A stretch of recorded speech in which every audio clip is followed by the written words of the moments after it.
now this is where, I mean, it's definitely going to be like high pressure from this point on, I feel, because there's only 10 matches left. You know, if the Theerathon's 5's like lead is such that they can still afford to drop like massively on one game and still stay in the lead. So I mean, that's such a safety net they have right now. Absolutely. I think. But we all like Cinderella or comeback stories, right? Who knows if Daytrade Gaming could be the one to do it, because right now they're on the rise. Yeah, yesterday was probably one of their like outstanding performances after quite a while, you know, because the first couple of days were rather disappointing for Daytrade themselves. They've been stuck in the second page of the leaderboard for the longest time.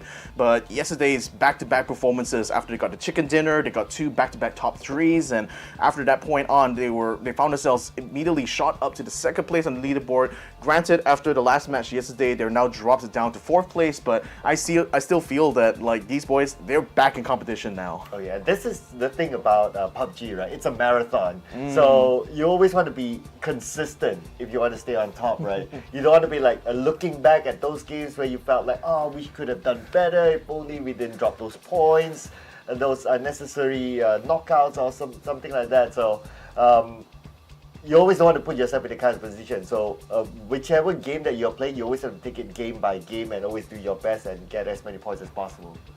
And what we're seeing so far is that a lot of teams, especially guys at top, have now settled into their specific rhythm for this competition here. So I don't expect to see much deviation for their game plans. I still think we're going to see the same type of hot drops that we've seen like all like a week long here. We're still going to be seeing the same kind of battles unfold. We're still going to see more or less the same kind of preferences these teams have. Some teams will naturally always aim for the high ground in these like circles here. There's some that, you know, will always try something a little bit new, trying to always like be reactive to the situation at hand.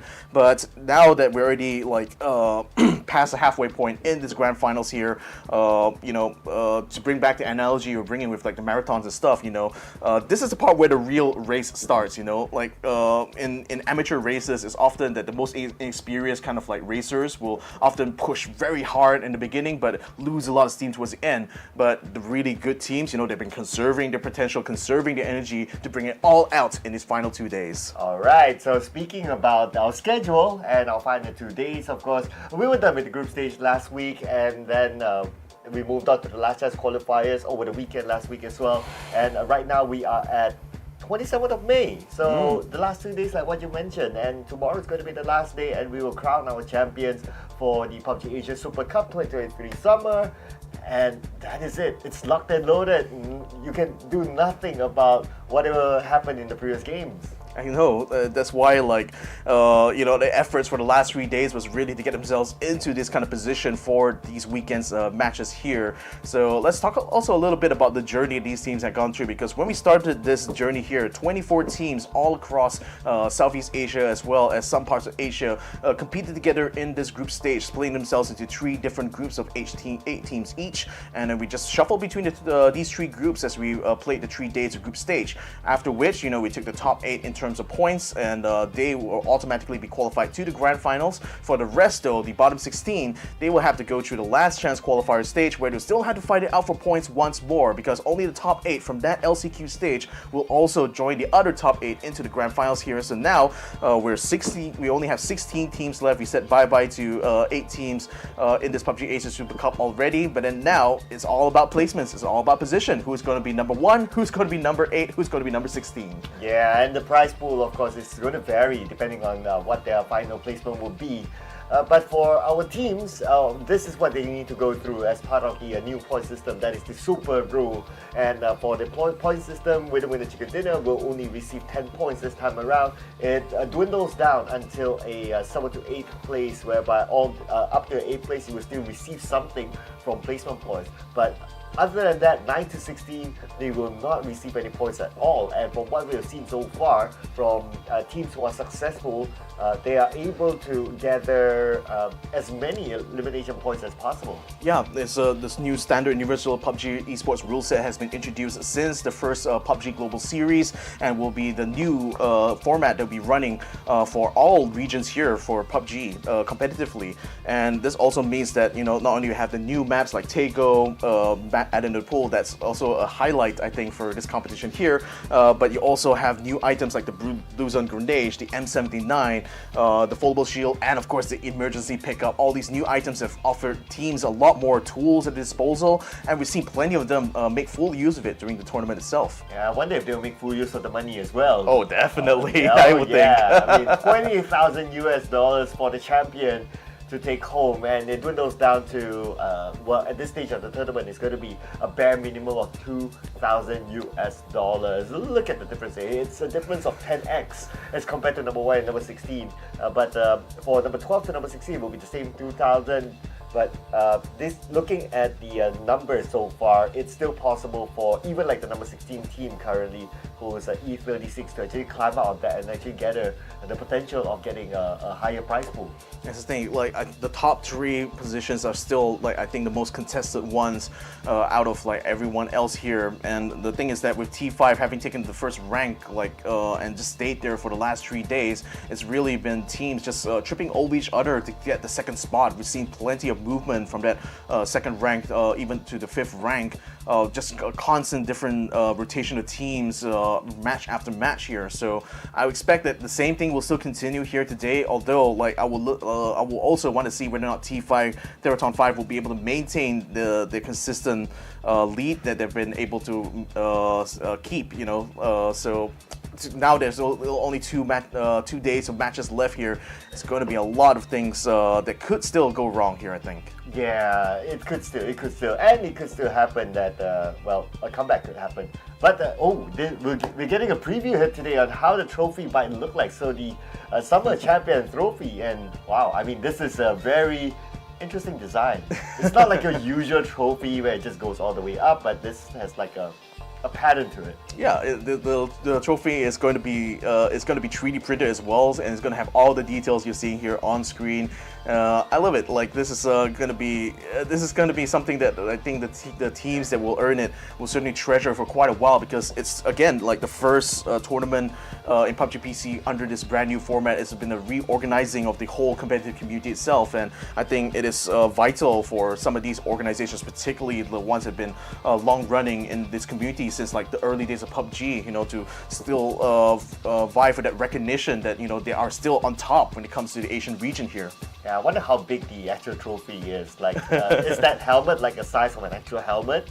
That'll be really cool. Dude, if it's like the actual size of the helmet, I will just wear it. Like, if I win on the grand stage, I'm just gonna wear it and then just like walk out stage. And sleep with it. Just flexing it out, right? Exactly. Yeah. So here are the top 16 teams in the PUBG Asia Super Cup. From the ones who qualified from the group stage itself were the Expendables, QConfirm, Daytrade Gaming, Genius Esports, CERBERUS Esports, eArena, Made in Thailand, and ArkAngel Predator.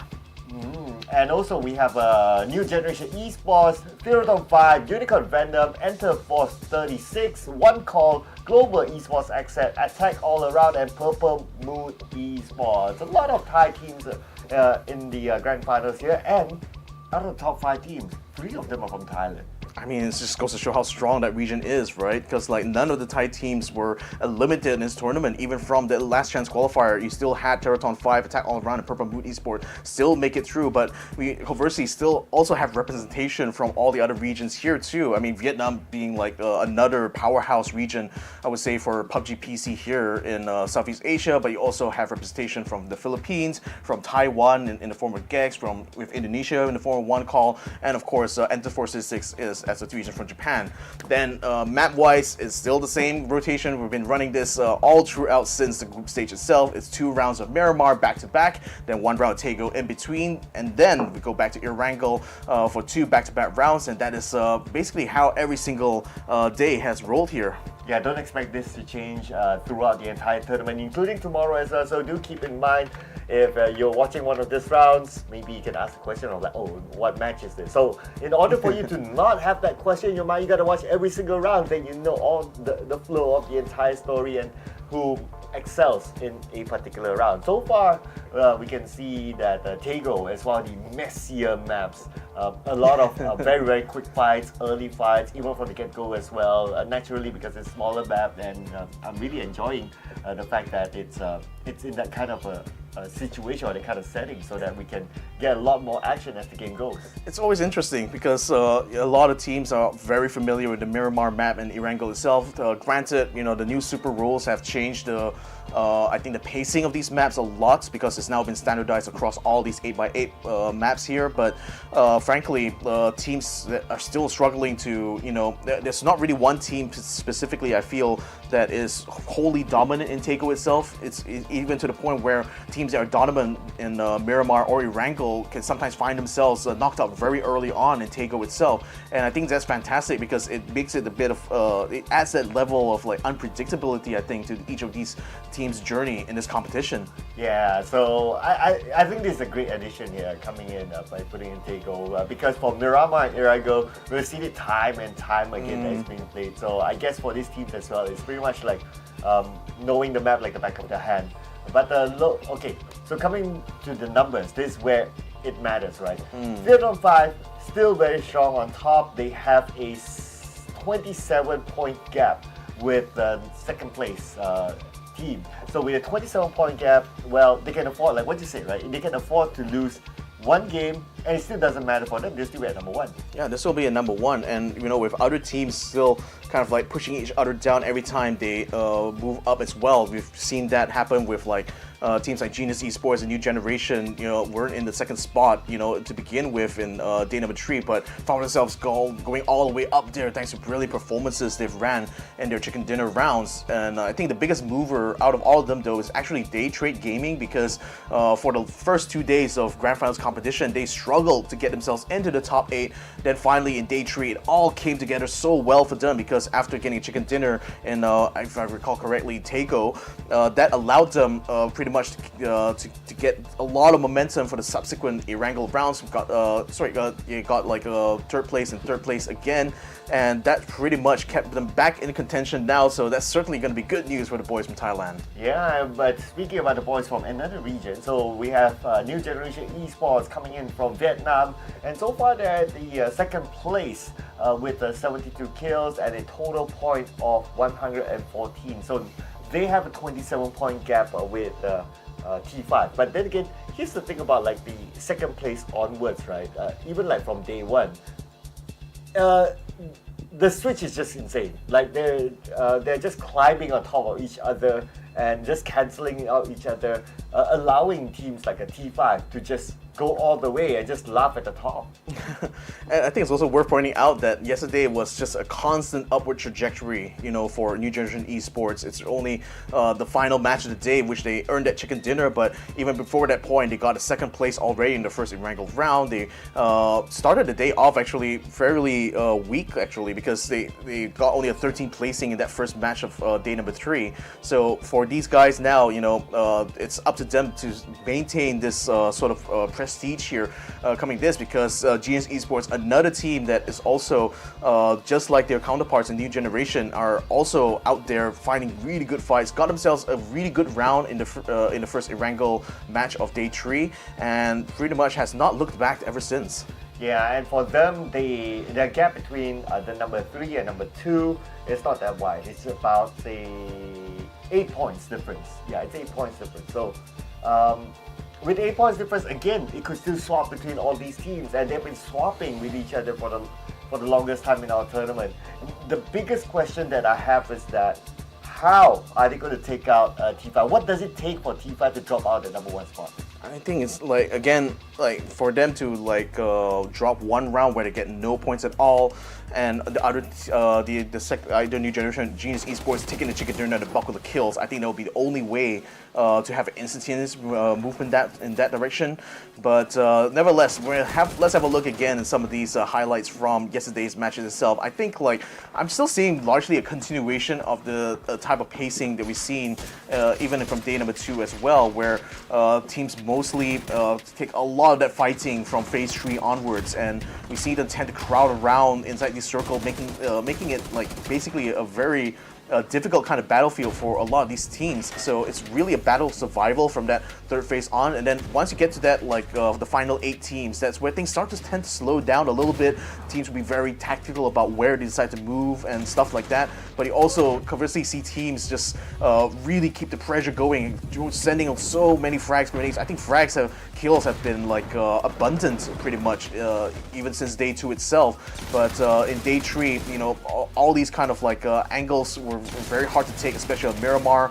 And the lack of complexes in some of these final circles as well make things really hard. Hasselwatt had an amazing double knockdown he had here. Unfortunately, that didn't help the T5 at all towards the final part because he still was the last person standing. Belmov, of course, frag grenade kills yet again. He timed that so well to get Zixi and Lyrics out of the car, and unfortunately, he got caught out just like that. A good angle on where he placed that frag grenade. Yeah, what I noticed as well, saw some of the visuals of Purple Moon Esports.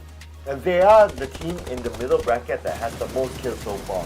And we have seen that potential during the LCQ, that they have a lot of focus on the kills, they have a lot of firepower, hence the potential of them gathering those kill points very, very high. And they are still showing it now. It's just a matter of they need to find a little bit more balance onto getting more placement points so that they can push themselves up higher in the overall charts. But that will also mean that it's a trade-off of the rankings for the number 2 onwards for the most part. I think Purple also as well. I think in yesterday's matches had quite a bit of bad luck on this side as well. I think they also, I don't recall them even having a round where the final phase circles landed on top of them. So they tended to have to fight it out with other teams around the borders of the circle and tend to lose out when they can't find a good fight against the other squads. So I think today is going to be definitely a day for them to try to make up for that. Now they're looking like they're sitting in literally the number 8 rank right now. So currently. They will definitely be looking at day 4 as a way for them to make a climb once more, trying to get themselves further and closer and closer to the top 3 here. But nevertheless, still plenty of games to have that done here. But as time goes on here, now the teams are already fully settled into their own rhythms, fully settled into their own game plans.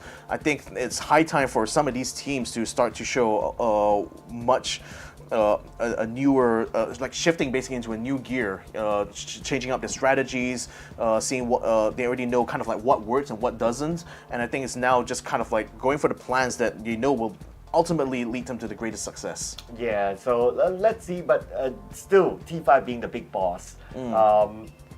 How many teams can actually pull off a Daytrade Gaming to actually come back here today? That's for us to see as well. And will Daytrade Gaming continue on their pursuit for that number 1 spot? Will they be able to do it?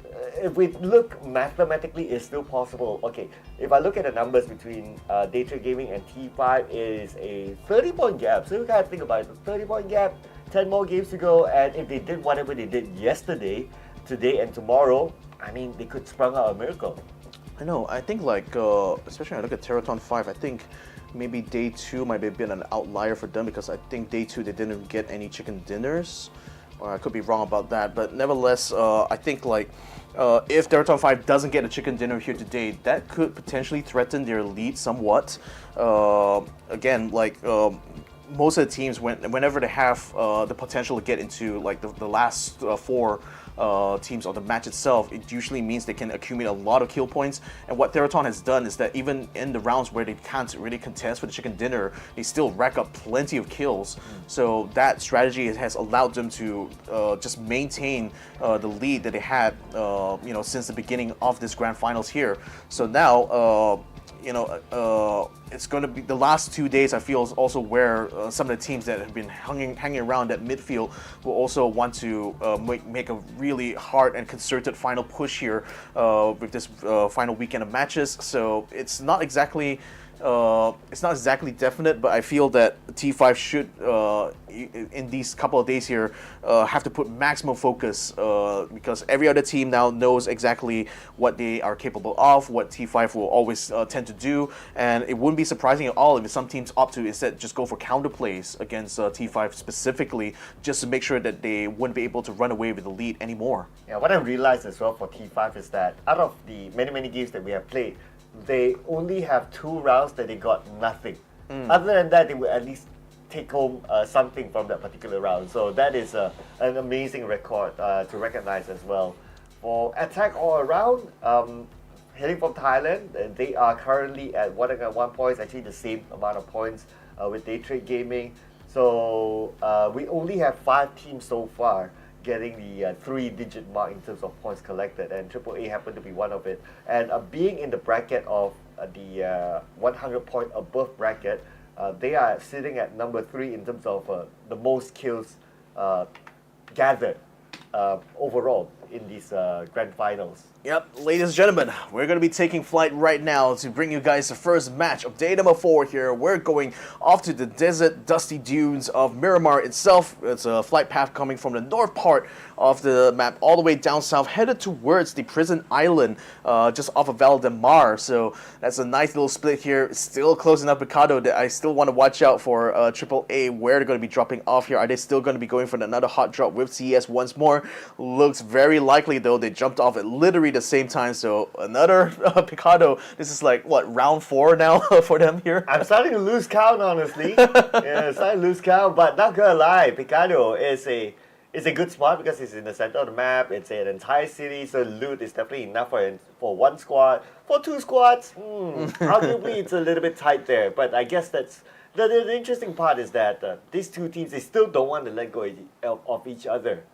That's the thing, like, the Picado loot, I think, is just too tempting for these guys right now, or rather, you know, they both had started this grand finals with the same game plan, have not changed off of that at all, but they know that at least for AAA from yesterday's matches, knew that if they win the round here against the CS, Equalusa jumping in the middle here, he picks up the gun immediately, gets down that solo Z now, tries to go on Haizaki, but Haizaki takes him down before he can do any more damage there, but that could have been bad here for CERBERUS though, unfortunately, but Haizaki is still watching out for other members of AAA crouching in, encroaching into the stadium here. Jedi and Otis Grit is covering all the exits right now, so even if CS wins this fight, they may not be able to get out in time. Haizaki now knocked down by Otis Grit around the outside. Jedi 1% still gets to kill the Himas at the end of the day. No CERBERUS gets eliminated, and now AAA, wow, it's going to be a lot easier for them from here on out. I mean, okay, this is arguably one of the fastest eliminations so far we have seen in the grand finals.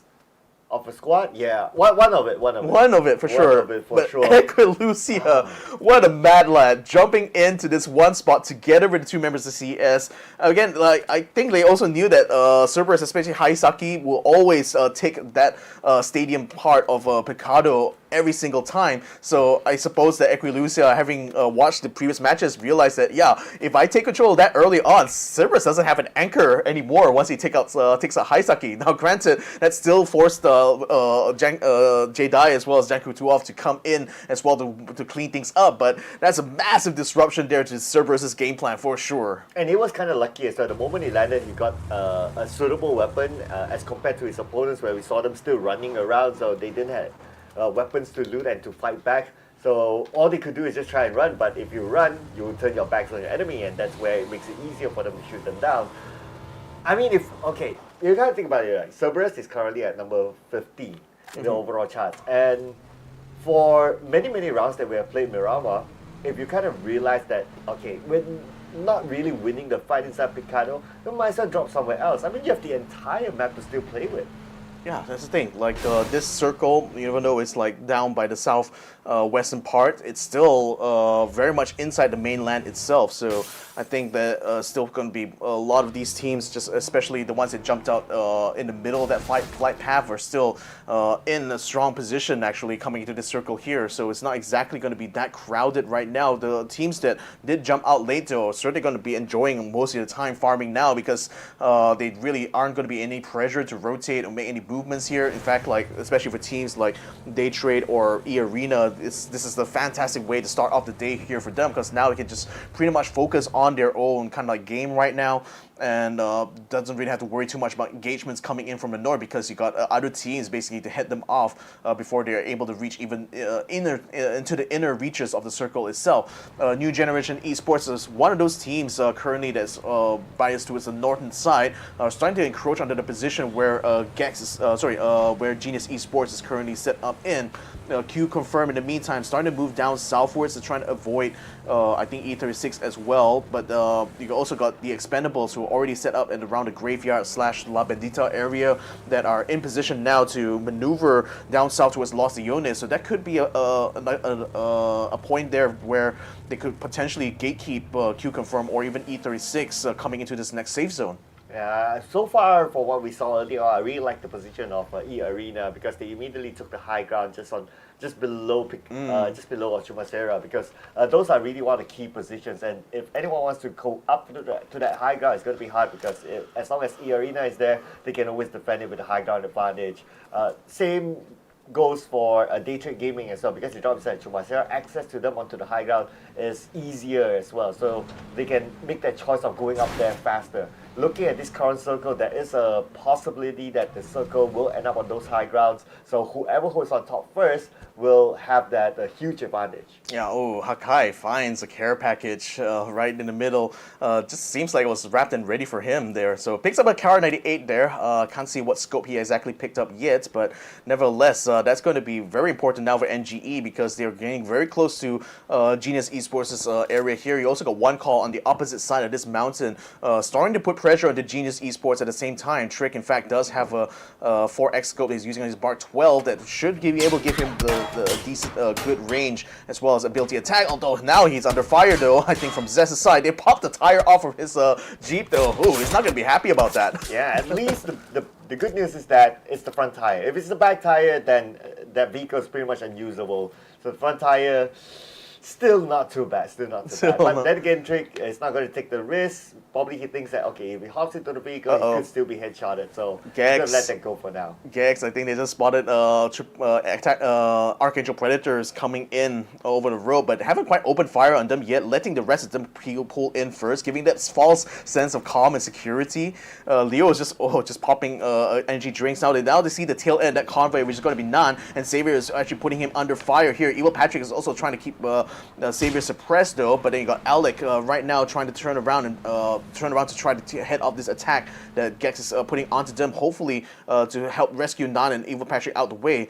And here's the thing, though, that as good as eArena's position is, I think that if ArkAngel Predator takes control over the cliffside on the western part of this circle here, that could actually beat their position quite handily because there's actually two tiers of high ground they could use. Okay, someone's going to get a surprise here. 30 knows, 30 heard, yep. 30 goes in, and 30 gets it with an AK. 30 knows all, unfortunately, so very unfortunate for poor Bots there, having to find himself in the facing the wrong end of a gun barrel that time. So 30 now going for seconds actually to find Fluky trying to run away with the Mustang over there, but fortunately will not have the range actually, in spite of the fact he has a Mark 12, but I think Fluky is way too far away for him to actually potentially get a knockdown here.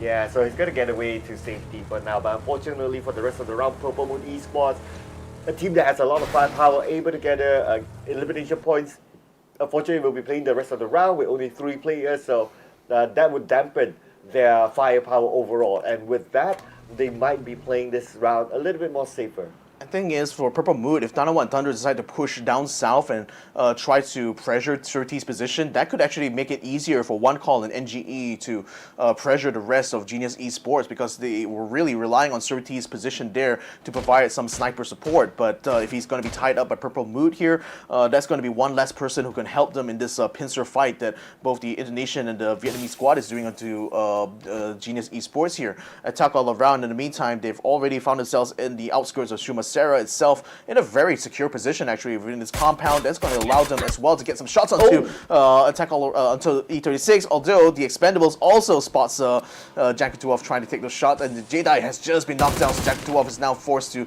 come here to get a revive. Should be able to do that within his compound now, but they will also know that it's not going to be that easy for them to try to take these long-range fights, it seems. Yeah, it's one of those long-range warning shots from the Expendables somewhere else. I believe it's from the other side of the hill. So it's going to be a-okay for them to revive.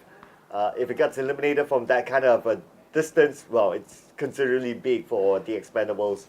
So right now for the rest of the other teams, you can see that Purple Moon Esports is taking the lower ground compound and just getting some awareness of about the other teams that surround them. And they know that they're surrounded by other teams, so for them to have an exit plan when the circle shifts away, it's something they need to plan right now. Yeah, so As of right now, Purple Moon is in a very secure spot there. They've actually moved down from like the mountain to take up 2 complexes just down south of Monte Nuevo. There's a care package nearby where Purple Moon is though, but I doubt they're going to be able to go out there unless they're going to risk getting shot upon by One Call as well as Genius Esports. So probably going to have to leave that out unless they will try to assault one of those positions there. Then perhaps it will be open some space for them to pick up whatever loot is inside the care package. But now the blue zone is starting to close in here on this first phase. Let's see where the next one lands. Goes a little bit southwards, right on top of where Myth has just entered into this safe zone here. So that's actually working out well for them. They're now on a pathway down the road here. Should be in the collision course with QConfirm, who are looking to actually take onto the Expendables location because they're under fire heavily from that side now, trying to turn tail to take a complex. But Myth is also racing against them to try to take the compound too. Yeah, Myth is just behind QConfirm, so might bump into each other, but Myth is not really interested to take that fight head on just yet. Jacob doing a little bit of a scouting while sending a message back to his teammates, and they immediately turn around, not interested to fight just yet. Probably not in their plan to take on fights at phase number 2 yet. That's the thing, the south part of the circle is actually very, there's no other squads there, so Myth can actually wrap around down south and take control of other complexes just south of where QConfirm is. Hakai in the meantime finds Star-Lord, so it looks like E36 attempts to try to get into Chumacera might be incurring too much losses here because now they're going to be stuck in this compound while NG is still bearing down onto them here. Van is going to be going down in front here. Leon's Q is still going to try to spot from a distance there to make sure the mid doesn't keep them too surrounded. Fop in the meantime already up against E36 here. Frag grenades blowing off all around. The cars are still coming in, but the window is still too big. That's allowing SK1 to take down Fop. So now that assault has just been stopped in its tracks here. Ooh, Enter Force 36 now seem to be in a dire position.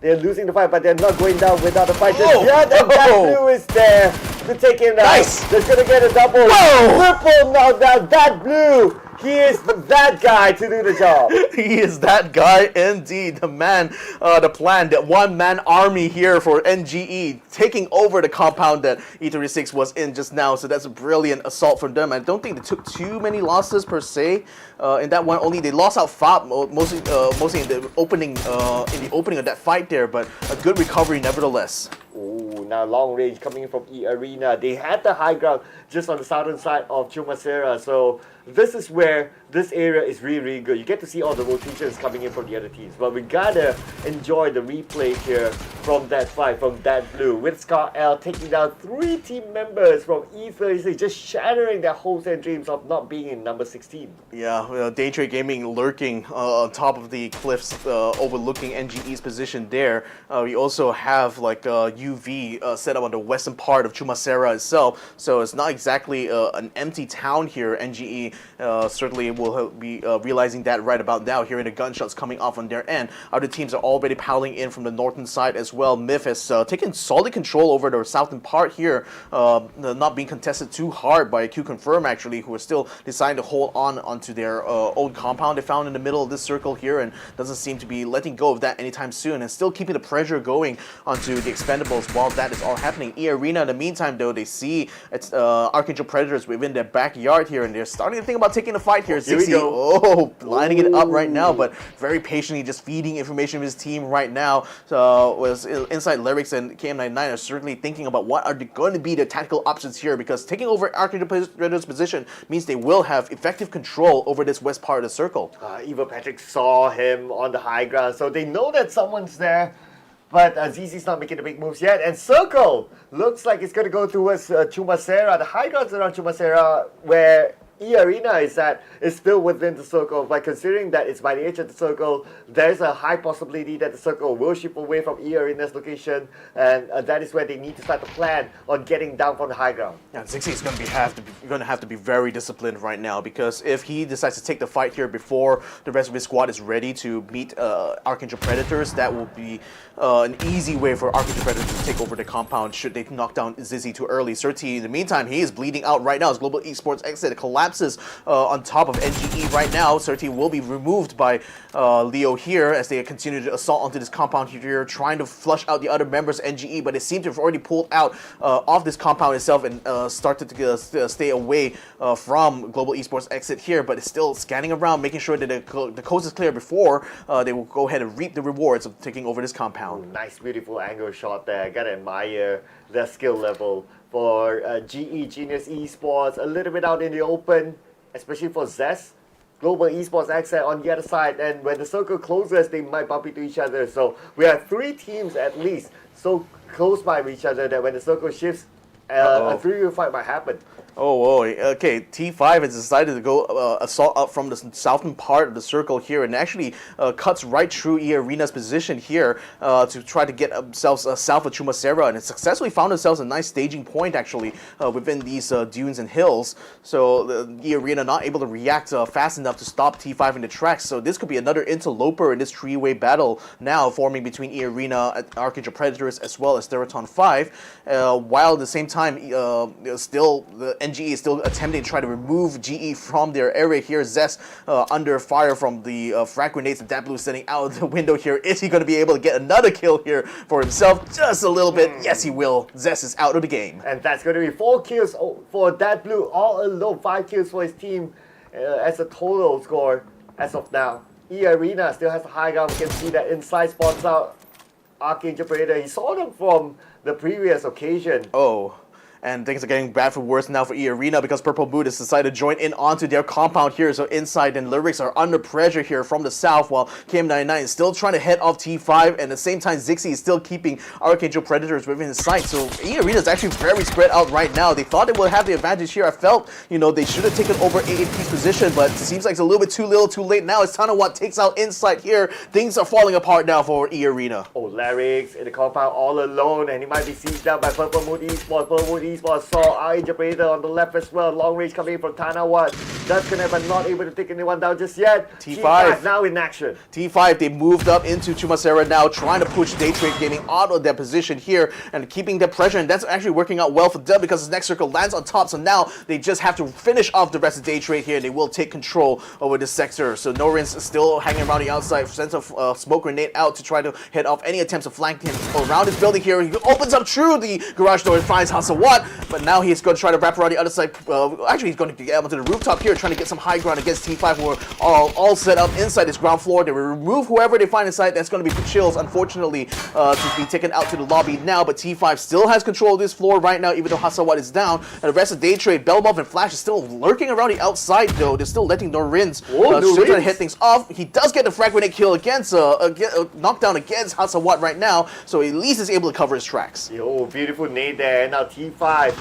Hasawat is still down. They managed to pick up one of the teammates earlier on, but they're still being sieged down by Daytrade Gaming. Daytrade Gaming is still on the outside of the building, probably waiting for T5 to actually come out and bring him out to the open area. At the same time, we can see the Upchen shot down somewhere else. AAA taking a fight. Yeah, still trying to take this fight here. Another fight is breaking out on the northern side, by the way, between AAA as well as Gex. And we're going to be having a look on that right now as the knockdown is already on the uptrend, as we saw from the kill feed just now. Jackie Tuoff and the rest of AAA are still able to hold steady in their compound, though, because it's Gex really that has to collapse onto position before they can actually take the assault. But at the same time, you got Genius Esports, Utah and Chloris taking fire onto Gex as well, removing Upchen from the map here. So Gex now having to fight with 3 men. Are they still going to try to take on AAA's position? It's going to look worse for them now, as Zendan has just been knocked down. Oh, here we go. The fight on the outside of the circle. AAA versus GEX. They need to end the fight quickly before the circle puts pressure onto them. At the same time, Belmont nated down by Algebos for ArkAngel Predator. ArkAngel Predator butting in onto Daytrade Gaming's fight.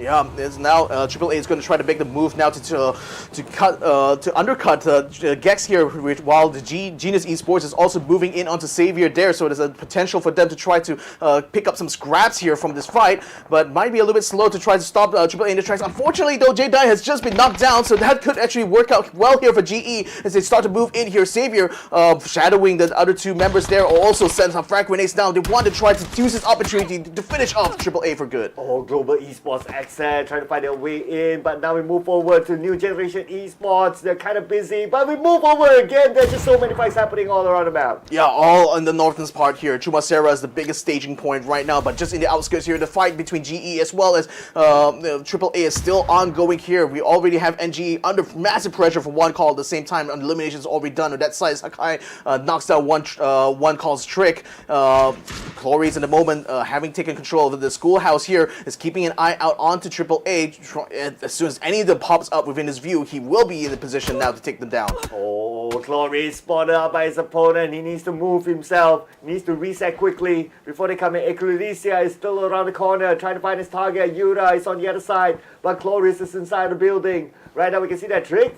Gives himself to the zone, denying his point away. Yeah, unfortunately, one call will be stuck in that blue zone thanks to GE, New Generation Esports' efforts here. But AAA is still under pressure right now as Ecolusia is watching out for anyone coming from the schoolhouse here. Chloris now going from classroom to classroom. He finds Ecolusia on the other side, but still isn't able to get a knockdown though. He's going to back around to the back here while AAA now uses this opportunity to try to move up forward here. Chloris now in a fight for his life here as his teammate still isn't able to come in on the inside yet.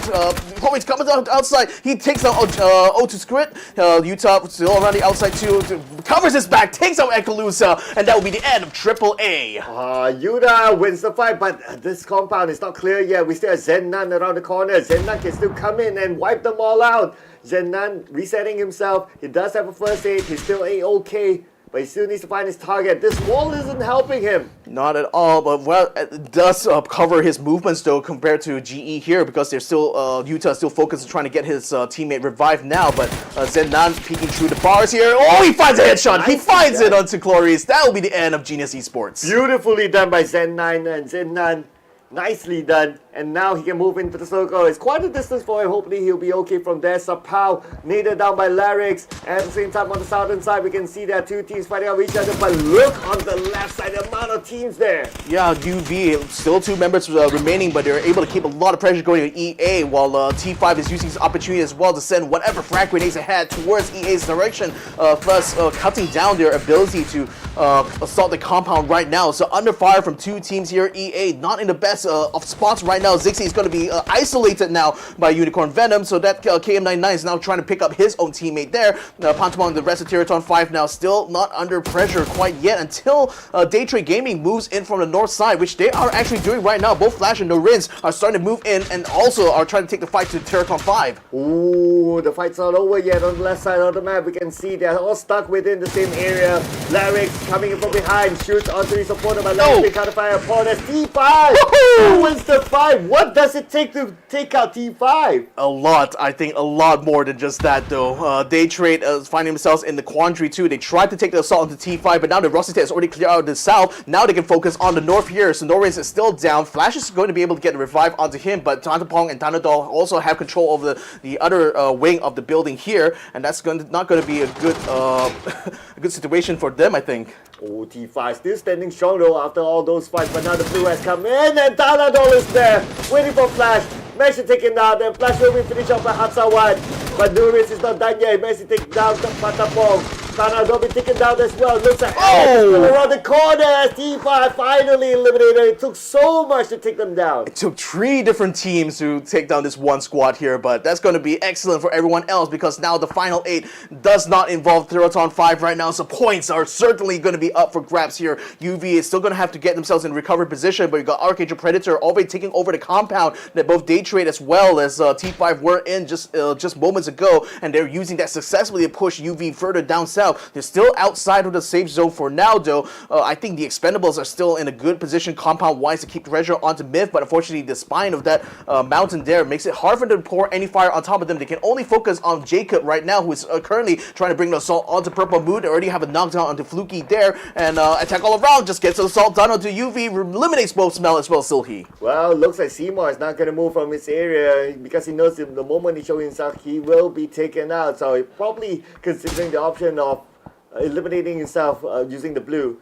Speaking about the blue, that blue still in the compound, is still on the outside of the circle as well. But here it is, Hawkeye spots him out as Seymour not going to deny his own point. Yeah, thing is, NG is still a little bit split up, and ArkAngel Predator still has 4 people inside Chumasera itself, so they're now flushing out the other members of NGE here, who are still attempting to cut off the main road access out of this count here. Elgin Boss still gets a headshot to Hokkaido, knocks him down, and he's going to be out in no man's land. Oh, here we go, Nate.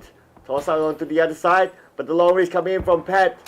We'll take out Hawkeye. Hawkeye is now down on his knees, and his teammates are just too far away to save him. The compound that QConfirm is in as well will keep give them very good control over the east side here, so they can continue to pour fire onto the north there, onto both ArkAngel Predators as well as NGE. Algebos will finish off Hokkaido, so that leaves only 2 members of NGE left. Dat Blue currently overwatching the road right now as Myth now moves up north in order to take control over the circle here, trying to cut off the Expendables, who are still in the compound just on the outside of this next safe zone here. ArkAngel Predators also moving in here, but they're currently under fire from TE. Nan is attempting to try to pick up some vehicles here, hopefully maneuver them inside. But with Elgin Boss taking out that blue though, that's going to be NGE. 4 teams still remain. Wow, all 4 teams still with a full squad. We don't get to see that all the time. Evil Patrick could change that very, very soon, and he tries to take out his opponent for the lower ground. And it's going to be Tanbu being knocked down by Nan from somewhere else. For a different angle. Not only Tanbu, but Duck Hughes too. Looks like yeah, in a big trouble, but the nade will not reach onto his opponent. But there's going to be Ninja 2K really slipping it by like a ninja. Just sneaking on by, but that's still very heavy sort of like damage they've taken there from those grenades nevertheless. And ArkAngel Predator is going to use this opportunity to move down, tries to finish off the rest of TE here. It's going to be a killing spree right now for Evil Patrick as he takes out Ninja 2K, so no more members inside the safe zone here. Only 777 is still outside the blue zone, still trying to tank it out. He still has 4 more health kits, so is he going to be able to get in time? Just barely, but with the blue zone being this painful, how long can he actually last here, especially with ArkAngel Predator continuing to breathe down his neck? Yeah, he's probably going to deny inside the zone at this point, only finishing up his first 8s, and that's going to be the last one in his armory, and that is it. He's just going to wait it out right now, trying to secure any kills, but nope. The blue is going to deny that, so it's going to be number 4 for the Expendables. Yeah, 3 teams still remain. All of them are still having full stacks here. ArkAngel Predator has now taken swift control over the eastern side. Now they've eliminated, have already eliminated QC just now. But Myth is still within the circle here, and they're trying to cut off ArkAngel Predators from being able to come in.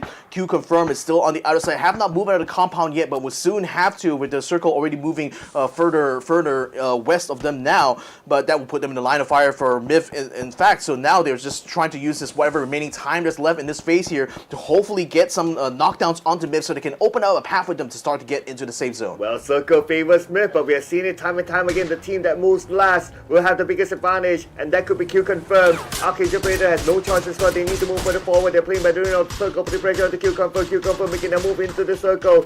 They might be able to make it safely, and so far so good for them. Yeah, QConfirm literally just have to make the move right now, or it's going to be never. And fortunately for them, ArkAngel Predator didn't exactly have a good angle to hit them off. So now they're going to try to send some frag grenades a little bit far off, I feel. So that's not going to connect at all into QConfirm. And the whole time, Myth is still standing their ground, staying in their positions. Duckman is already very far forward of his position here, and he's going to try to keep the pressure onto ArkAngel Predator. But in the meantime, though, I think it's already a knockdown already on 1 member of QConfirm there. So that's certainly going to bog them down a little bit. Long range from Algebos with the MK12. Now putting pressure on the QConfirm, trying to get the members of QConfirm, but can't land those shots. Right now we can see all 3 teams within the circle. Still a full squad though, but that could change quickly as Darkman tosses the nail on the side of ArkAngel Predator, taking down Alec. That's already half of his health taken down by that another frag. So Duckman is still having to climb up this hill though, so he'll surf along the side of the blue zone here in order to avoid being backdoored, but he's in a perfect position now to assault AAP. It's just that the rest of his team is also being bogged down by QConfirm at the same time. Nan spots Duckman, now he's going to be over the chase, and that's bad there for Buck Duckman. He lost his opportunity and will pay the price. Oh, Duckman's taken out by Nan. ArkAngel Predator, because of their high guard advantage, they have it against Myth. But for QConfirm, they have the circle, but can they hold on to the circle? This will be the bigger question. Right now, we can see that Pons is on the outside. He needs to crawl back to safety for his teammates to revive him.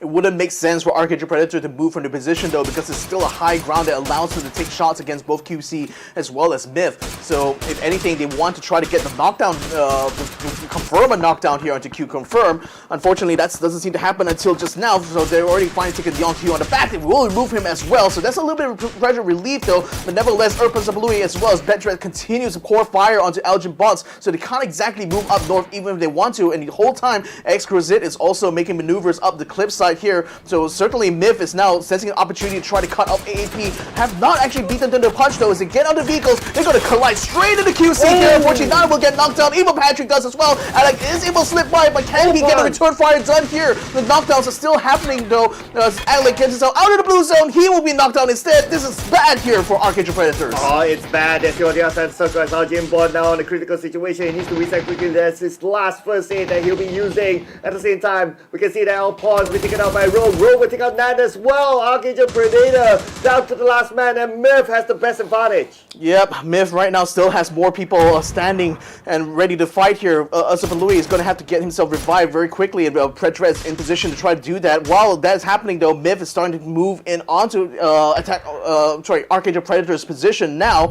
Still keeping Algin bots under pressure here. He's still trying to get a shot, does get a bit of a ping onto Jacob, and unfortunately, Jacob will get the last laugh though as he takes out Algin bots from the map. Oh, that is it for ArkAngel Predator. We have to QConfirm and Myth, who will take up this chicken dinner. Algin Bot still managed to get knocked down to Rogue. Okay, I guess it was a delayed knockdown, but anyway, it's going to be QConfirm now, moving up. Circle no longer exists. This 9th phase will close entirely. Yep, a nice headshot there into Jacob as he tries to move up. There's still a little bit of a dune here that Pedret can use as cover, and that's keeping most of Myth's shots missing him right about now. He still has a couple more frag grenades. He's going to try something on Jacob, but Louis finds him nevertheless. Will knock him down. Maybe the frag grenade will be able to finish off for good, but Louis takes some even higher ground compared to his teammate there to try to head up both Duckmans as well as Exquisite. But with the circle going to be collapsing around them, it's still QConfirm who is still in the center there. Pedret in that position. So if anything, Myth still needs to move up. They still need to try to get overcome QConfirm's position here. Okay, Myth now so far it's 2v2 unless they can pick up Jacob, but it's going to be hard to pick him up at this point. He's out in the open. He's used as a bait by QConfirm. They're not finishing off just yet, focusing on the ones that's still alive. Zapalui tries to get one on the right. That's going to be Duckmans, but Duckmans managed to duck it out and evade those shots. Yep, so far so good though for Myth, but unfortunately they still haven't forced Pedret out of his position yet, and that's still putting them at a disadvantage here because they're still taking fire from two flanks here, and that's making it hard for them to actually maneuver out of that position. Nevertheless though, Zapalui now taking a bit of fire, force to duck down. This could be an opportunity here for Exquisite as well as Duckman to try to move up, but unfortunately Exquisite gets caught out by Zapalui. He finishes off the last remaining members of Myth and takes the chicken dinner for themselves. QConfirm with the win. And this is the first chicken dinner in the grand finals for QConfirm, a team during the group stages. They were superb, so glad to see them back here with this chicken dinner, and with the chicken dinner this will bring them at least onto page 1. It's actually the second chicken dinner. They earned one during round 4, so that was in day number 1 itself. But that was such a long time ago, and I think since then it's been fairly inconsistent for this squad itself. They had several trials and tribulations they had to go through, but finally taking this chicken dinner is certainly a good statement there to show everyone else that they're still not out of this yet, ladies and gentlemen. They're still in this game here, and hopefully with the points hauled here, hopefully to be able to get themselves into that top 8 by the end of this. Yeah, but I guess the highlight is still, honestly, T5 is still the show stealer in this round. Like, it took so many teams to try to take them down, up to like 3 teams to go into the same compound to take out T5. I mean, T5 is just, they're almost indestructible. I know, it took 3 separate squads to finally take them down, but again, like T5 did something a little bit different this time around by trying to approach the circle in from the southern side. Oh, I also want to apologize. Actually, QConfirm, yeah, this was their first chicken dinner, by the way. I thought mistaken theirs for Unicorn Venom's one, but nevertheless, I'm actually also surprised. I thought that QConfirm would have had like at least another chicken dinner here in this competition, but nevertheless for T5 though, yeah, I guess like we just got our question answered just now. It takes 3 separate teams to overcome T5's position, and frankly, it just shows the amount of like kill potential that this team has. Yeah, I thought when they were taking the fight against Daytrade Gaming, they would have lost a couple of players, but no. When we went to another team and then we panned back to them, it's like, oh, they still maintain as a full squad. Imagine what they could do if they had the circle. They didn't have the circle, so they were forced to move anyway. But if they had the circle with still that compound, with multiple teams coming onto them, I think they would still win those fights. And I think there's also another difference for T5 in this fight is that this is one where they had to come into a city that was already held by other squads. So I think that naturally puts them in a bit of a disadvantage too. Although, like, I think their ability to fight within these houses are still fantastic. Even with the pressure coming from Daytrade from the north, and then with I think there was eArena from the south, they were still able to head off both of those teams quite well. But nevertheless, I think for AAA though, this was definitely what allowed them a lot of momentum in this round by getting elimination done onto CES, and Surti, had a good position up on this hilltop to watch out for Purple Mood coming up, and I think they didn't quite capitalize on that even, because if they actually assaulted onto his position, that would certainly make things a lot harder for GE to control the rest of that Chumacera sector. Oh, I noticed that E36 Starlord was actually naded by his own teammate, so there was a little bit of a friendly fire happening between them, and that kind of gave the advantage towards NGE to take the rest of them out. But NGE, we got to give it to that blue as well. 1v3, and I don't think he reloaded, or maybe he reloaded once, gotta check that again. But pretty much with a single magazine, he eliminated the entire squad. I wonder if he will get that achievement for killing the enemy with the last shot from the magazine.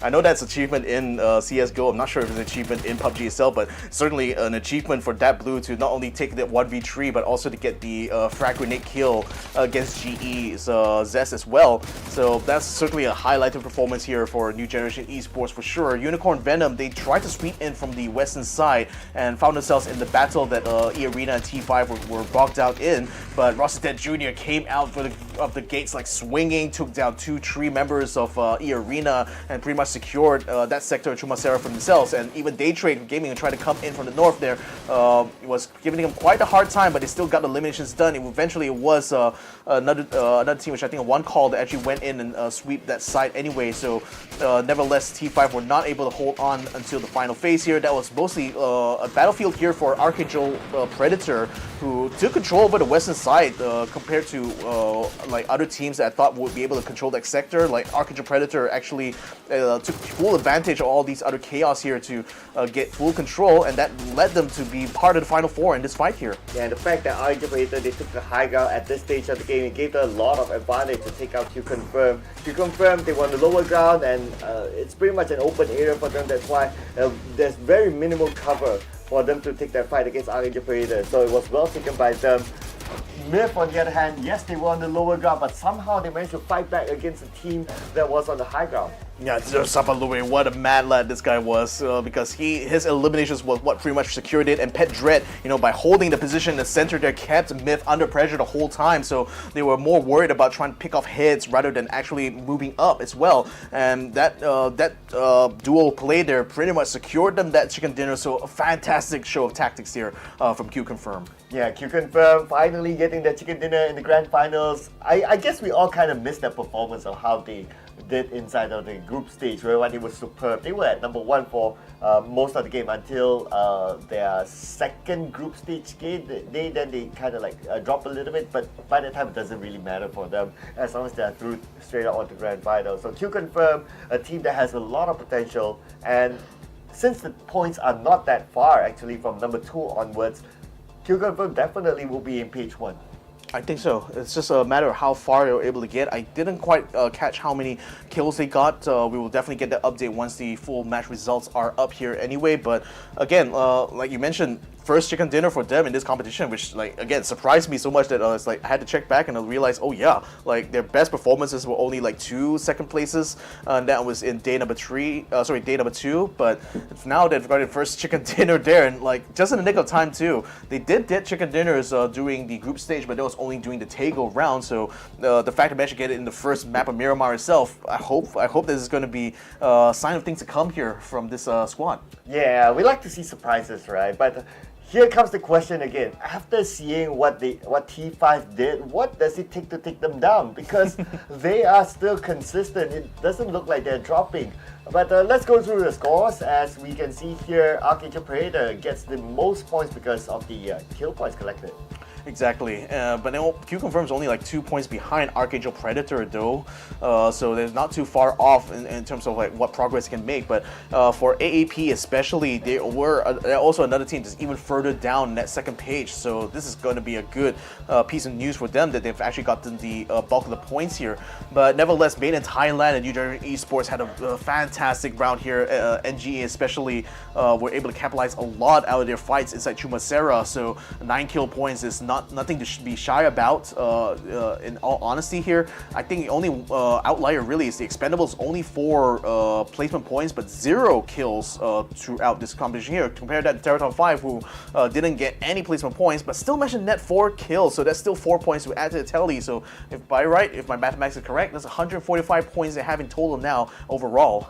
Honestly, it's quite a surprise for me to see T5 only getting 4 points, because whatever they did early on, it felt like it was supposed to be more points for them, but they only managed to get 4 out of the kills. So yeah, it is what it is at the end of the day, but it doesn't matter for them because they're still at number 1. Here's the thing, like I said, they can still drop rounds and still stay in the lead here, and with New Generation Esports still in the second place along with GE, doesn't seem there's much movements here, although let's see where QConfirm is. Still in the second page, guys. What? Like, it's still over there, still not able to overcome one call's like scoreline there of 89, so it's still about 3 points shy of that. ArkAngel Predator is able to move up a couple of places though, but still stuck in 12th place, still behind Unicorn Venom by 1 point, still behind QConfirm by 11 points. So I think it's still a lot of progress they will have to make. But like I said, I mean, with them already taking chicken dinner, hopefully this will give them more confidence to start taking more fights here on this day itself, because they are still within reach of getting that top 8. They just need another chicken dinner round like this, and I think they'll surely be able to do it. And if New Generation Esports can get the chicken dinner next, now the gap between them and T5 is only 15 points. It feels like if they can get a chicken dinner with a decent amount of elimination points and T5 doesn't get anything, then New Generation Esports can be the team to overtake that number 1 spot. But let's look at the kill leaders from the previous round. Looks like we got 2 players from ArkAngel Predator on the board. Algin Bots 6 kills in hand there. I mean, he's been pulling a lot of his weight there for ArkAngel Predator, and Alec not too bad either, flanking around a lot to pick up those kill points himself. So very gratifying to see that ArkAngel Predator is having their day, having a good start to the day here. Norins from Daytrade, actually not too bad for him either, because he's tied in terms of kill points with Hakai as well as Rogue Nan, and certainly had been Daytrade themselves had really tried very hard to keep control, but Chumacera is just unfortunately a little bit crowded, especially down south, and a lot of the fighting was happening outside of the compound anyway. But Daytrade still made the most of it, still collected a decent amount of kill points, maintained their 4th leaderboard position here. And as for Myth, it felt so close yet so far there, but Rogue Nan can still back on the fact that, at least in terms of personal performance, he still did very, very well. Well, speaking of a team that did very, very well, it's going to be QConfirm taking home the chicken dinner, despite them getting a second place finish, because ArkAngel Predator just had to have more elimination points. It's still okay at the end of the day. I mean, a chicken's a chicken, right? You can't really complain about that, and they were the team that lasted the longest in that round. So QConfirm, looking forward to see if they can carry on their momentum, especially with the chicken dinner, and I hope that it's not just a one-off round for them. Yeah, I hope it's not going to be a one-off thing there, but again, with them having not picked up the chicken dinners in the last few days there, finally it all came together for them in this one match here. So hopefully, like I said, hopefully a sign of things to come, but for QConfirm, they still cannot rest on their hands. They still have a lot of work to do for the rest of the day here to accumulate points, but this is certainly the best possible start they could ask for. Yes, it is a good start to the day, and we still got like 9 more rounds to go and 4 more rounds today before we crown the champions. Frankly, T5, okay, just putting aside their performance, right? At the end of the day, it's sort of the points collected, right? Because they only collect that amount of points. I wouldn't say they're shaky, but it opens up a lot of opportunity for other teams to have hope of getting the trophy. I mean, again, it still means that the other teams are still not out of reach for that first rank overall yet, and the thing is that T5 had been having that lead for so long now that I wonder how they're going to be able to withstand once that lead starts to dry out for them. How are they still going to be able to perform their very best? They've been the level of confidence they have taking fights, the level of confidence they have making maneuvers. If that starts to affect them, towards the end here when other teams start to catch up, then that could be something for them to have to worry about. But nevertheless, I think that they're still consistently getting kill points regardless. Even the rounds that they do drop, it's not too bad, compared to like other teams that drop out almost immediately. I think a perfect sort of like dichotomy to put here is like comparing them together with CERBERUS, because CERBERUS has a more, I would say, like riskier route compared to everyone else, because they're constantly getting to like hot drop fights with AAA right off the bat, and that becomes like a bit of a 50-50. If they win that fight against AAA, then they're able to continue and move on and actually get a top 4 placement. But if they lose, they completely lose out on any sort of points, have no opportunity to make the climb, and that's why they're still languishing over in the second page. This raises the next big question, right? Picado, when are they going to give up? They're not giving up just yet, and the win ratio between AAA as well as CERBERUS, it does favor towards AAA, and if you just look at the win ratio, I mean, it's just too risky of a drop for a CERBERUS Esports. I think it should be time for them to think of something somewhere else. I don't know. It's really hard for me to have an answer for that, because I still admire CERBERUS's sort of like stubbornness, in this situation here. And sometimes you have to be that stubborn sometimes when you have a good game plan, because for them at least, they know that if they win that fight, it's certainly going to be guaranteed somewhere in the top. They could be in somewhere in that final phase, because they certainly have the strength to do so. But now I think AAA has shown that the adaptation it did in those hot drop fights now has shown that maybe CERBERUS is finding it hard to actually take that fight in a hot zone now. And I guess like in the long run, you can see the huge gulf now between Attack All Around as well as CERBERUS Esports here. So to your point, maybe they might want to like stop that stubbornness here. But again, I don't know what's going to be the good call here for them. From an entertainment standpoint, I would like to see them go at it again. But objectively, as a team, and you still can climb up ranks to get a bigger piece of the prize pool. For them to become the champions, I think it's just too far off. But to get a better piece of the prize pool, I think they really should consider moving away from Picado. I know. So yeah, I mean, again, when you look at their score line, especially from like day 1 and day 2, even to a certain extent day 3 as well, they have so many like 16th place finishes compared to everyone else on the map here, and only one chicken dinner in this competition so far, and the closest they even got was only 4th place back in day 1. So yeah, perhaps like as much as I admire the stubbornness, maybe it might be time for a change here for CERBERUS Esports. Yes. But we'll see after this, right? I mean, it's good entertainment, not gonna lie. It gives us something to look forward to, especially at the start of the game where everyone's at the looting phase. Because imagine if that Picado fight doesn't happen, right? Like everywhere else around the map, it's just steady looting phase until phase 3, 4 till we see the fights happening. So I mean, it is something, but I do feel for CERBERUS Esports as well, the fact that they got out early, and it's never fun. If you're the first team to go out that early, basically your wait time till the next game is 40 to 50 minutes. That's the thing. That's 40 or 50 minutes of like not doing anything. Right? Exactly, yeah. So you're not going to be able to keep your skills sharp. You're not going to feel warmed up actually to take another high intensity fight. Yeah, I mean, there's to your point, there's a lot of reasons why CERBERUS should probably like try to give up this position, but nevertheless, we will jump into Miramar once more. This time the flight path starts from the south point, goes up northwards, still very east biased though, so a huge swath, like 3/4 of the map are still tempting a lot of these teams to just reach out and get even further out. But still, we have E36 jumping out very early. They tend to stick to a close line a lot, I noticed, on Miramar itself. eArena, conversely, looking like they're going to be dropping in the same position as well, taking over the high points down in the southwest of Miramar itself. Yet again, CERBERUS still hot dropping onto Picado together with AAA, so here we go. Here we Marrow go. duo. Round number 358.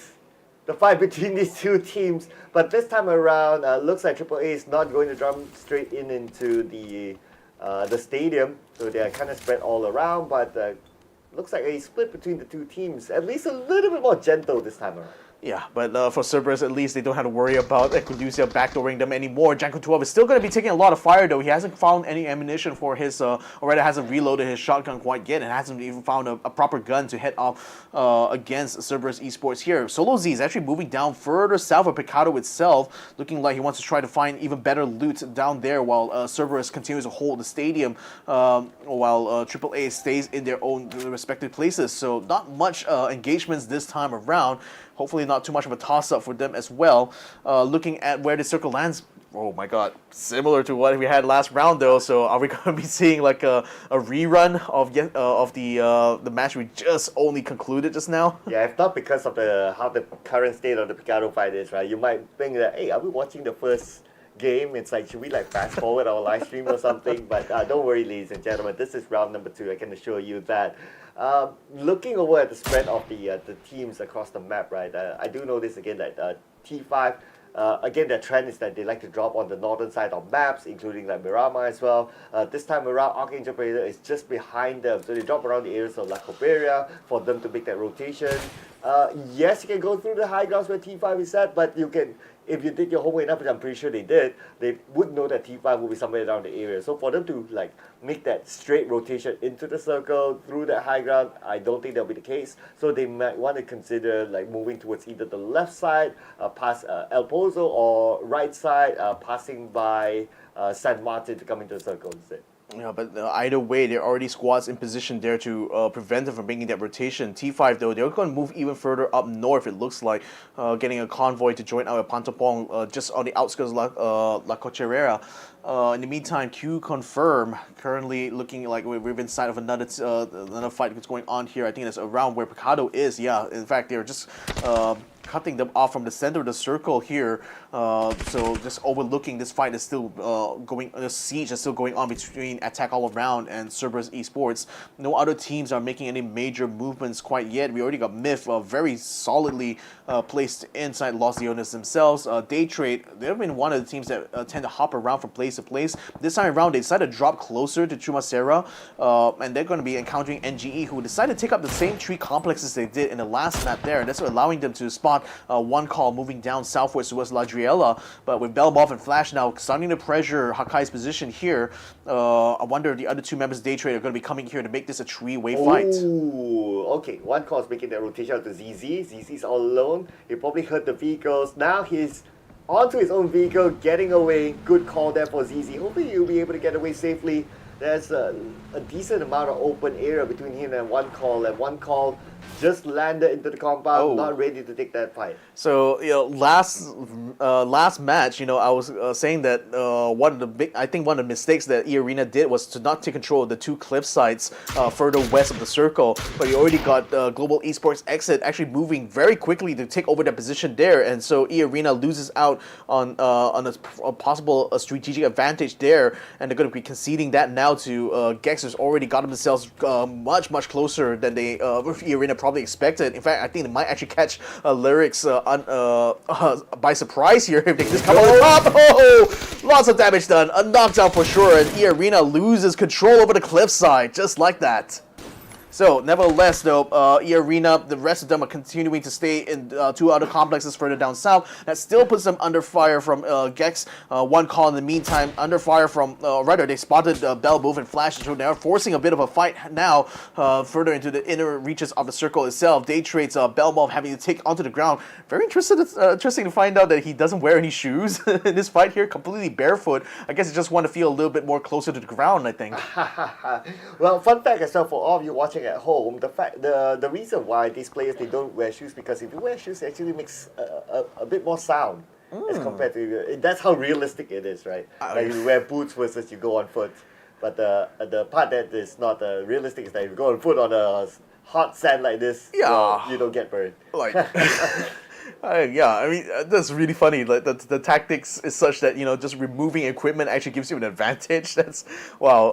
I guess, but then again, these teams will always find whatever advantage they can anyway. So nevertheless, Jax now moving very swiftly onto Zixie's position here, trying to storm this chapel, try to force him on the outside, but he's still up on the rooftop. It looks like. So Leo's going to send a frag grenade up into the bell tower. That's forcing Zixie now to get onto the ground. You got Upchen now moving in as well, get completely surrounding his point. Even KM99 trying to fire from distance isn't going to be able to find him though. Leo takes him down and takes out Zixie. So that's them taking control over the south point in La Jurella.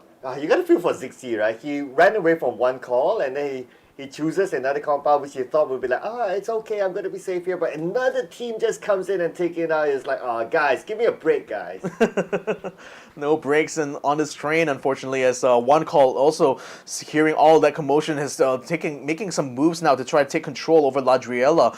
Cerberus Esports still stuck in this fight with AAA this whole time though, and they have not actually made any progress in that regard. Still staying in most of the positions. They actually spread themselves out of the out west of Picado itself, keeping AAA surrounded, so that gives them only one option to pull away from here, which is going to be further eastwards. But that doesn't look too tempting because that's putting them even further away from the center of this circle. So either way, Attack All Around is still more or less incentivized to still take this fight against Cerberus. Well, I guess these two teams, alright, you gotta think about it, right? Cerberus, realistically, is just too far away from becoming the champions. So, I guess to their thought process is like, we become the champions. We might as well disrupt that team who has disrupted us for majority of the grand finals. Yeah, and I think what's important as well is that for Cerberus at least is by keeping AAA bogged down in Picado right now, they have no potential to increase their loot position throughout because they're stuck in the same place. Whatever loot they will find is pretty much what they have to keep for the rest of this phase now. And Attack All Around knows this at the same time, and they also I think now they've been completely cut off from trying to get to the eastern side because Purple Moon has already moved to take control over the hills at that point. So maybe they can try to move down south if they can just get past a solo Z. That might be an option for them, but things are getting very crowded now indeed as the blue zone starts to center all these teams around this point now. A bit of fire is still coming out, and I think at the same time you also have QConfirm just lurking on the outskirts of Picado too, so they're also ready to start picking up like some scraps as soon as Cerberus and AAA collapse onto each other and start taking kills. Or maybe if they just choose to come out of the Picado city, then they could take 3 long-range shots and secure those elimination points from there. So far, these two teams, they're not budging just yet. I think the only thing that will budge them or force them to move is when the circle moves away. Yeah, QConfirm seems to be staging themselves a lot closer to edge now, so they're also sensing the tension that's coming out Picado here. So, my goodness, they've just been sieged up in that position for such a long time now, but AAA continue to try to shuffle the position, still reaching into other complexes within Picado itself. AAP in the meantime had moved very swiftly to take the western side, and actually, by my estimation, has a much better position here to take sniper shots against the other squads further down on the lowlands here. And Elgin Bots and AAP know that by accumulating by being able to accumulate kill points like this in the last round, they're looking to try to go for a sequel once more here in match number 2. Well, this sequel ain't stopping anytime soon. Looking at the current situation, Attack All Around is kind of clumped inside Picado, whereby their opponents, Cerberus Esports, they kind of got them surrounded. But we got to knock down somewhere else, so a little bit of fights happening here, and it's going to be Daytrade Gaming here. The knockdown is a little bit of a long to mid-range, so it's probably going to take a while before they secure that elimination point. But anyway, we talk about the circle moving away from Picado. It is happening right now, so I guess the fight inside Picado has to end. Has to end at some point. I mean, the problem though is that QConfirm's compound is still in the border of this next safe zone, so if anything, they're in a prime position now to gatekeep anyone coming up Picado, so that's adding more to the woes of this siege here. Like I said, the longer this goes on, the worse off it's going to be for both these teams. Cerberus has done well to keep AAA suppressed, but now they're going to have to cut the losses at some point and start to make a maneuver towards the center of the zone, which right now is breaking out with fire here. Daytrade and NGA under attack. attack here. eArena as well under fire from eArena is under fire from E36. Star-Lord having a mini 40 in hand is trying to get some knockdowns. UV is moving in from the north side as well, and they are under fire from one call, who will have set themselves on the compound on the higher ground here. Star-Lord now trying to take opportunity to get some pot shots. Does a bit of damage onto Smell, but not enough to get knocked down. Still, he unfortunately though is stuck in the middle there. Will be eliminated to one call, so there's another one taken out here by from Unicorn Venom. Unicorn Venom now losing players against one call. At the same time, eArena keeping eyes onto Unicorn Venom from the other side as well. So Unicorn Venom pretty much stuck between two teams. A little bit of a sideways situation for them. The rest of EA, they are starting to move in. They want to pick up those points. It wanted those points indeed. Unicorn Venom's Smell able to heal himself back up. Gets a nice ping against Insight there, forcing him to duck down into the lower floor. One call is still keeping the fire going though onto Unicorn Venom's as well as EA's position the whole time though, and they're in the prime position to keep them sieged up over La Giriella. Daytrade is not really making any moves to keep the pressure there. They just want to let them fight it out while Belmov continues to try to take pot shots against one call, who are shuffling about and looking like they want to try to reposition themselves to get a better angle to take this fight against Unicorn Venom, who are still hurting by the way because they're still bogged down out here, with Silhi getting taken out. They're certainly looking like they're in the same kind of quandary they had in the first match, where again it's these two members that will have to fight it out for the rest of this phase. Oh, here is the fight between the Expendables as well as Purple Mood Esports. Looks like they're trading off each other at this time. Oh, Purple Mood Esports takes out the entire Expendable squad, and they will be the first one to go up. Purple Mood Esports, I mean, when it comes to taking fights, they are the team to do it. They are the ones to do it indeed, so they will have control over that compound for now. Unicorn Venom still in that siege right now against eArena. AAA is also making a move. They're starting to get out of Picado now that the blue zone has already crushed into the town, and they're starting to give Cerberus a bit of a slip right now, but unfortunately I don't think they found any vehicles, so they still have to proceed it on foot, and that's certainly very risky, especially at this point where Cerberus is still having a good sightline onto them. Solo Z is still inside the safe zone right now, but we'll soon have to move out. Taikon and Himas are still staying inside the blue zone for now. Haisaki now moving across the road to try to cut things off. The trick from one call in the meantime, also moving out to get closer and closer to the complex that both Unicorn Venom as well as eArena are based in here. Haisaki having just going to be popping some pills here to get himself fully up to speed, as well as full energy bar as well to continue to weather out the storm that is the blue zone right now. Blue zone, but the safe zone continues to move even further and further away for them right now, so they need to find some vehicle somewhere, but AAA still has to hoof it on foot. Look, the fact that CERBERUS Esports still isn't living Picado, meaning that they are playing like there's nothing to lose for them, but all attack all around, they are ready to get away. CERBERUS Esports, if they want to take them all out, they got to do it fast right now. Oh, what a good angle by Haisaki, it was a close one. Can he still finish him off? Can he still do it? He's trying to get them. Equalicia will be needed up by Haisaki. They still manage to get on time. Jakutu off as well. Shot down by Haisaki. CERBERUS Esports really don't want to let them go. Whoa, that was like too close for comfort there, and tackle around. Look at how low they are. Equilucia unfortunately will be left behind and pretty much will be swallowed up by the blue zone eventually, unless CS decides to move up and finish him off for good. But nevertheless, that was a very, very late E pickup there for AAA to use that T5 in the meantime, collapsing onto ArkAngel Predator while NG is under pressure from Daytrade coming in from the south here. Let's have a look at the replay. Haisaki a little bit slow, a little bit late there, but nevertheless still managed to catch them in midair and got the knockdown onto Equilucia as well as taking down Jakutu off. Oh, CERBERUS really dislikes AAA. We can see that till the end. Imagine if there wasn't any emergency pickup there, then probably AAA would have been taken out based on the position that we last saw them. But now we're moving over to NGE with the Daytrade Gaming as Wuchels will be taken out. Barboards will be gunned down by Chloris as well somewhere else. Yeah, PLM is trying to move into the inner reach of the circle. Now under fire from both MIP as well as GE. Now another knockdown to Tanawan, another knockdown to Thunderous, and Fluky. Last one standing here has to hoop it on foot, but Zest has it dead to rights, takes him out with a mini 14, and Purple Mood is out in 15th. Purple Mood Esports, number 15. Good firepower onto them, but then again when it comes to the long range, another team has the advantage. And now speaking about long range, Balmore putting pressure onto NGE. That's still currently inside the compound. 2 knockdowns, one by Balmore, one by Norris. This could be the opportunity to crash in. Yeah, in fact, Genius Esports might be thinking about it as well, pouring fire into NGE's position while all that fire is breaking out inside this one tiny complex. Nurin's almost dodges a frag grenade, couldn't dodge the shots coming Hokkaido. He will get knocked down, both him as well as Nurin's, and oh my goodness, Belmo comes out together only to get knocked down by Hakkai, so that's the end of Daytrade. Oh, that is it for Daytrade Gaming, but we still have the rest of them here. We can see that eArena is going to go up against Unicorn Venom. Unicorn Venom just on the other side, on the other building, but if anyone were to step out of this building, one call would shoot them down. For sure, and the one call is already taking position on all the high ground that overlooks this one complex that UV as well as EA are currently set in. So either way, like they will, it's a huge amount of pressure being put here on this fight.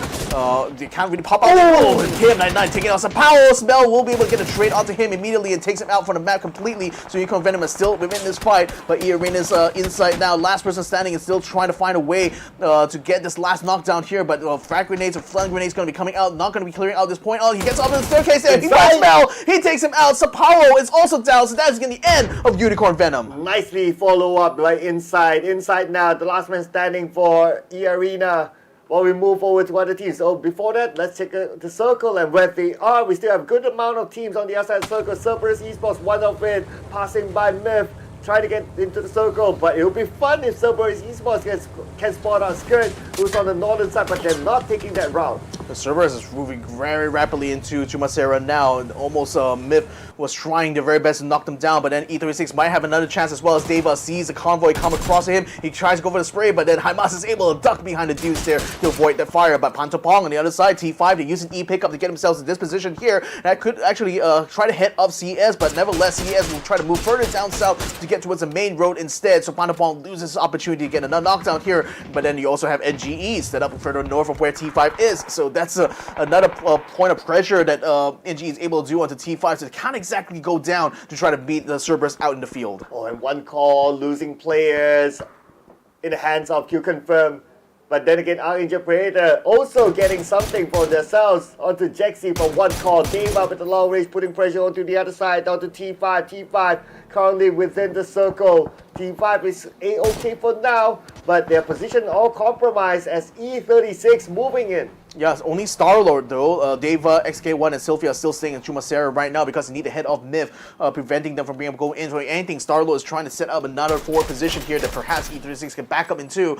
Sylvia, in the meantime, still having his hands full, trying to keep Myth off of their backs here. QConfirm started to collapse onto one call's position too, so Erzapalui is going to have to watch out because he's not exactly in a position now to try to stop one call from taking over the compound because actually they're already there. They're already starting to push through. Not a good frag grenade and kills there coming in from GE, so they will be able to eliminate NGE on that side, so they will take control over the compound instead. QConfirm continuing to feel the pressure coming from one call here, but again, they're trying to assault out from this northern side. Jacob just been knocked out, has made in Thailand, tries to make a break for it to get to the eastern side, and just get into a collision course here with attack all around. Oh, but Myth is going towards AAA right now. AAA trying to defend their area, and AAA Skirmish get the knockdown onto Exorcy and take him out. AAA still holding on strongly, but they're on the outside of the circle. Now Ro has the high guard advantage instead. He went in for the wraparound. He's able to see Skirt, and he'll take the shot, and AAA is out. AAA is out.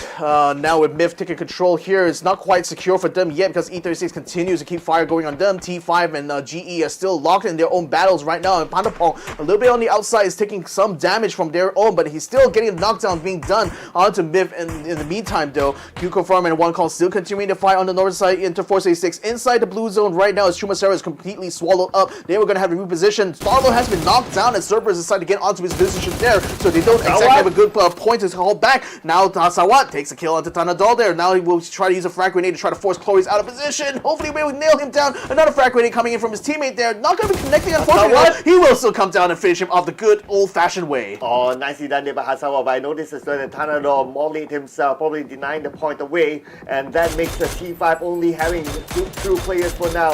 Now, QConfirm, Pawns, put the pressure onto the other side. not allowing teams to rotate freely, but then again now we have inside still, just right beside one call. The rotation from one call left them close by with inside, but they seem to not know that he's there. Yeah, player 3 is starting to end the game too. ArkAngel Predator is now inside the safe zone, and they're going to keep QConfirm tied up on the high ground while one call can focus on trying to take inside out of their compound here. CERBERUS is still taking control over the south side. They still have the main road somewhat, but Gex is also taking control of a compound closer to the border there, but it's still a good staging point for themselves to try to cover the amount of open space that's just in front of them up north. In the meantime, Frag Grenade is still coming up. Panda Ball almost catches it there from Utah, so now he's going to be forced to get the first aid kit up. The whole time, GE is still continuing to move up onto the position, and T5 is very much under pressure here. Only 2 members still left on their side, and they still have to fight against a full stack. Alright, T5, now they're on the other side of this hill, but we have Yuta putting pressure on the T5. Patapong on the high ground. Patapong has a high ground advantage, but Patapong's not taking the shot just yet. He doesn't have a good visual because of the smoke. Yuta on the lower ground. GE looks like they're falling back because there's another team coming close to them. Another team that is going to be E36's Deva and Starlord. Starlord having been revived now, but E36 still has to play as a duo from this point on, so they can try to pincer them in GE, and you also have Duckmans moving into the safe zone now, and he's under fire here from Starlord's side.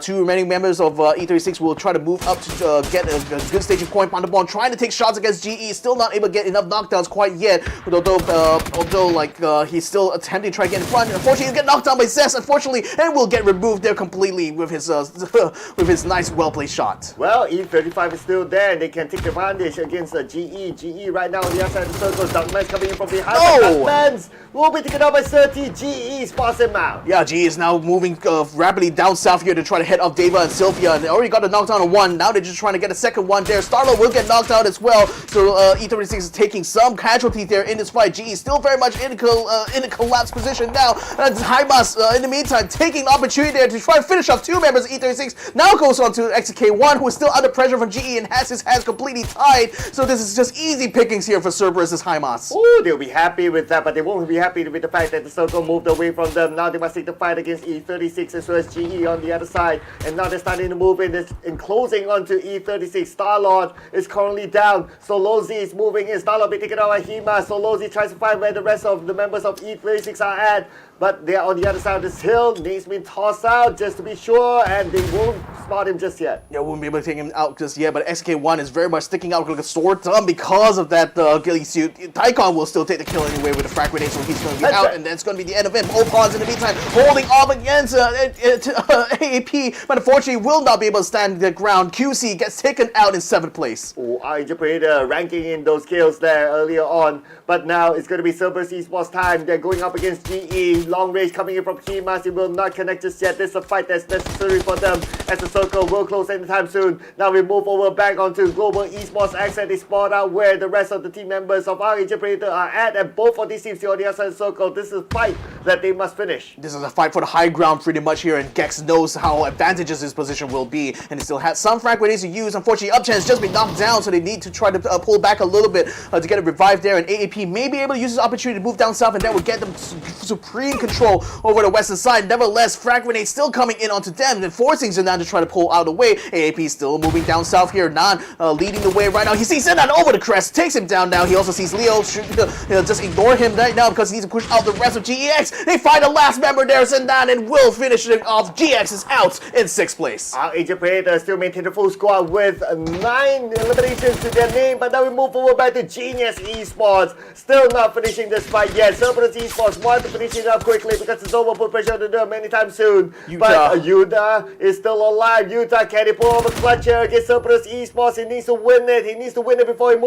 Tycon Haimas moving up as well aggressively under the cover of the frag grenade. Yuta is very low, very much injured right now. He has to back out. He needs to try to think about the longer game here because he is still in a position to try to cut them off from the next zone. He's still taking a lot of damage though. Tycon now on the chase here. Tries to find him around the trees here. Goes on the top, finds his shot, takes him out, and now GE is out in 5th place. Oh, CERBERUS Esports, 8 elimination points to their name in this round. But look who has the full squad. It's going to be ArkAngel Predator. They have the numbers advantage. They have a vehicle. They're coming into the circle as well. They don't have the compound. The only 2 teams with a compound right now is going to be One Call as well as eArena.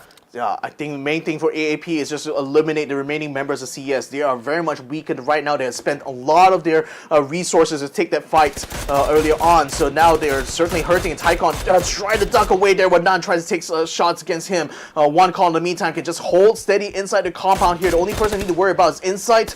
But at the moment, they're just focusing their attention onto AAP. Now that circle moves even further up north here. So Cerberus is in the worst position here out of everyone else. So I think AAP is in the best position here to try to keep them away from this next safe zone. One call in a decent position as well, but look at the movement from inside. He's moving up though, he's sneaking into the circle. No one knows it's there, and he could backstab any team that could be fighting at that point. But now putting focus onto Cerberus Esports versus ArkAngel Predator. We can see that Cerberus Esports, they have the high guy advantage. ArkAngel Predator, they are closer to the circle, but they don't have the terrain to play with. That's the thing, so that's why two members are moving up to try to take the high ground here. Alec got a shot on the high mask though, so Cerberus is starting to hurt a lot more. Taikon and Solo Z forced to back away from Algebas as well as Nan, trying to put some distance between themselves, but that's putting them even far worse off compared to before now, because with AAP already taking control over the high side there, they're certainly looking to try to keep that western control over this circle here, and the whole time Alec can continue, he still has a range to find both Taikon as well as Solo Z, so he's still pouring fire on them, keeping them under pressure on the other side of the hill. Oh, Solo Z being spotted out by Alec. Alec is now just going to stop them from coming in and let the blue does his work. And let's see how Taika is going to evade it. He's dancing. Dance, boy, dance. That's what he says. Alec, not letting it go just yet. But Alec can't seem to land any of those shots. No, it's just not so easy even at that range though, because he had to consider bullet drop as well as the time taken. But Alec will eventually find the end there. Takes out both Solo Z and Evil Patrick finds Taikon as well. So that will be the end of Cerberus Esports. 3 teams still remain inside the only solo member. AAP still has a full stack right now. And One Call has been huddling themselves in the compound for the longest possible time here, but now it's going to be time for them to fight. ArkAngel Predator has the high ground right now. We can see that 2 teams. Okay, I don't think they know that Insight's on the other building, so they're going to put focus on the ArkAngel Predator. Now, Insight can pull off a surprise here, but the long range coming in from Arjun Boss, managing to get the knockdown to Jackson. Beautifully done by him. With that knockdown, this could be an opening for ArkAngel Predator to crash in. Yeah, the thing is that they're flanking the other side by taking the high ground on the opposite end of the circle. You can see both Evil Patrick as well as his teammate already set up in that position now, just trying to pour some fire into One Call. Arjun Boss continuing to poke through the windows there, does quite a number onto Nando J, forcing him to dig into the corner of the house. Now, he still has several smoke grenades, so he could potentially even cover his approach going in, but nevertheless we'll try to surf around the blue zone as it starts to close in. Now we're in the final phase here, folks. This is going to be where it starts. Oh, this is where it's going to be super duper exciting. And the circle!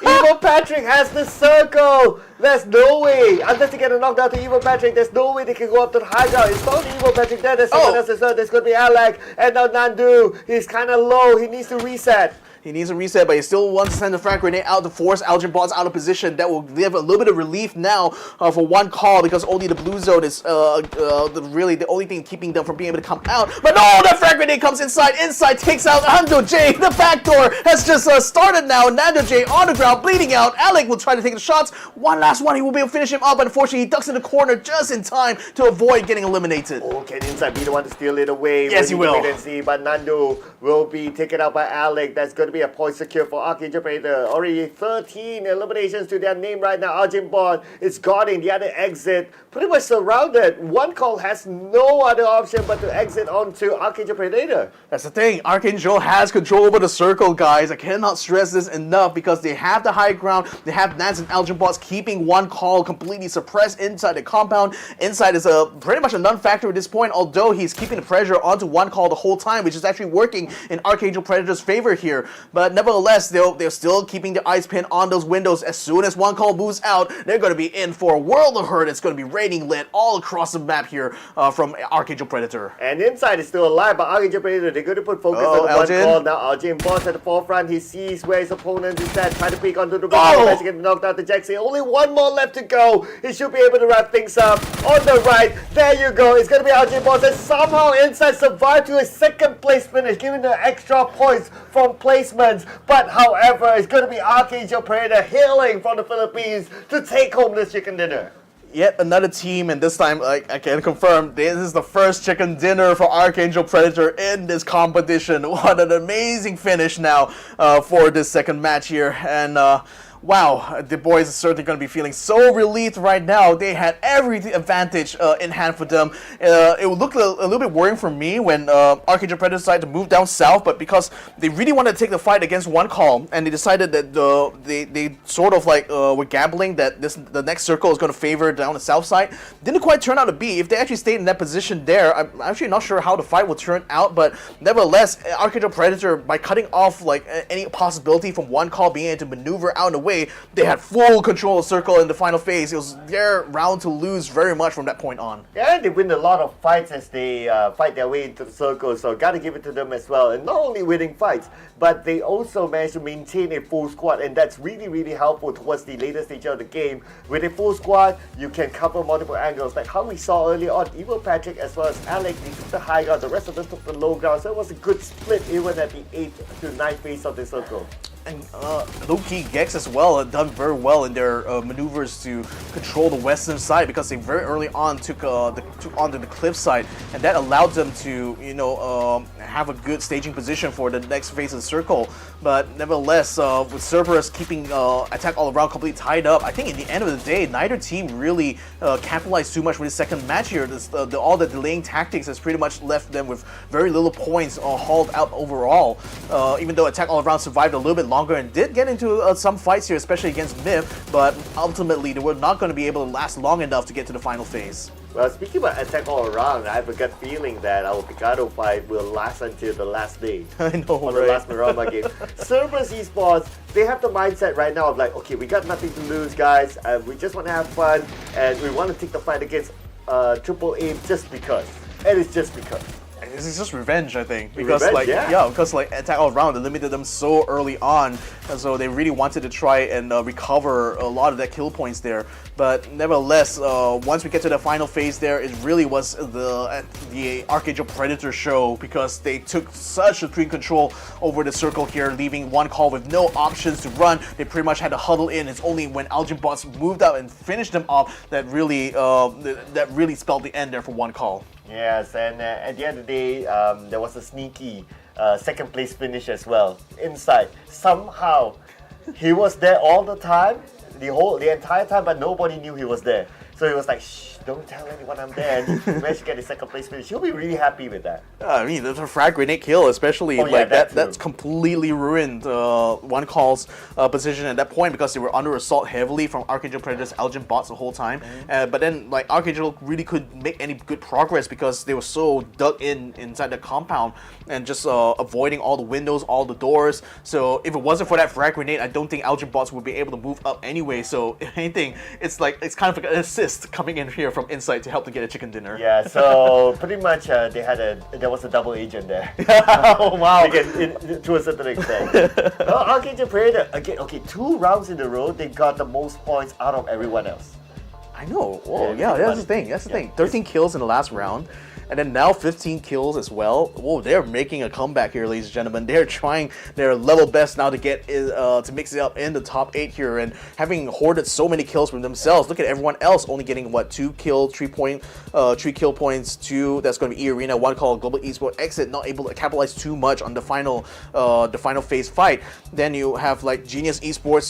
They took a lot of those kills. I think like over in the north eastern part of the circle. That was where they were under siege from a couple of teams, but managed to mop that up very easily for themselves. But nevertheless, New Generation, no placement points at all for them, but still 4 kill points on their own. Theerathon 5 though, no points here, so I'm hoping to see that with Genius Esports having picked up a lot of points here, hopefully they'll be able to close the gap significantly now to Theerathon 5. Yeah, well, no difference in terms of gap. It's still a 15-point gap between number 1 and number 2 at this point, so it's still a race here between New Generation Esports and T5. Yes, Junior Esports in Thailand can still catch up because we got like 8 more games to go after this. So it's still something that is still possible for them. I'm just going to put it out there, right? So historically, ArkAngel Predator, they have done it a couple of times before, whereby they were behind and it took them like maybe the last 2 days or something like that to really catch up to whoever was at the number 1 in previous tournaments before. So right now, I'm just putting out there that they're showing that they have done it before, and so far they are still in the running to do it again. Yeah, I mean, if history repeats itself, ArkAngel Predator might be another team that will have their stonks continue to rise here because they're already in 100 total points now. So that's putting them in a tie-up with Purple Boot Esports, who currently still holds on to the 8th place, but by only a hair's width right now. And with ArkAngel Predator having this resurgence over Mirama, one wonders how this takeover round is going to benefit all these other teams here. Evil Patrick taking the bulk of the kills here, along with his teammate Alec having 4 kills. Clories from GE certainly pulled his weight when GE was under siege on the northwestern part of the circle, but nevertheless, the kill points are certainly going to be important now because GE is within a touch of a distance away from overtaking new generation esports. What if I tell you that Evil Patrick looks like someone that we know? What if I tell you he looks like Ikuto? He actually does. He actually does. No, we can't unsee that now. Okay, yeah. So, ladies and gentlemen, he's a talent in our region as well, just for the benefit of everyone.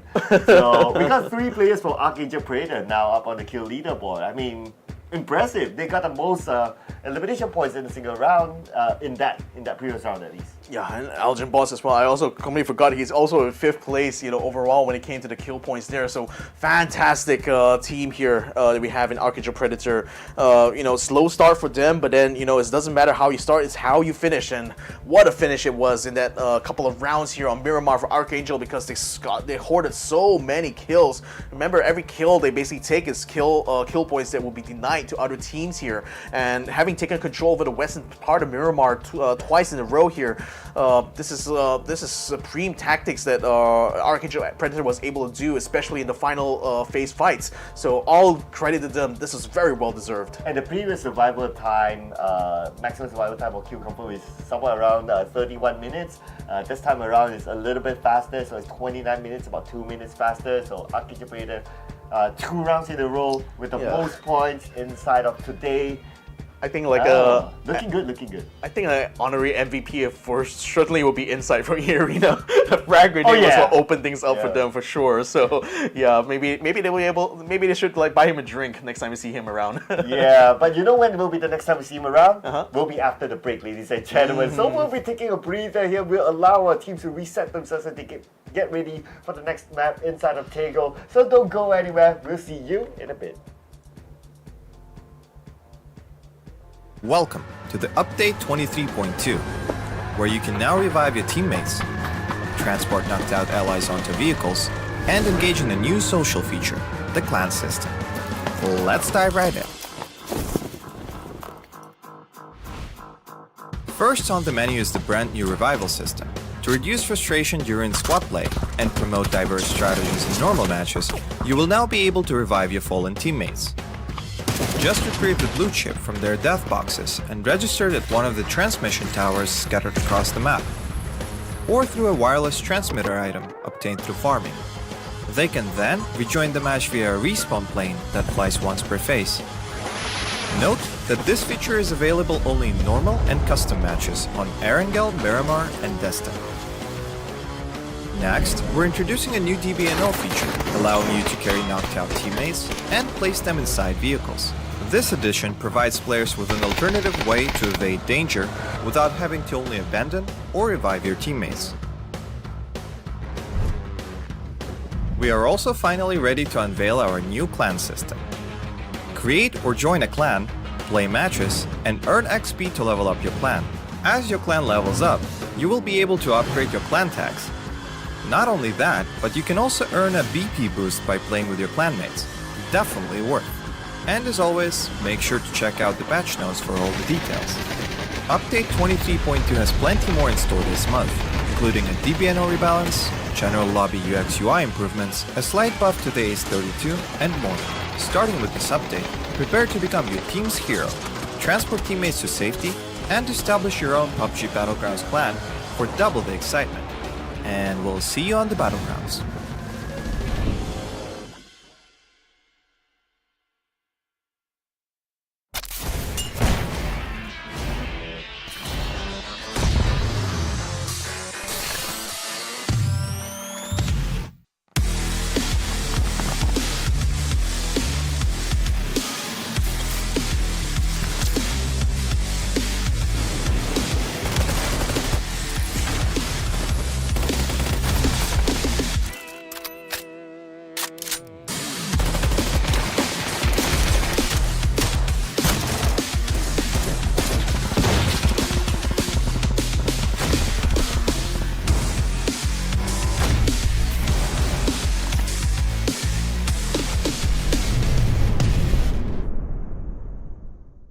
The latest game from Krafton and 5min Lab.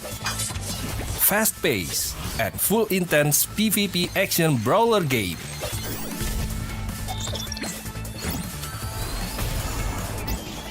Use your best combo to send your opponent to the lobby.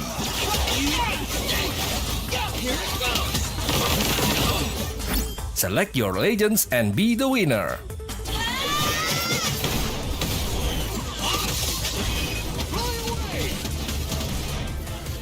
Pick the mode that suits your fighting style, from 1v1, 2v2 to Battle Royale. Available to download and play free on Play Store, App Store and Steam.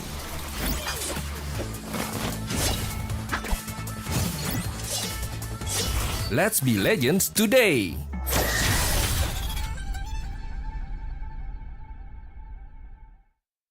Welcome to the Update 23.2, where you can now revive your teammates, transport knocked out allies onto vehicles, and engage in a new social feature, the clan system.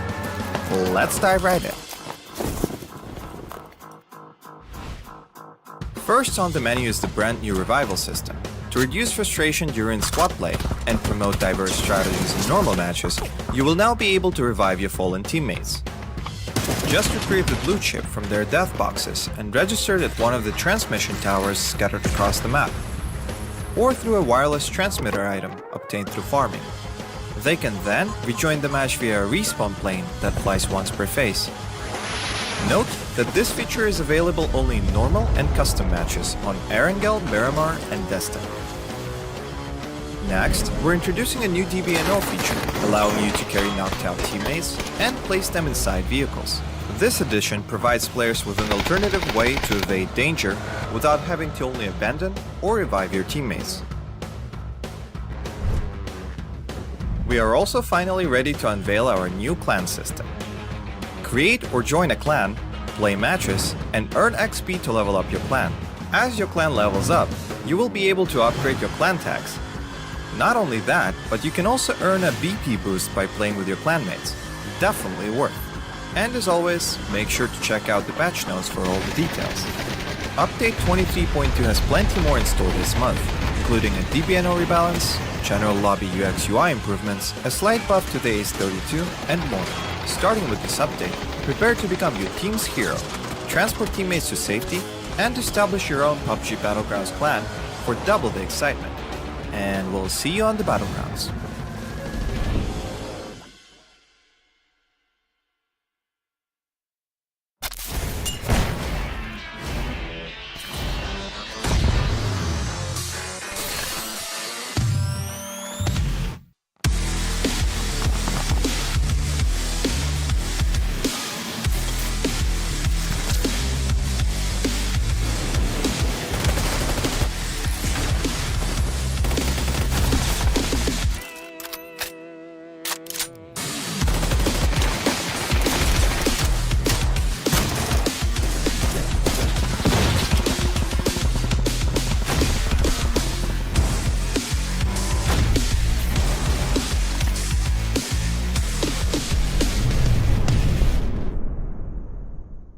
The latest game from Krafton and 5min Lab.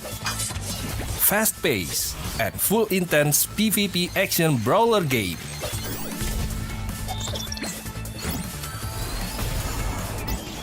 Use your best combo to send your opponent to the lobby.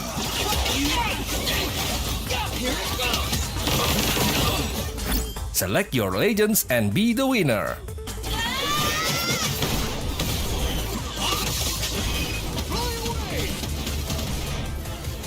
Pick the mode that suits your fighting style, from 1v1, 2v2 to Battle Royale. Available to download and play free on Play Store, App Store and Steam.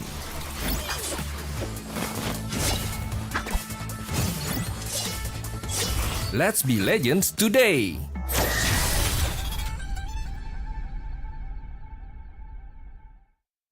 Welcome to the Update 23.2, where you can now revive your teammates, transport knocked out allies onto vehicles, and engage in a new social feature, the clan system. Let's dive right in. First on the menu is the brand new revival system. To reduce frustration during squad play and promote diverse strategies in normal matches, you will now be able to revive your fallen teammates. Just retrieve the blue chip from their death boxes and register it at one of the transmission towers scattered across the map, or through a wireless transmitter item obtained through farming. They can then rejoin the match via a respawn plane that flies once per phase. Note that this feature is available only in normal and custom matches on ArkAngel, Miramar, and Jester. Next, we're introducing a new DBNO feature, allowing you to carry knocked out teammates and place them inside vehicles. This addition provides players with an alternative way to evade danger without having to only abandon or revive your teammates. We are also finally ready to unveil our new clan system. Create or join a clan, play matches, and earn XP to level up your clan. As your clan levels up, you will be able to upgrade your clan tags. Not only that, but you can also earn a BP boost by playing with your clanmates. Definitely worth. And as always, make sure to check out the patch notes for all the details. Update 23.2 has more installed this month, including a DBNO rebalance, general lobby UX UI improvements, a slight buff to the Ace 32, and more. Starting with this update, prepare to become your team's hero, transport teammates to safety, and establish your own PUBG Battlegrounds clan for double the excitement. And we'll see you on the Battlegrounds.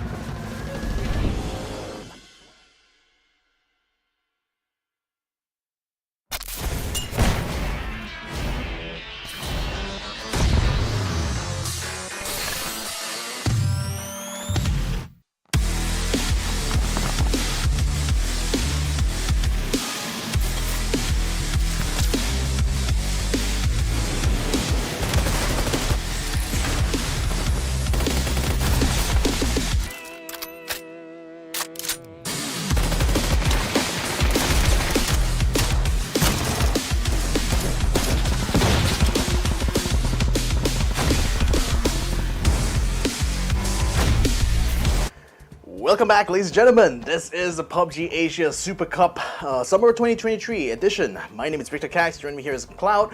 We're going to be looking at match number 3 now. We've already finished off our rounds on Miramar there, and a fantastic performance of both QConfirm as well as ArkAngel Predator, finally getting their first chicken dinners of the tournament. Actually, when you look back at it, and even when you look at the scoreline, I also realized that more than half of the teams in this competition have gotten chicken dinners throughout these 5 days tournaments. So if this was a regional tournament, this is a very, very competitive region, isn't it? Yeah, it is. It is absolutely. We're starting to be able to count like only a handful of teams not getting chicken dinners for themselves, right? But hopefully everyone by the end of this grand finals will be able to take home at least one chicken dinner. At least you got your poster up and something to celebrate.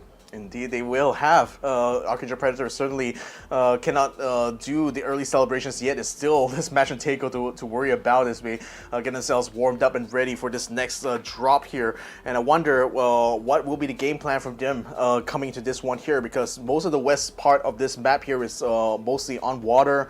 They could try to maybe take control over the east side. It seems like taking that sort of approach has worked out well for ArkAngel Predator in the past. But then again, lots of other teams have varying sort of strategies coming into this map here, and I don't think anything is quite like set in stone or like sort of like normalized here as far as team strategies go. So it's still pretty much anyone's game, I think, whenever it comes to Tego every single time. Yeah, because it's such a small map and anything can really happen. Like the hot drops, you've seen it time and time again.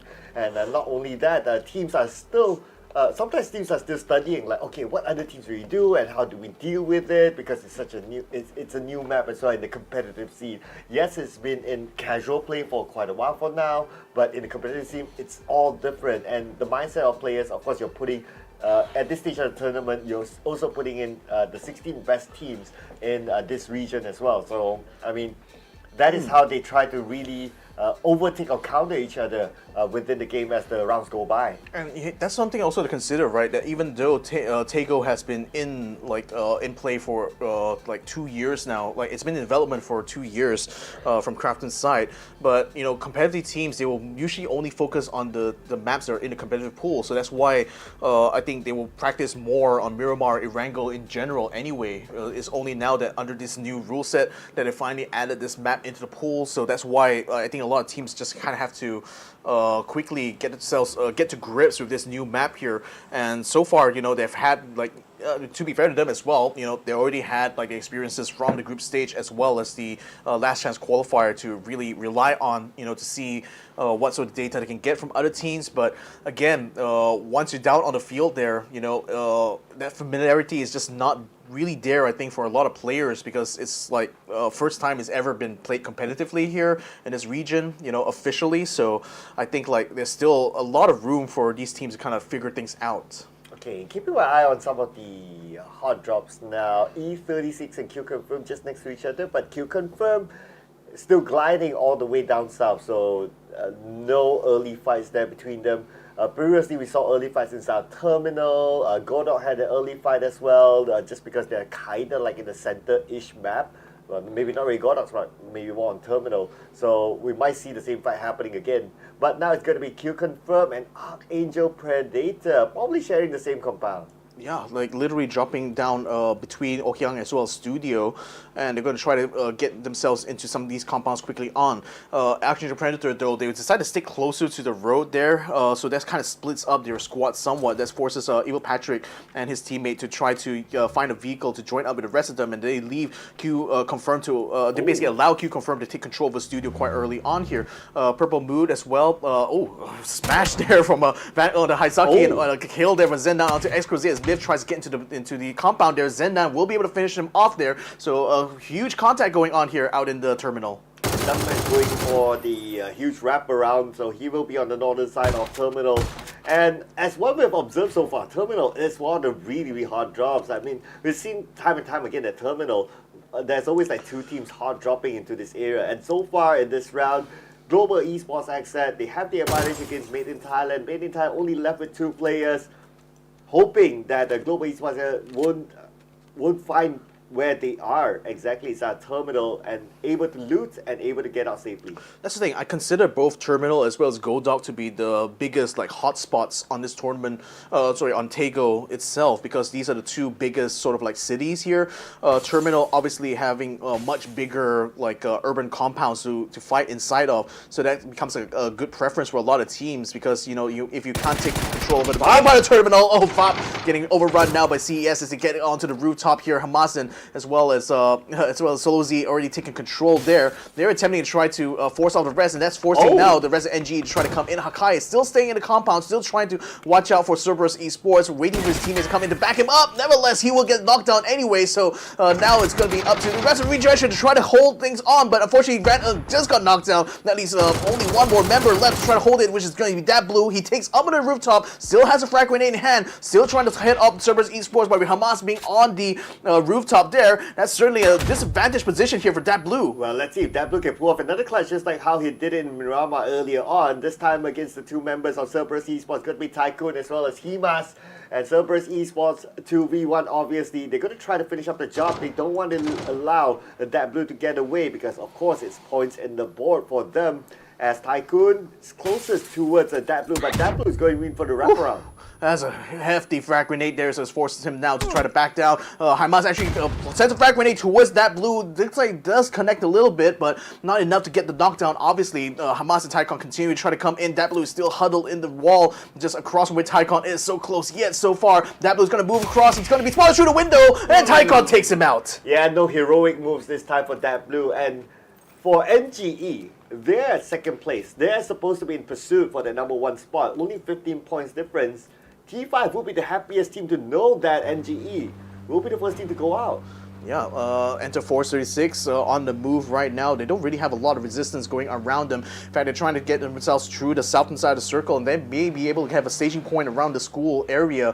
So that will be great to see from them. Attack all around. So further inside the circle, though, they actually have a better position to try to keep control, especially around the the water track just to the east of Hosan Prison. In fact, you already got Otuscript just setting himself up inside there to try to get some loot. So you can see that circle is mostly moving a lot of these teams now towards the eastern side. One call is probably the team that's the furthest off because it's decided to land near the airport, but now they're just going to have to get a road trip to get themselves to the next safe zone. Now since the fight has ended, we get a good view of the map. Looks like everyone is well spread across the map.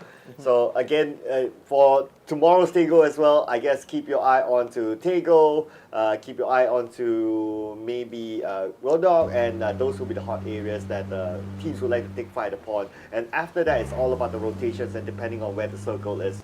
So far, speaking about the circle, there's some percentage of the northern island within the circle, but because it's an esports mode, it's very, very likely that the circle will come into the main peninsula instead. I mean, there's still like a 30 or 20% chance it will land on the island anyway. So I think T5 is still trying to hold on to Gold Dot Village there and just move down south if they need to. But the path going down there can be a little bit tricky, especially if I go down southwards. Go Esports spotting Duckman does do a lot of damage with that spray though. Out of that buggy, still attempting to try to get a knockdown. Does get the knockdown though. Zendan now should be able to finish off Duckman if he can just land the bullet drop. Yes, he will remove Duckman from the competition there. So Biff down one man. And that's going to be elimination number 3 for GEX, thanks to Zendan as well.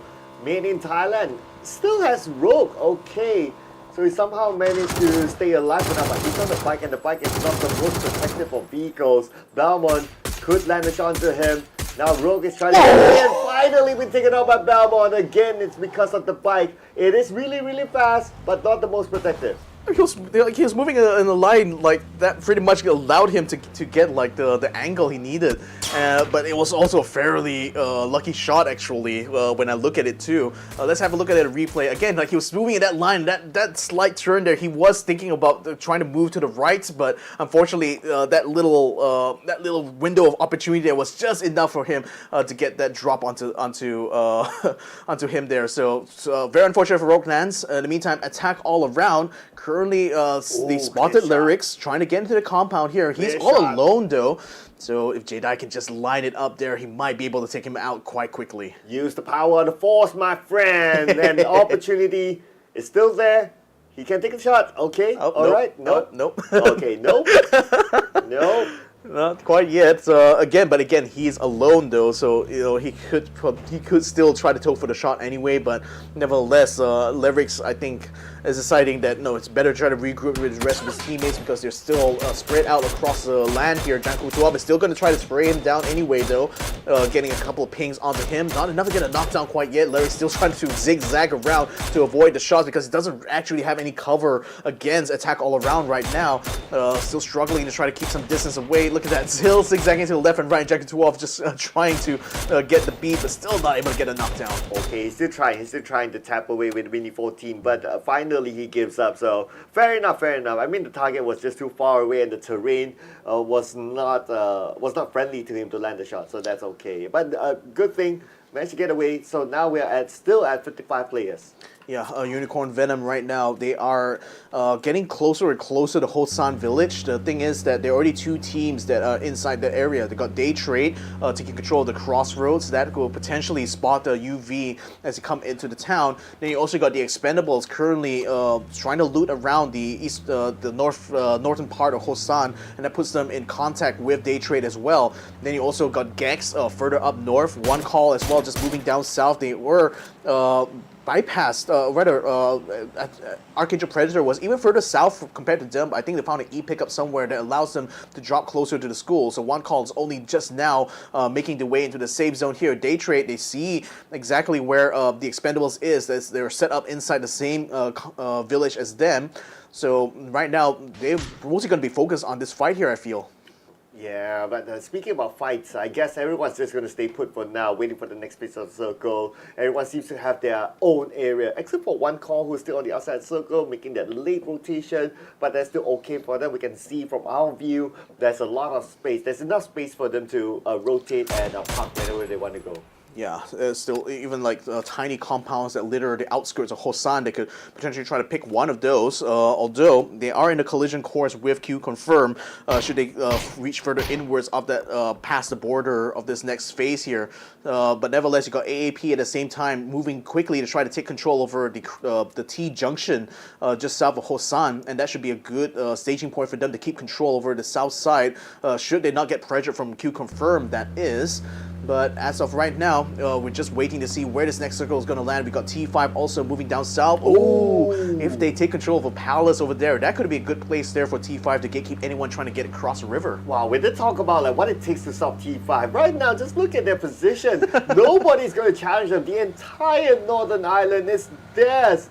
Until maybe GE makes a rotation inside, then they'll have a challenge inside out there. But even so, there's so much space for two teams to be in. Oh boy, ArkAngel Predator probably going to get collided together with one call who are moving in rapidly onto the position. They've ducked out their cars right now to maybe try to scan around the area, and they're going to see one call coming at them rapidly now, so they're going to be turning around to take fire against this. This is going to be a huge contact now. Algebot's going for the spray of the Simoy, doesn't quite get a knockdown quite yet, but he's receiving a lot of damage coming from Trace's side. And there's a couple of pings there for Evil Patrick, actually putting Simoy all the way down. Oh, he's going to nice. get knocked down now, and there's going to be time for ArkAngel Predator to pounce. Beautiful, but Evil Patrick, I mean, you can always count on this guy to pull off those kind of shots. And with that knockdown, they're going to come in to mop it up, and one call is in trouble. Evil Patrick has a nice angle and no vehicles for Seymour and his teammate to get away on. Yeah, pouncing straight on them, finishing them off, no problem whatsoever for Algebot's shooting out the window. One call forced to duck away closer to the blue zone. Not exactly what they hoped for, actually, coming down the south side. So there's some trouble to them. Purple Moon now caught a frag grenade there from Zendan. So Boros is currently down and bleeding out. Fluky attempting to try to stabilize the situation here, but Zendan continuing to encroach onto Purple Moon's position here. This is looking like a fight that will favor them a little bit. Okay, here we go. Purple Moon Esports. We know that they have a lot of firepower and the long range coming from Thunders. Will not be able to knock down anyone just yet, but this area that they're in is within the circle. Now we can see a lot of teams actually migrating across the bridge onto the other side, but Purple Moon Esports not done yet, as Tycoon will get a knockdown onto Barbodes.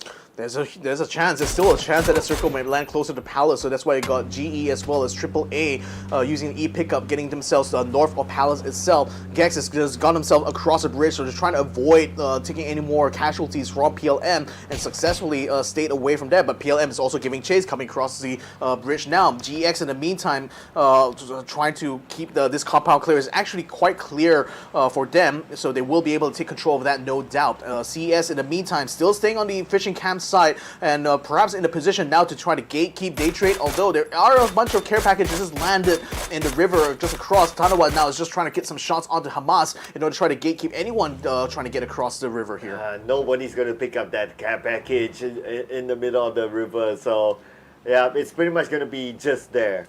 But for all these teams that have migrated onto the northern side, I mean, it will be heartbreaking if the next phase of the circle, somehow the circle shifts all the way down onto fishing camp. Yeah, but again, if the teams that are making that gamble now on Palace, if it works out for them, that's going to be supreme opportunity for them to control this next circle here. So it's really 50-50 right now between these 2 points. It's really down to the next phase to find out. Nevertheless, Sylphia sees a convoy just cut across from him there. That's going to be ArkAngel Predator. They're attempting to wrap around from south all the way to the west here, avoiding the main road for the most part, and that's because most of E36 are already set up at the junction there. So now this next circle is starting to crowd around. We still got eArena on the outside as well as one call still headed towards the terminal side, and that one should be good. One call is actually just out of the view there near the terminal side, and wow, my goodness, still definitely biased towards Palace, this next circle certainly, but the teams that are on the other side of the river though, they're going to be very much in the squeeze later on. Oh yeah, absolutely. There's only one bridge basically that can go through, unless they choose to make that left and right rotation to take out a little bit of the blue, but they need to calculate how many first aids do they have to be able to do so. So that's a consideration for these teams. Just like what EA is currently doing as well. They're avoiding all the fights at the middle bridge. They're taking the left bridge into the circle because I guess they're confident with the amount of healing utilities that they have. And the problem with like the care packages that landed on the top of the bridge, only one of it is on the bridge itself. The others are inside the water, so it's not even a lot of cover that teams could use out of this care packages should they try to make the way across. So they're going to have to be a little bit more creative. Maybe they can try to find a boat or something that should allow them to get to not have to use the bridge to make the crossing there, but that could put them in the crutches of GX. We got, actually, ArkAngel Predator and eArena decide to brave the blue zone instead to try to get in. Daytrade Gaming spots E36 trying to get into their compound now. They're attempting to try to keep them from getting into the bridge, but E36 gives them the slip anyway, runs themselves across the bridge right now, braving all the fire that's coming in from the south as well as the north. Expendables spots them as well, tries to pour fire onto them, hasn't quite got the knockdown yet, so E36 is still on the run, still on the prowl. They still can't, there's not really any compounds that can go in around here at all. Zixi now on the bridge here, tries to catch out AAP. They're inside the blue zone. He gets no knockdown in a row there, eArena. Wow. Oh, almost got a fall, but Alec got away. But Alec only has like what, 20% of health left. He's still tanking out the blue. He got to get on the safety and use his first aids immediately.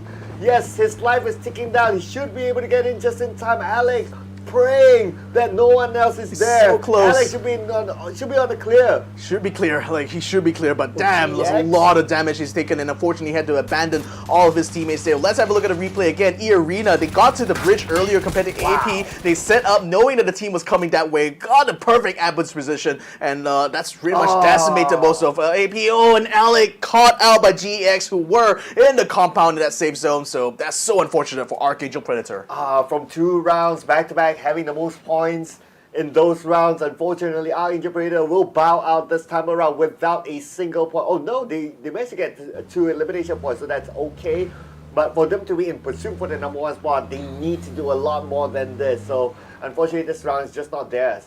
Yeah, now it's a bit of a gamble here. This circle still lands on top of the body of water that splits up the island to the mainland here. The Expendables now making that crossing. That's putting them into the path now of Purple Mood, QConfirm, as well as One Call still out on the blue zone there. Decides to take the jump across the bridge there. And it looks like most of QConfirm are able to make it through. E36 in the meantime, taking a lot of fire as the Expendables gets right on top of them, finishes them up, and takes over their position. It's going to be E36 being taken out right now.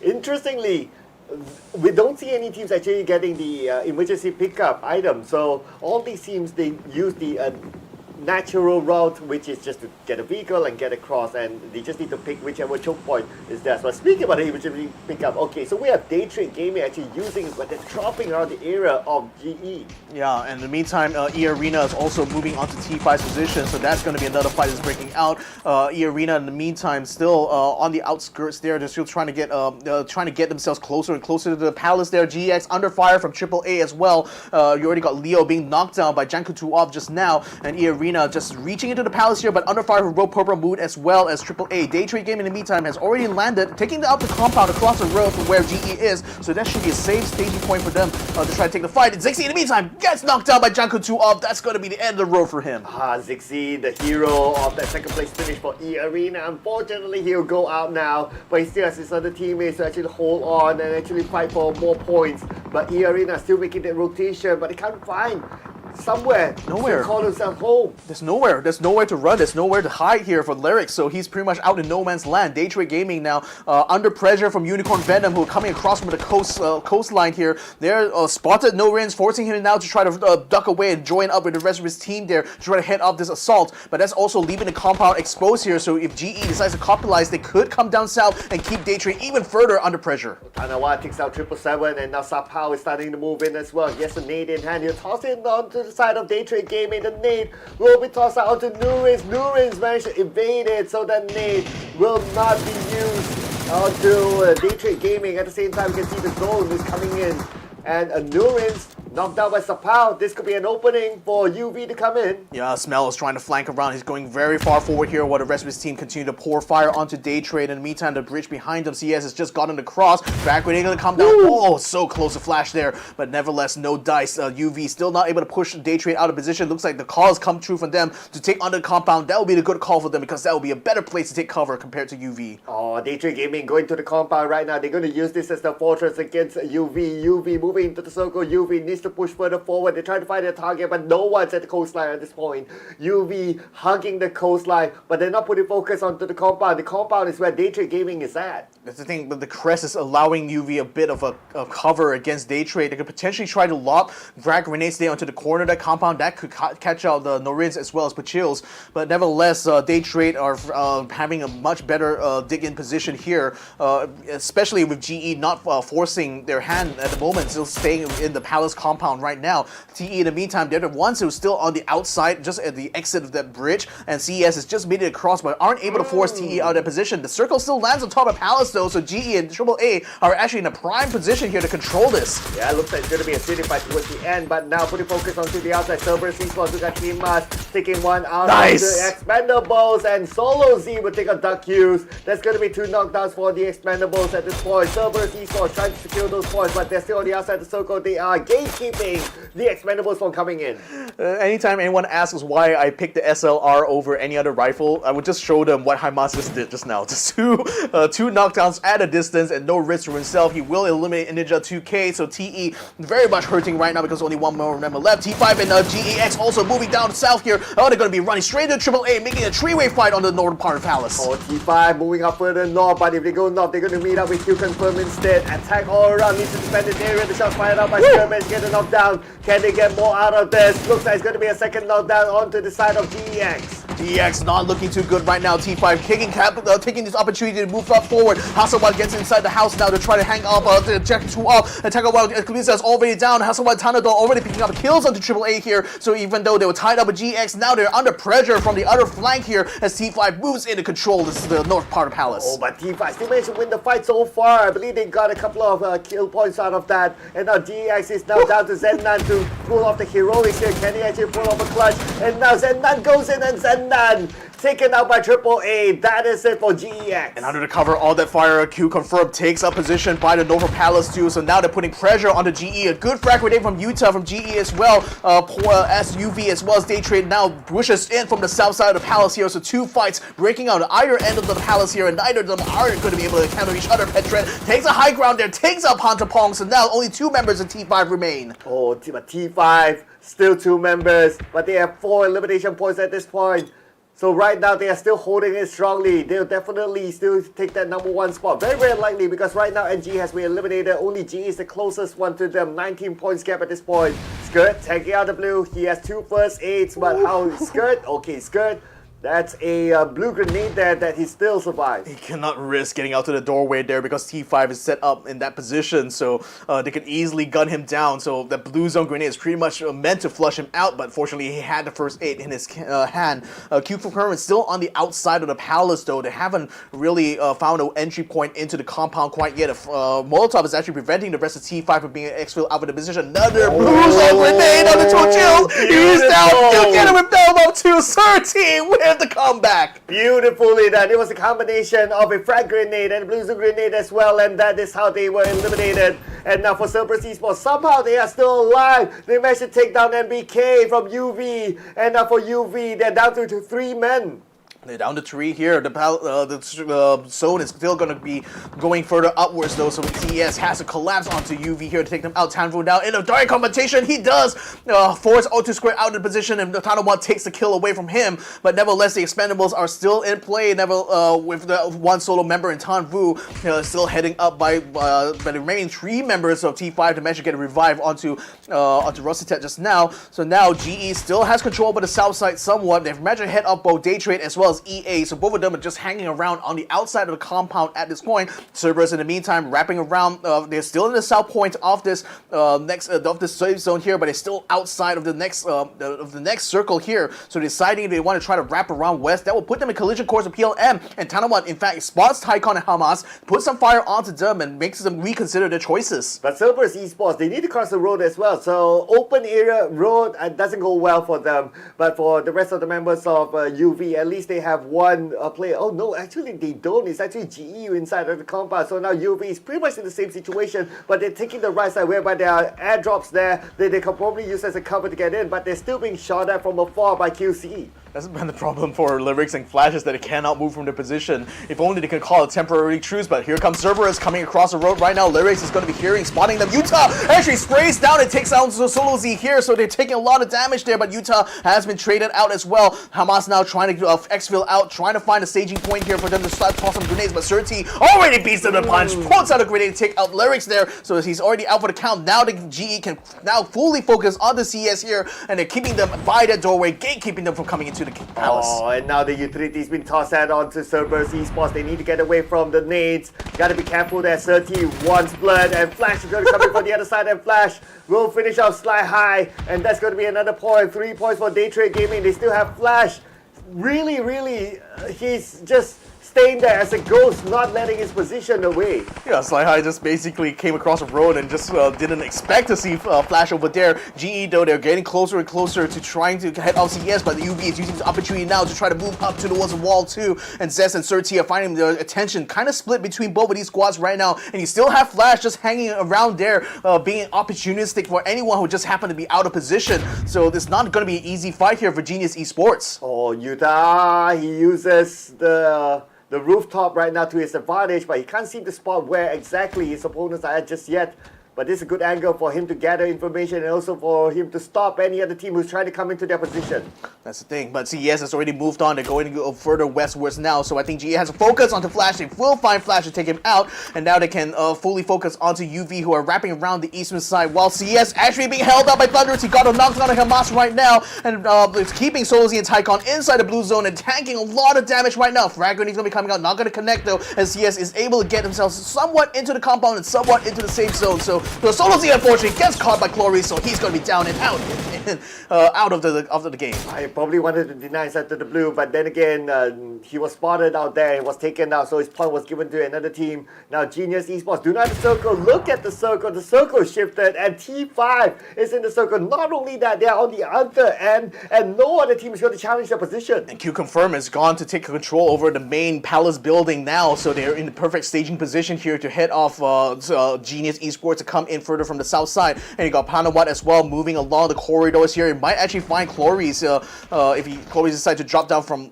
his position there. Then you still got Tycon still surviving for now, able to put out a little bit of a flash there. Utah will get caught up on the top side though. He's going to be down. Certainly has to pass him by, and Frag Grenade is going to be coming true. Cloris forced to try to hunker down and heal right now as PLM continues to move up forward. They find Utah, they find him, knocks him down completely. A blue zone grenade forcing Tanawat into the off position here, but nevertheless he's very secure from any shots coming from GE side. Oh, Purple Mood Esports managed to find a way into the circle, and they still have the rooftop to play with. At the same time, Tycon gets 5 kills for himself, taking out 13, and GE now down. And right now we can see that Tycon is trying to win the fight against UV. He's trying to win the 1v1. He has an AUG in hand, goes for the wraparound, tosses out all the utilities, and he still has an AUG in hand. Not reloading just yet. He moves in and he'll finish up the jump. Tycon with 5 health survives it. That's the end of GE and as well as the UV now, but Purple Mood has already taken control over the entrance into the main palace building. So Tycon, in any case, will have to wrap around the eastern side if he wants to avoid that kind of contact.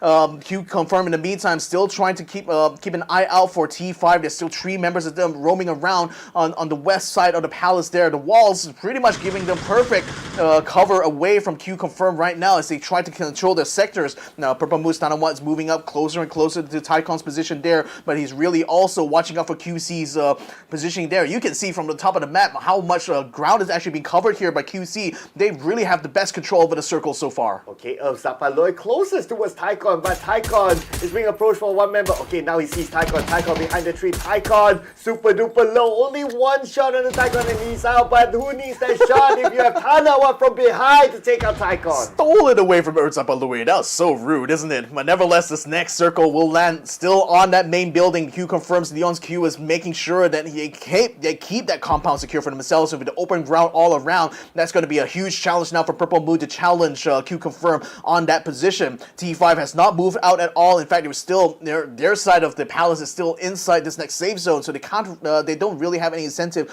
to move quite yet, other than just trying to spot out the rest of Q confirm. PLM though still shuffling around, still trying to maneuver, still trying to see which side or which angle they want to try to take this fight. Whew, and right now T5 unchallenged at all. And considering that all the other closest challenges to T5 have been eliminated, they'll be the happiest. But now T5 still staying put. They're waiting for other teams to make their first moves before they come in. Yeah, Tanawat still hiding in the hallways there.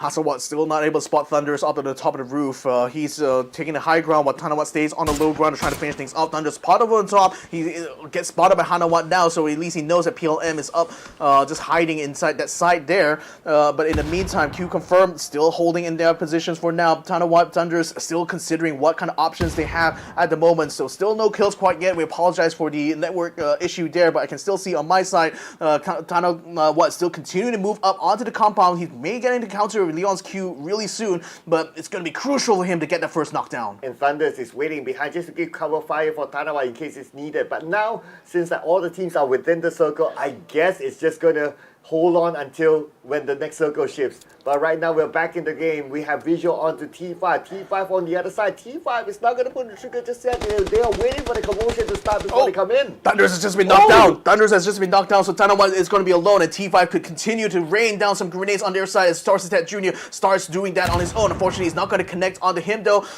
Thunders is trying to crawl his way slowly towards Tanawa's position, but unfortunately he can't really move out to get him there because Xsset is keeping under fire. In fact, he will finish off Thunders in that regard. So now only one left for BLM, but unfortunately Upsupple finds him and finally gets the shot and takes him out. Okay, this is the moment between QConfirm and also T5 to wrap up the game. And it's T5 and QConfirm. So these two teams, they're going to duke it out. It's going to be a 3v3. Let's see who gets the upper hand. So far, T5, they're kind of fresh because they didn't really use much utilities. But Leon gets a knockdown to Panadol. Rosita tries to get a knockdown onto their opponent on the other side, but Rosita being gunned down. Hatsawa is now the last man standing for T5. This is not looking good. Now the rest of QConfirm are moving in forward, sweeping for the kill, removing the other two members who have been knocked down now. So Hasawa is surrounded on all sides. He's under confrontation. Petra, he does get a knockdown though. Leon's Q is going to be coming around the corner now. He sends out a frag grenade. They know exactly where his position is, but it can't exactly collapse on him yet. And again, because the circle's inside the compound, one person still has to stay close there. But Hasawa gets spotted by Leon's Q,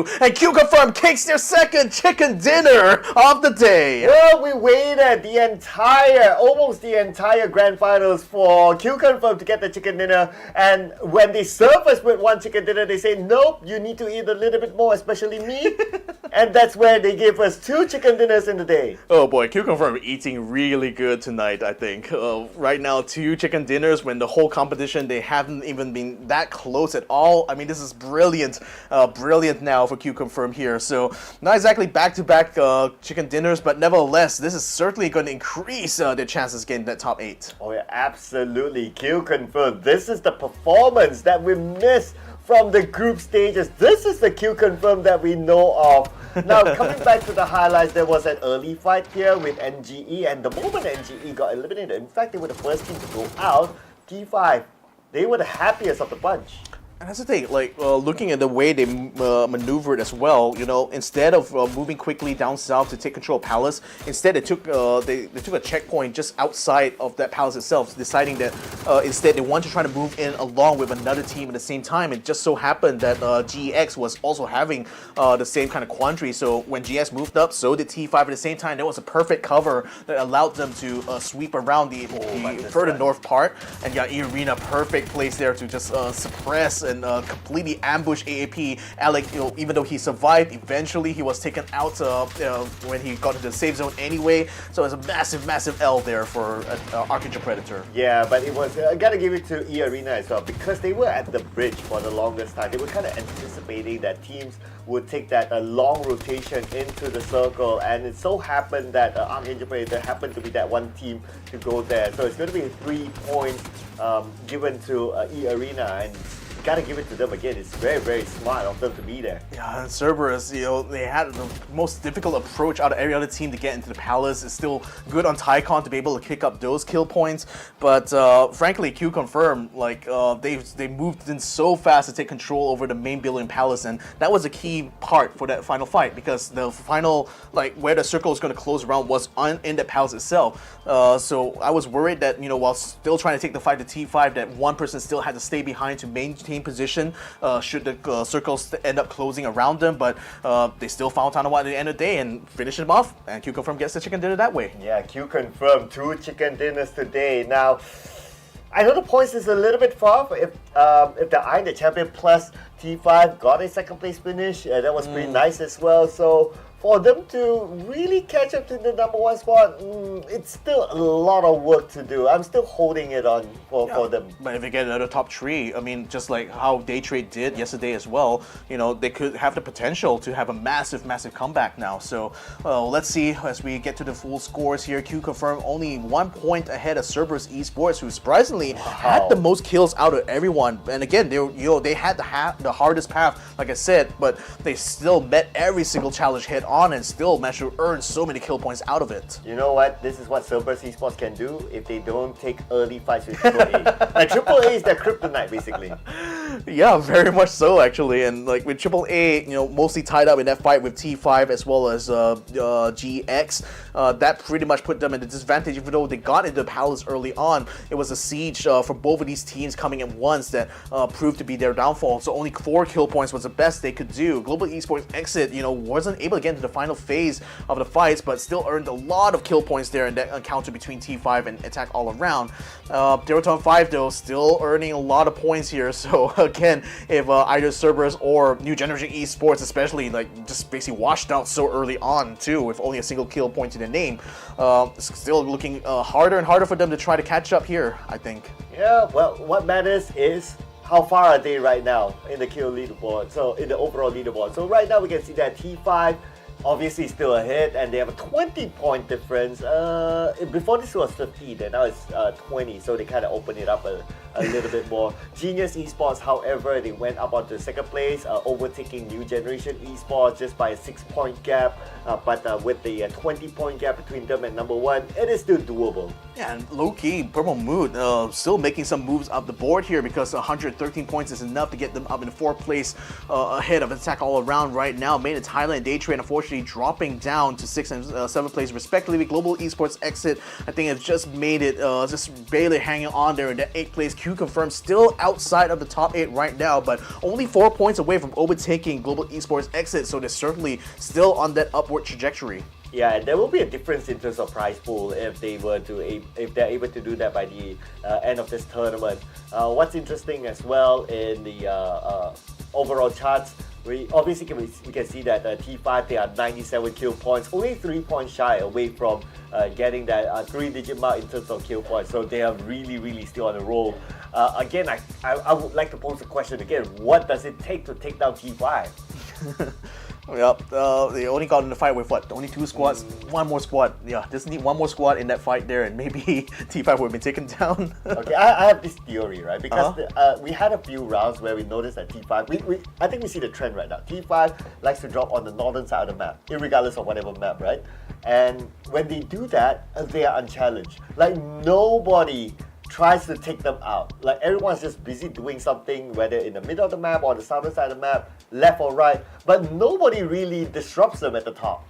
That's the thing. So I think T5 as well, that's part of their strategy, is to not go into the heavily populated areas, just really taking only compounds on the outside. So even when that circle, right, they were one of the early teams to get on the island in the first place. They actually landed on Goldot Village, and even though the circle looked like it was going to get down towards Palace side, they distinctly did not make the decision to get on the Palace early. They allowed AAA as well as Genius Esports to take that position instead, but look at where they ended up in the end. Both of them got taken out quite early on and were not part of the final phase fight. So I think T5 recognizes the dangers, you know, of going to these populated areas without enough information or without enough advantage. And certainly when they're so far in the lead right now, you know, by not taking those kind of unnecessary risks, they still are able to maintain a healthy lead above everyone else. In other words, somebody has to find them up north. Someone has to purposely like track them down and Yeah. specifically like siege them like in that match itself and take them out before they can even get out of phase 2. But the likelihood of that happening, especially with like the lack of information for all teams, I know. Well, the likelihood of this happening is also quite rare, whereby we see 2 players from CERBERUS Esports up on the kill leaderboard. So we got Tycoon there, we got Kimas, they've been performing really well, and Tycoon with 7 kills to his name with 700 damage. Thailand has been there quite often as well. Oh yeah, I mean he was taking a lot of the fights for Purple Mood in the south side of Palace, and in fact was like the biggest thorn on like T5's side that prevented them from getting into the compound to directly confront QConfirm. So PLM actually held up for the longest time there, and the kill points earned off of that allowed them to still stay in that in the top 8. It looked like they were going to be dropping out of there, but thanks to Tanawa's efforts, they would still stay in contention. Yep, let's check out the top performing team in this round, and it's going to be QConfirm again. Second time today, we see their poster coming up. Of course, it's because they got the chicken dinner. Not as many kills this time, but anyway, because of the total points collected is still higher than any other team, they still warrant themselves as the team MVP. Yeah, the kills are very tactical here because it's only against teams that were threatening their position. For the most part, they were all about making sure they had control over the palace compound. In fact, like getting into the main building was what gave them the most advantage in the final fight, because eventually that circle was going to collapse around that building anyway. So really all they had to do is just make sure that perimeter is clear, making sure that other teams is not able to flank them easily, and given that the palace is very maze-like as well, it's very hard to actually just directly move into them, and with the main building being in the middle of an open compound, no one's going to be able to get through without QConfirm spotting them in the first place. Yeah, not only it's a maze on the ground floor, but it also has the rooftop that teams can actually be creative in using it. So so I guess that is it for round number 3 for today. So after this, ladies and gentlemen, we will be jumping into the last 2 Erangel maps for today. And so far, so good for T5. Again, maintaining their number 1 spot. Not only maintaining, but they opened up a 20-point gap. It was 15 points before, and now it's going to be 20 points coming into the next round. I mean, again, like what we talk about, the way to really take down T5, the teams just need to challenge it out. Don't give them the comfort zone of having to do their thing. No one does anything to them. They get whatever weapons they want, whatever utilities they want, and they can move to anywhere they want, basically. This is the advantage they will have whenever get in that position. So, nevertheless, with now things going to Erangel here, is still going to be a full reset for everyone here. I'm not too sure statistic-wise which are the teams that typically will have like the best performances inside Erangel itself. Like I would love to have that stat actually, because now that we're coming to this like final closing stages of this grand finals, there are certainly some teams that perform very well on Miramar itself, and that's allowed them to get a good progress, a good amount of momentum for the start of the day. But there are also teams like, for example, T5 that also had an outstanding performance in Erangel on the first day that was what kept them in the lead in the first place. So yeah, this is still going to be very, like the thing I need to stress is like every single point is important here, ladies and gentlemen. Like they cannot afford to leave anything on the table now, and with other teams, to be fair, they're still tripping over each other right now because GE has just overtaken NGE. But T5, they know that as long as they can maintain a consistent amount of kill points per round, on average, they will still be on top nevertheless. Yes, so because if this continues, right, everyone else will just cancel out each other. So this is the thing, right? Of course, if you're a T5 or if you're fans of T5, you'll be really, really happy with that. You'll be like, yeah, fine, sure, you guys do anything you want. We're good up north. And speaking about up north next, it's going to be Severny and also shooting range, and I believe that's where T5 would normally drop as well. I would like to say that, okay, if in previous metas before this update, I would say that if the circle is a military-based circle, that if you drop into Severny, it's very, very hard to counter the circle. But because now there's the emergency pickup item, so it's no longer a factor in case the circle does go away. So that still allows a team like T5, considering they like to drop into Severny, then they will still have free reign there. And the only way to stop them is for like teams to just drop into it. Of course, the risk is that you might get taken out by T5. It's not like you drop onto them and you will win the fight. No. But again, it also comes to the question of like, if nobody does anything on the T5 will be like, yeah, we're happy with what we're doing. Yeah, but again, the way they make their maneuvers around the map is always to avoid those direct confrontations early on. It's only like they only start being more aggressive once like a majority of teams have already been taken out, and as far as like being risk averse is, that's a perfect way to kind of play it, when you're that far in the lead. So again, like unless there's a really strongly concerted effort there to just track down T5 every single round and just keep them from being able to get past phase 2, it's quite unlikely that they'll get themselves into fights that are unnecessary for themselves. Again, it's like they make all the right kind of decisions for themselves, and that's just really off the backs of their of the lead they've already taken from day one. Okay, so I'm looking over the drop of T5. It's not as northern as what we discussed, so it's going to be UV dropping into Severny instead. T5 somewhat north, but not really there. Maybe they're going towards Jogopo. That could be their next drop spot. But what we should pay attention to inside of ArkAngel is the fight inside of Pochinki. I'm looking over it, and it's going to be TE and AAA again. Both these teams butting head against each other. Yeah. I mean, the thing is that AAA, I think like because they've already like won fights against the Cerberus, I think this should be another one for them to it'll be their like fight to lose pretty much. But then again, this is still going to be a very tight one here because this complex on Pochinki doesn't have a lot of high ground to speak of. A lot of tiny buildings all around, so they can never be too sure where exactly TE is. They're going to have to watch every single window and every single rooftop inside Pochinki itself. Nevertheless, the circle lands on top of them anyway, so I think this is still going to be a fight right now to see who makes it into phase 2. Yeah, this could be a fight that might take a while now. Now, we do see one knockdown on the side of AAA, but the revive is kicking in. It should be A-OK for now, but TE is not a team that likes to back down. They want to finish up fight quickly, and as quick as it is right now, they managed to get 2 knockdowns. Ninja found the second one to ulti Spirit, so now AAA is under deep trouble. 777 will take out Janko 2 off, and I think Squid is a little bit too far away, and Ninja 2K should be able to finish off. In fact, TE finds Equilucia as well, takes him out completely now. J-Dai is the last person standing for AAA. This is not looking too good for them. I was saying it was going to be their game to lose. Looks like they are literally on the losing end now. Oh, Jedi all alone in the shack. They know he's there. Do they? Yeah, they know they're going to rush in together. It's going to be 2v1. That kills me. What? What? Jedi! Jedi! What? And Jedi still has time to reset, so he has enough help. Jedi's winning this fight, but finally we're taken out by Ninja 2K. But at what cost? At the cost of 2 players. That was a straight up Jedi mind trick going on there. Like these are not the kills you were looking for, for really much.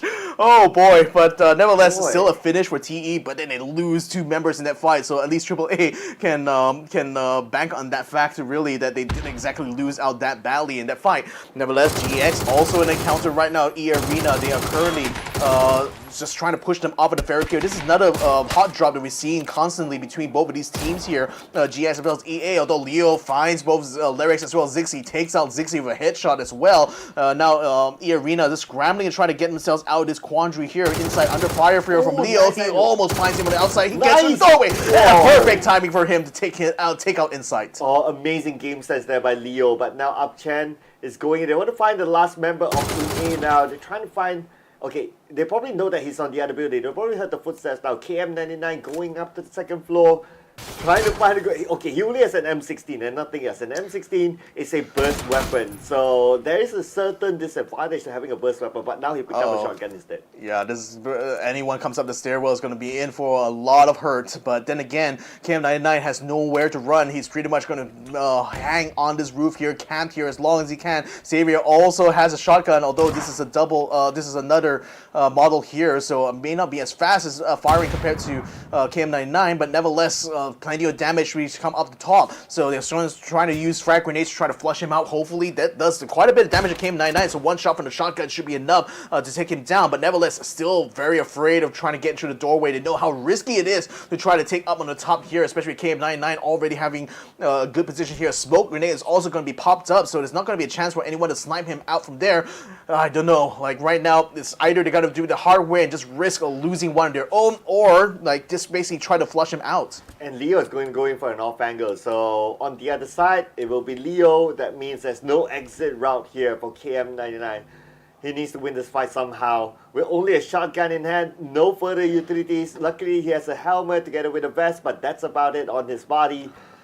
they're not going to let him go. They know they have the advantage. In fact, if they rush in all four of them, they can still take KM99 out. Oh, he just unscoped at the wrong moment there. KM99 was still able to come down, still gets a shot on Xavier, but UpChen finally finishes him up with the Vector, but Gaku is so bad there. UpChen, just a split second moments there, almost gave KM99 the advantage there, but nevertheless, still outnumbered, still outgunned. eArena out in 16th place. Whew, okay. 2 common fights, one inside of Fairpier, one inside of Pachinki. This time around, it was quick to finish. Not as compared to the last time. So both teams just putting on the mindset of like, we got nothing more to lose, let's just do it, and that is how it ended. Yep. You got Myth coming down from the north side there, together with NGE. You already got QConfirm to set up along the road to the right on top of Shelter itself, so they could potentially keep themselves, inside of both NGE as well as Myth's rotation down. You still got T5 still hanging out very much at the hospital site, very far away from everyone else, and that's again to my point. They don't actively go out there early on to try to take crowded areas. They always try to stay as far away from everyone else, and I think E36 as well. They found an E pickup, so that's putting them all the way up. They actually flew all the way down to Milta, so there's no one else to contest T5 as they come in from the western side. Oh, Daytrade Gaming will lose Puchil's, and that is the point given towards ArkAngel Predator. It's going to be Nan that finishes him off. Daytrade Gaming, just as when we thought they were on the rise, today has been quite a rocky day for them. Yeah, Flash is actually cut off from both Norins and Belmont as they have to back up away, knowing that AAP is in that compound just closer to the coast. So Norins and Belmont will try to move up north towards Pachinki instead, while AAP still stays around these 2 compounds here that are split up into. Evil Patrick joining in with Algin Bots here to take up the northern compound, while Alec and Nan are down to the southern part. The next circle still lands on top of them and actually still keeps Sovnoka Island somewhat in play, although I think like all the teams crushing around the northern side, it seems like the main point of contention is going to be along the coast here, Milta especially, and that's where one call is already set up, both on Milta as well as Farm, so in a position now to gatekeep, or rather to have a staging point there for this next circle. We also got E36 who dropped on top of Myth actually using the E pickup, so that's why they're currently down south, and now they're trying to see if they can force Myth out into an open fight. Ooh, okay, this will be really interesting though. I believe that Myth has a little bit of a high ground advantage. Yeah, actually for the both of these teams are pretty much on the same ground right now, with E36 having some compounds to work with, and they have the information that another team's around, but nobody's going to make the big moves just yet. And I believe that's also because like we got 52 players still alive. So with that being said, it might not be worthwhile for these teams to really take the fight. But if you're E36 and you're at number 16 right now, I mean, you might have the mindset of like, oh, we got nothing to lose. Let's just see what we can get out of it. Myth is actually going to pull out away, and they're going to take to the main road now, going towards Milta Power, and I think they're going to try to find another place to get some additional loot. T5 is already on the move. They've moved from Hospital through Georgia Paul, probably going to be on the way towards Rosehawk if they follow along this road here, and that's putting them into the north part of the circle, which is not heavily contested actually. Like I said, most of the teams are still along the coastline, closer to Sovnoka Island. So again, the T5 constantly taking these northern rotations here, constantly staying out of like the main sort of hot areas inside the circle here, and that's a strategy that's allowed them to stay competitive in these final phase fights. Yeah, then that comes back to the question of like, but if we could tell that that's that kind of play style, that's that kind of rotation, I'm sure all the other teams would know that as well. And for them to really catch out to T5, the only way is to try to take them out early. If not, T5 will just happily be on top and they just remain consistent throughout. And by the end of tomorrow, they will become champions. That's the thing. New generation esports, nevertheless, under pressure here from QConfirm as well as UV. NG is actually also a bit split up here, 2 for 2 here, 2 close to shelter, 2 in the compound north of the shelter. So they're not exactly in the best position to take fights. They can try to poke around onto UV and QC's Leon's Q, but not going to be enough to invite them into an open confrontation very much. But next circle still has plenty of space, really. So you can even see Myth has now made their way to Milta here along the coastline. Leon's Q still keeping an eye out for Van Ung, but I don't think he's going to be able to get a good shot for him. nevertheless, he also has a good position to keep an eye on UV as well. So he's playing a very important role for QC in terms of scouting out any other teams that might be crushing down southwards should this next circle come further down into the middle here. Myth now under fire here from one calls Jexy as Duckmans and Jacob try to take control of Milta here. Flash still out in no man's land, I think. Although, no, I think he actually managed to get away there from AAP. So now he's linked up together with Belmov as well as Norrins. They took control over this pier right here on the south side and actually lands in the middle of this next circle here. This is good news for one call because now they can regroup over the farmhouse side. For Myth, they still have Milta to base out of here. And with E36, Enter Force coming down from the south side, perhaps Myth can get into another encounter with them. Okay, E36 coming in, but they should be on the clear right now. But for Myth, on the other hand, I guess the options are kind of limited because they're hugging the coastline into the circle, so there are a couple of teams that you can see over there. But now Thunder's almost getting knocked down, and Jaxie knocked down by Thunder's beautifully shot by him. Yeah, there's it. Pillar Mode Esports were on the roadside. Now they're coming in closer and closer to Nando Jade's position. Trick and Simoy are currently tied up with QConfirm as well as E36 maneuvering just north of them, and NGE will be moving into the position as well. Then you also got T5 moving in onto UV's position. They will have to redirect around though to avoid the fire coming from that side, but again with Jexy still being knocked down, PM Thunder's moving up forward. Back grenade there to take out Nando J. Perfect angle. No. Wow, that was an amazing nade. The door closed in at the right timing, not allowing his opponent to move, and the nade landed beautifully inside the combat. There was nowhere for Nando to run. So bad here for one call because Trick and Simoy are way too outside. They will not be able to save Nando nor Jexy in this case here. And NG is able to give them both the slip. QConfirm in the meantime is taking control over the main farm compound there. So the woes are just adding up now for one call here. Trix and Simoy are very much under pressure. T5 in the meantime moving all the way in the middle of GE here. They're trying to spray down. Haven't quite got a knockdown, but Hasawa is getting a little bit too close for comfort there. They're still trying to find another compound, but everyone is all occupied here. There's no space. There's no room to rent. I have to take a moment to appreciate our observers for that visual earlier on that nade. That was beautiful. Please give them a raise. But anyway, here we have it. T5 coming in and they're taking home the points. Woo, well, quick kill to Flash actually. Taking control of that compound there. So now Daytrade, Norrins, and Belmont are left out in a lurch. So they will not be able to contest T5 in this position here. Now Duckmans is going to go around north here side here. Pantapong still peeking out the window here. New generation still in confrontation with CES right now as they attempt to try to keep them out of the way. Hakai Dat Blue still trying to corral around this building here. Thunders has just been taken out by Jacob from Myth as Myth is also attempting to try to vie for control over the south side of farm. Oh, right now T5, who's going to challenge them? They have the compound, they are somewhere in the middle of the circle, and just waiting for any team who's willing to challenge T5 right here. They still maintain a full squad, so they're looking good so far, considering that they make a long rotation for the northern side in. Ooh. P90. P90. P90. We've seen that before. We've seen that a lot of times. We've seen how he can spray down very well. It's going to be a very tempting care package to pick up. Nevertheless, circle starting to close up right now. Daytrade still held up pretty much by T5 with only water on their backs. The Expendables also still hanging in there. Tanvu and Ninja 2K is taking another compound just further west of T5's position. Fights is still breaking up between Purple Mood as well as one call. Myth is still trying to find a way to maneuver up northwards here. The circle still favors PLM a lot more though, so they're in a perfect position to gatekeep the Indonesian squad from coming into this next safe zone. E36 is still in the dark confrontation with NGE right now, and Hakai and Fab is still having the work cut off for them, trying to spot anyone from outside the windows here. And with UV still having control over the northern side, they don't really have a lot of high ground to work with, to be fair. But then again, they're not really under pressure until Myth starts moving on their position there, and Smell might be able to sniff them out. Oh, Tianvu seems to be moving in a direction where another team is there, but now putting focus onto Myth, playing by the edge of the circle. We have UV. They have UV to deal with Smell. Oh, they don't know that Smell is behind them. Smell's going to come in. Smell gets a good clear shot, but then again, Smell trigger discipline and not expose his positioning just yet.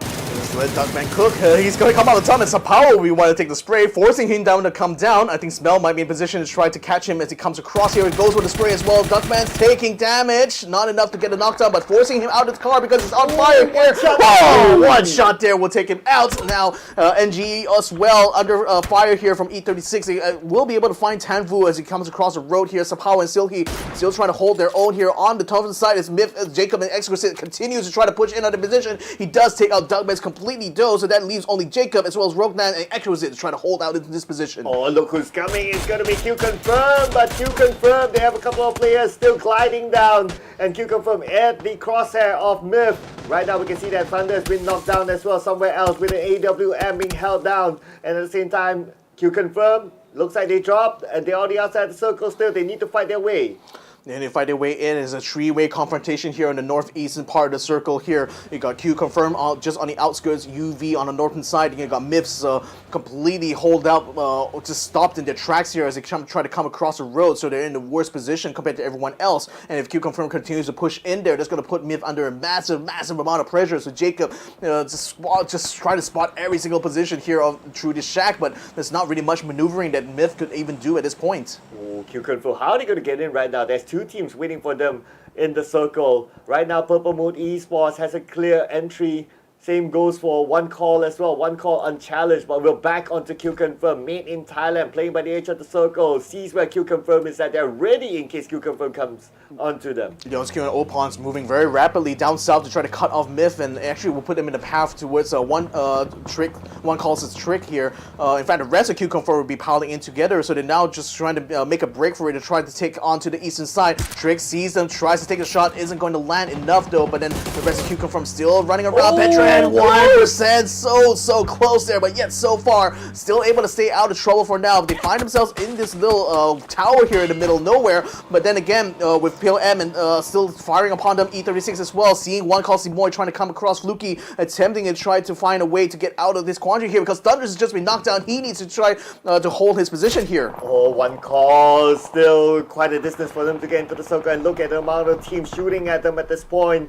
Unicorn Venom as well could take the advantage. One Call, oh no vehicle for Seymour, he's on the outside still. Yep, and that's going to be E36 now, able to try to keep the fire on him, but they're still under pressure from the south side by NGE, so the attention is a little bit split right now. Drake actually lands into the compound, close away to Esports. Insert T finds him, takes him out completely. That's going to be the end of the journey for him. Oh, Drake is out right now, but Haisaki actually stole it away, so a little bit of a heartbreaking moment there. If only they could secure the point. But anyway, there's still Myth on the outside circle. Exquisite is still on the outside. Unicorn Venom has eyes onto him. Exquisite spots out Sly High right now, just behind the tree, blocking the vision of Exquisite. Exquisite knows exactly where he is, though, but Exquisite needs to move. Time is on his side. Ophons trying to assault into the tower. The Enter 436 is holding up in. Starlord now trying to reposition himself now to head them up before they can reach into the inner reaches of the compound, but it's still pushing in so hard, forcing Deva and Starlord now to back up towards Sylphia and XK1. That's giving an opportunity now for Seymour to actually get into the mix because he got knocked down onto Leon's Q, forcing QC now to turn around. He gets knocked down as well as Elpazapa Louis. This man is just mad here because he's completely alone, and yet he's still able to take these fights. Oh, at the same time, Rogue is actually caught in between a couple of members of Unicorn Venom, and now does smell where exactly he is. We only want to come out just now, and Rogue easily takes it out with the spray on the barrel. Oh no, this is fouling apart so hard here for UV. 3 knockdowns already to finally get a knockdown of Rogue Nans, but he still got Exquisite and Jacob around the outside. They're trying to find NBK, the last remaining member standing for Unicorn Venom, as the blue zone closes in around them. This is looking not too long for the world here. Rogue Nans gonna be taken out by the blue zone here. The rest of them still continue to try to collapse onto it right now. We're watching ArkAngel Predator in direct confrontation with NGE at the same time. They got into the same compound too. Evil Patrick coming forward. Unicorn Venom has just been taken out there by Myth, but unfortunately it's a bit of a Pyrrhic victory here. Evil Patrick tries to get up to the top floor, gets knocked down. Nan and the other members of the ArkAngel Predator still trying to get up, finally get on top there and take down FOP. Oh, and NGE eliminated again. T5 will be happy with this result. GE is now the next contender for the #1 spot, and GE, we don't see any action from them just yet. They're waiting for the right moment before they start, and right now we can see Daytrade gave it Belmov. Shot down by Fluky. It's going to be Purple Moon Esports onto them.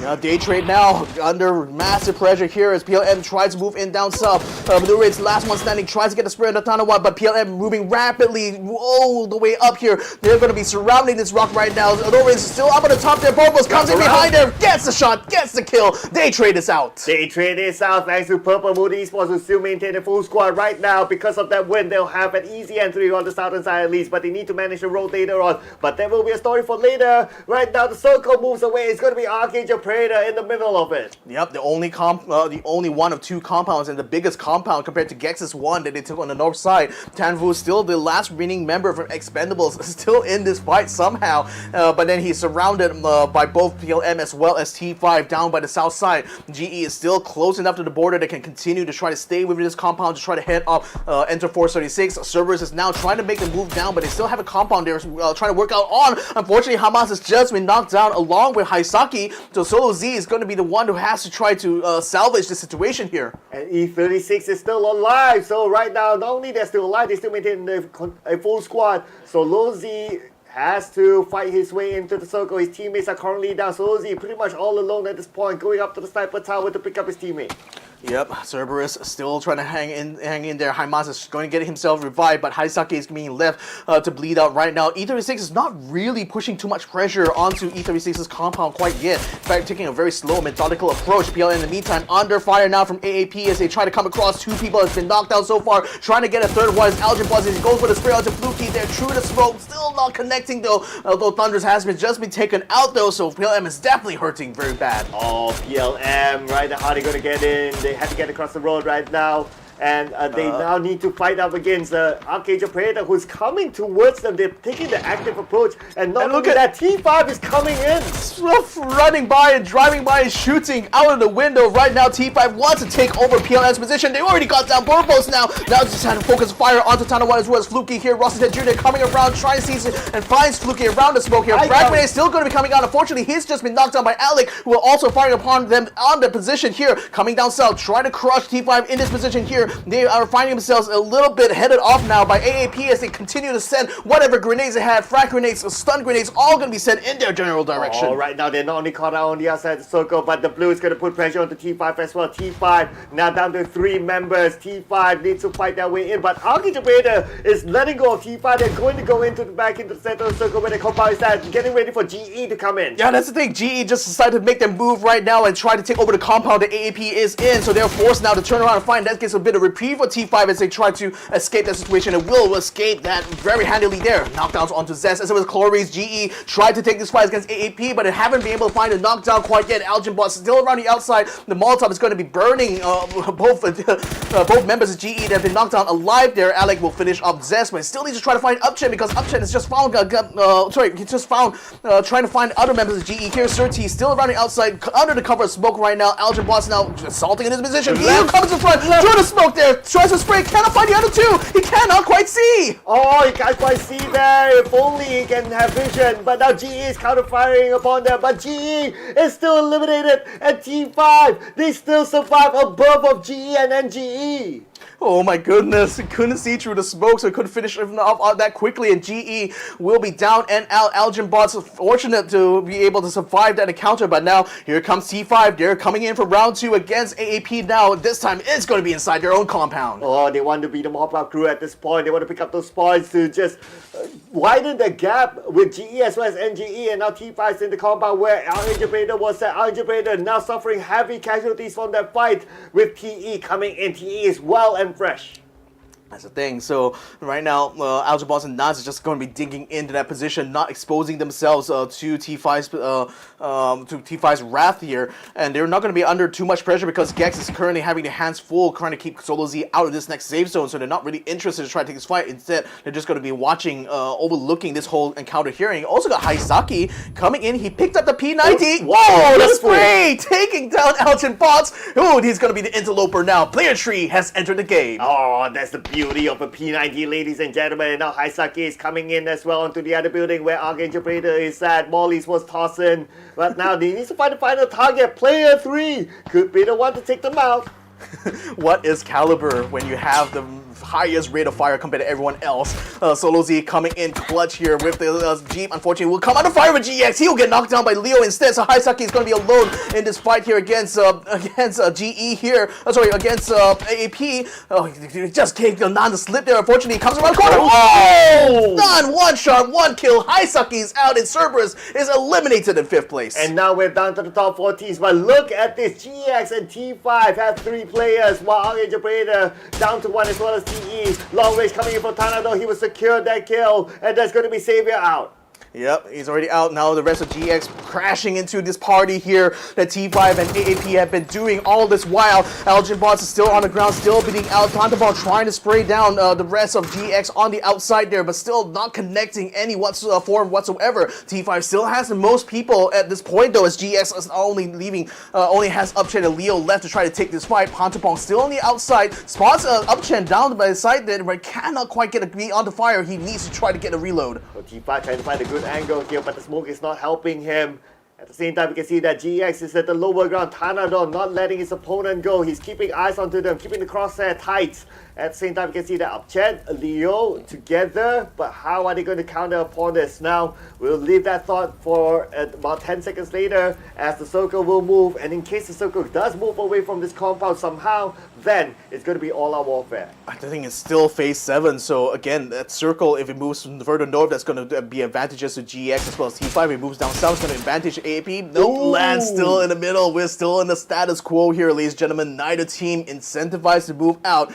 Oh boy, it's just all about spotting things out. Tanadol gets a nice ping there, but unfortunately takes a bit of damage. Now forced to get a heal here. Tanadol and Hasawa not moving out of position quite yet, and Gex using his opportunity now, moving a little bit down south, trying to keep this compound secure for themselves. Ooh, the frag. Oh, that blew up and did a lot of damage there. The Global Esports exit. Just lucky they didn't get knocked down. Well, because of this kind of circle, it's probably going to take a while before we see any big moves from any of these teams. So right now, right now we can see that these teams, they are just putting focus onto each other, and yeah, I guess it's going to be a standstill for now because we're at phase 7, but phase 8 may change everything. Let's see how it goes for here. Yeah, Agroza has just landed close to that compound, but no one's going to be coming out to receive it, unfortunately, because all 4 teams here, actually, because the Expendables, Tanvu, is somehow still sticking around at the south side. Gex, Upchen, and the frag grenade still comes through. It blows up all their vehicles here. Now that's going to be forcing their hand, no doubt. They have to try to get down towards AAP's position now. The moment Elgin Bots is still trying to hold position. T5, Pantapon still trying to spot over these cresses. He has 2 fronts he has to keep an eye out on, which is both on GX's side as well as AAP. But right now, even though T5 has the man advantage, they don't exactly have the positional one, in fact. And I think he also spots the care package just behind where T5 is. Perhaps they want to go ahead and try and pick it up. Well, 1 minute, and we'll see the circle shift again, and by that time we know who has that circle advantage.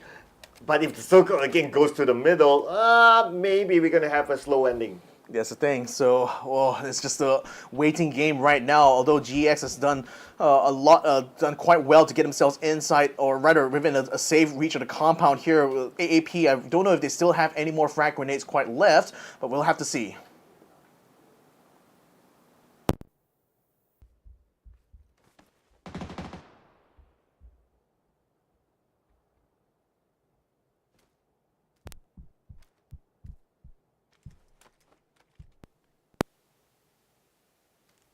Back now, so it's still a Mexican standoff between these 4 teams right now. Neither side willing to move. They have to wait it out until the 8th phase here, and when that middle of the circle comes in, it's going to be quite close to T5's compound. So if anything, T5 just need to hold on to their position here, and that will certainly still give them advantage. Actually, it's inside their compound, I think, the center of that circle, just barely so. So if anything, GX and AAP, they're going to have to fight their way towards T5's compound instead, and Tanfu can just kind of hold back and just wait and see if anyone comes out in the open and hopefully get a lucky shot there, or rather a lucky kill there to earn some kill points for himself. Yeah, I guess right now it's more of just like information gathering and trying to have an idea of where everyone is at, because next is going to be phase 9, and phase 9 is not going to have any circle at all. It's going to close entirely, and that's where we'll see everything everyone just go all out. So right now, if any opportunity arises, then the shots will be taken. But looks like there's an opportunity for Nan to pick the option. Yeah, Leo is still trying to corral him, and will try to get a revive there, but that's putting them in a tight spot now. Thunderball finds Algebot, knocks him down now, so Nan is also in trouble here. T5 again, they have the advantage here in terms of the positioning right now because of the way this circle landed. So if anything, they just need to get these knockdowns down, keep both GEX as well as AAP under pressure, and they should be able to win it out. Okay, now we have Upchen down. Lilo's not going to pick him up. Probably he doesn't have the space to do that, as ArkAngel is close by to them. Just on top of them, in fact, and now Leo tries to win this fight. 1v2, Leo gets a knockdown to Nan. Only one more to go in this building.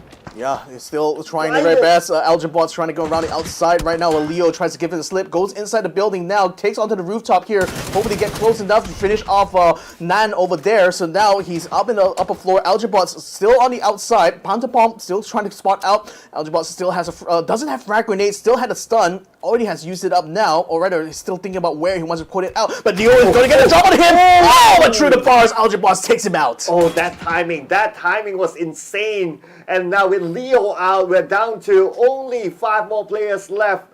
Let's see who will get the chicken dinners. Looking good so far for T5 because they have the man advantage. They do, and they don't have to move, and the circle eventually close in on their own compound, so they just need one person to stay within that center there, and they will win this out. 2 minutes and 30 seconds still remaining. This is going to be a long wait for these guys. It must feel like forever now before this next phase is going to come in. Well, at most it's going to be 2.5 minutes now that the circle will close entirely, but I definitely will see the game close up before that. Now, it's going to be but if you can't think about it, Tanvu from TE has not budged an inch since the start of this 3-way fight. He doesn't have to, just let everyone else fight. Oh, Thunderball goes with the spirit of Algebot, almost eats it as well. 15 health before he is able to duck down. Thunderball not able to bring any follow-ups there onto him, though. Algebot's able to get his heals back up here, but with the amount of smoke he's popping around his compound there, is just using up everything he has left now. Oh, he's going out for the move. He's going out for the move on the outside. Tanvu's going to send a frag grenade through the smoke. That's 12 damage there to Algebot, forcing him to back in the compound. Pantapom finds him on the outside. Now T5 just need to flush out the Expendables to Tanvu. Well, Tanvu just did the second place finish right now. Unless he can pull off a clutch against 1v3, but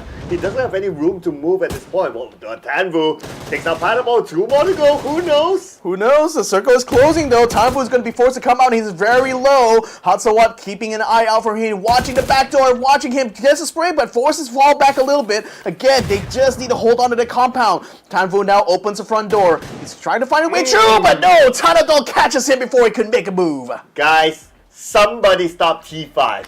Somebody stop T5 now, for real. Okay, imagine in a multiverse, right, whereby ArkAngel Predator finish up the job, taking out T5 when they were still on the outside of the circle. It will be a very different ending. I know, but somehow T5 still hangs in there, still are able to take good fights for themselves. And again, the way they also make maneuvers in the early phase just avoids a lot of attention, a lot of pressure on themselves.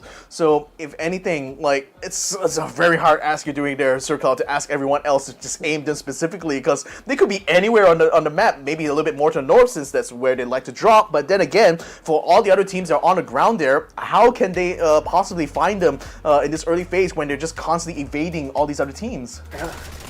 Yeah, that's kind of true as well, because yes, they came from the north, but then they rotated to the east side, and then they were on south at some point, and then they went west. So they pretty much think of this map as 360. They know that, okay, we have the entire ground to play. Why stick to only the north when we can do everything else? So yes, at first I thought that, okay, they're pretty much consistent with playing at the north, but the moment we kind of read that out, they start to change their playstyle. So they're showing this level of versatility in terms of rotation, and it's absolutely on point. But we gotta look at this nade again. This is Chef's Kiss. Beautiful. Full credit going to our observing team who worked so hard to bring you guys all these images here, and that was so worth it just to be able to spot that. But nevertheless, things got so chaotic here with Daytrade trying to get onto T5 here, and then Myth just caught on the outside when they tried to maneuver and just basically got eliminated before it could get into the inner reaches of the circle. QConfirm were at one point looking like a very strong position, but unfortunately were caught out before they could get to the final phase here. And the main Thailand's Rogue Nance had a last stand he had tried to make over there, but it was not meant to be. Unfortunately, Purple Mood as well, low-key having a good round here in Porpotes, just finding the perfect angle here to get right behind Daytrade there and take on Norman's to finish up their path. I just want everyone to look at the positioning of T5. North, East, and now they're somewhere on the West, and they still somehow survive. But this is where ArkAngel Predator didn't finish up the job against T5. Like the moment they saw that, okay, GE is going to take over their compound that they wanted, they immediately retreated back to defend against GE, and GE lost that fight. And when GE lost that fight, well, T5 was the happiest of the bunch because they're the closest in contention to the number one spot, and TE still survives, comes into the same compound that ArkAngel Predator was at and overtake it, and that's how they got the chicken dinner.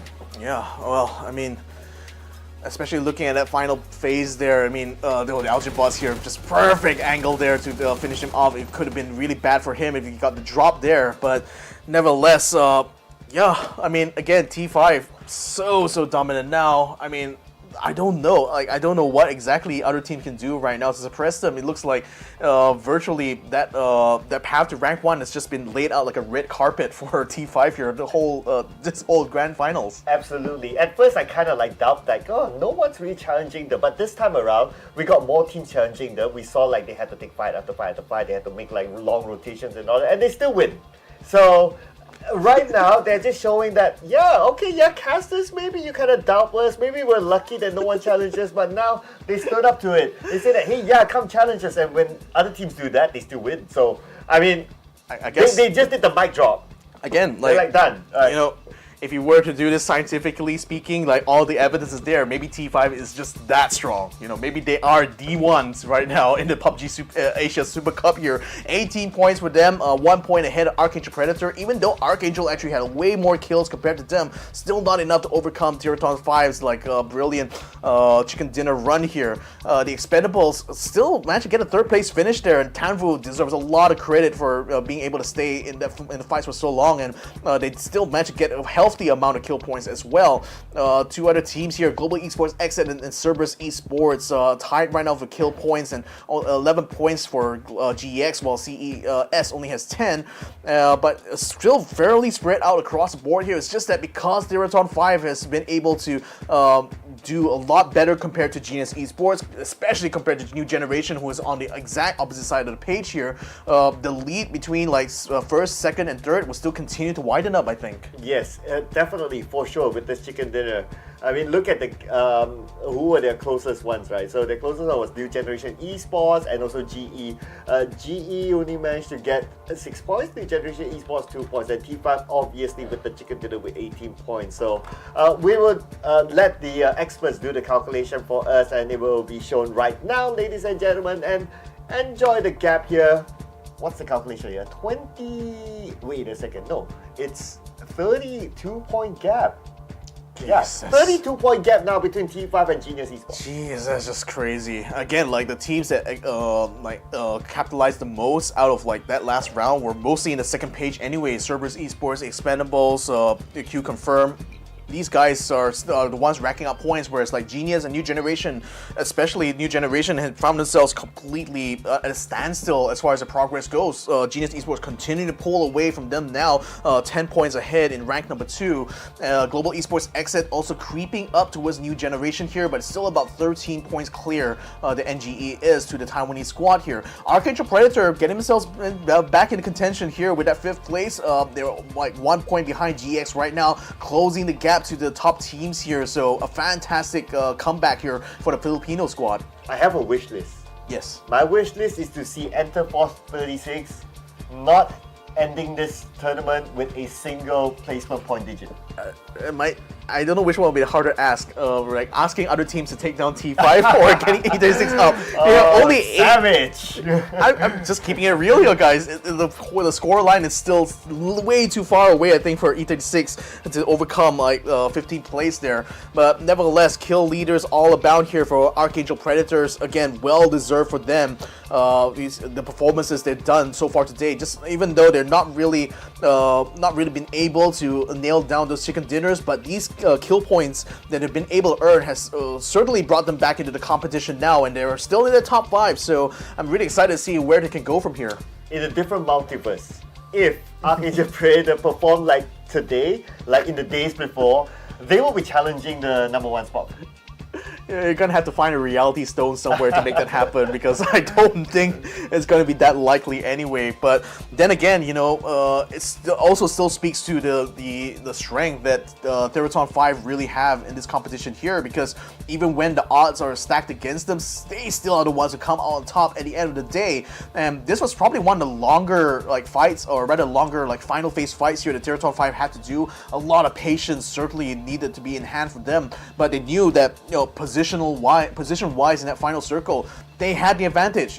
If they decide to move out and be super aggressive and just try to take over GX's as well as ArkAngel Predator's position, they will. There's quite a high likelihood they will lose those fights, because they're going to be out in the open. There was still plenty of smoke grenades in ArkAngel's part, as you can see from what Algebos did at the end. So I think it was a good call for them. Again, they always make the right call every single fight. And that's, I think, the main reason why we're seeing them on top here. I mean, on point in rotation, on point in taking fights. I mean, they're just the perfect team right now, if you ask me. And all their players have rotated when it came to the top kill leaders. But anyway, ladies and gentlemen, speaking about the top kill leaders, well, I can't find a segue to that, but never mind about that.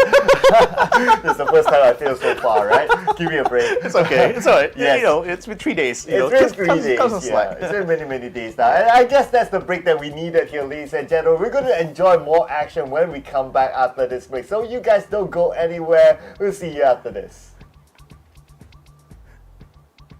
Welcome to the Update 23.2, where you can now revive your teammates, transport knocked out allies onto vehicles, and engage in a new social feature, the clan system. Let's dive right in. First on the menu is the brand new revival system. To reduce frustration during squad play and promote diverse strategies in normal matches, you will now be able to revive your fallen teammates. Just retrieve the blue chip from their death boxes and register it at one of the transmission towers scattered across the map, or through a wireless transmitter item obtained through farming. They can then rejoin the match via a respawn plane that flies once per phase. Note that this feature is available only in normal and custom matches on ArkAngel, Miramar, and Jester. Next, we're introducing a new DBNO feature, allowing you to carry knocked out teammates and place them inside vehicles. This addition provides players with an alternative way to evade danger without having to only abandon or revive your teammates. We are also finally ready to unveil our new clan system. Create or join a clan, play matches, and earn XP to level up your clan. As your clan levels up, you will be able to upgrade your clan tags. Not only that, but you can also earn a BP boost by playing with your clanmates. Definitely worth. And as always, make sure to check out the patch notes for all the details. Update 23.2 has plenty more in store this month, including a DBNO rebalance, general lobby UX UI improvements, a slight buff to the Ace32, and more. Starting with this update, prepare to become your team's hero, transport teammates to safety, and establish your own PUBG Battlegrounds clan for double the excitement. And we'll see you on the Battlegrounds.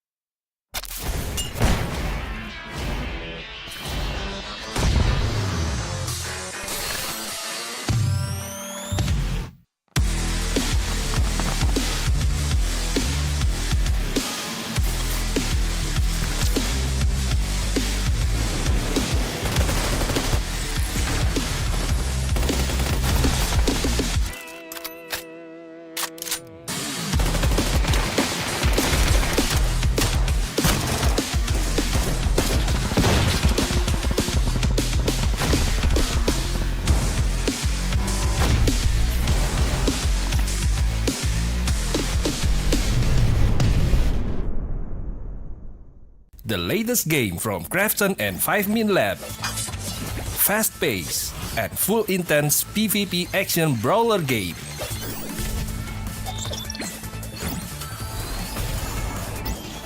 Use your best combo to send your opponent to the lobby.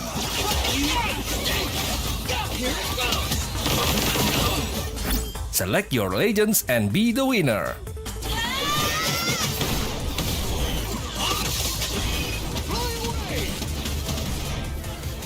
Pick the mode that suits your fighting style, from 1v1, 2v2 to Battle Royale. Available to download and play free on Play Store, App Store and Steam.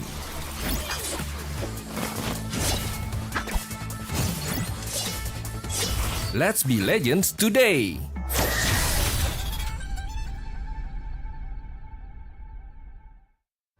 Welcome to the Update 23.2, where you can now revive your teammates, transport knocked out allies onto vehicles, and engage in a new social feature, the clan system. Let's dive right in. First on the menu is the brand new revival system. To reduce frustration during squad play and promote diverse strategies in normal matches, you will now be able to revive your fallen teammates. Just retrieve the blue chip from their death boxes and register it at one of the transmission towers scattered across the map, or through a wireless transmitter item obtained through farming. They can then rejoin the match via a respawn plane that flies once per phase. Note that this feature is available only in normal and custom matches on ArkAngel, Miramar, and Jester. Next, we're introducing a new DBNO feature, allowing you to carry knocked out teammates and place them inside vehicles. This addition provides players with an alternative way to evade danger without having to only abandon or revive your teammates. We are also finally ready to unveil our new clan system. Create or join a clan, play matches, and earn XP to level up your clan. As your clan levels up, you will be able to upgrade your clan tags. Not only that, but you can also earn a BP boost by playing with your clanmates. Definitely worth.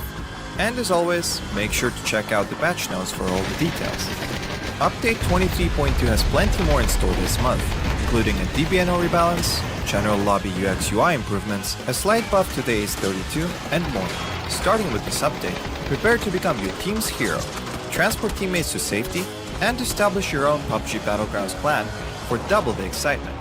And we'll see you on the Battlegrounds.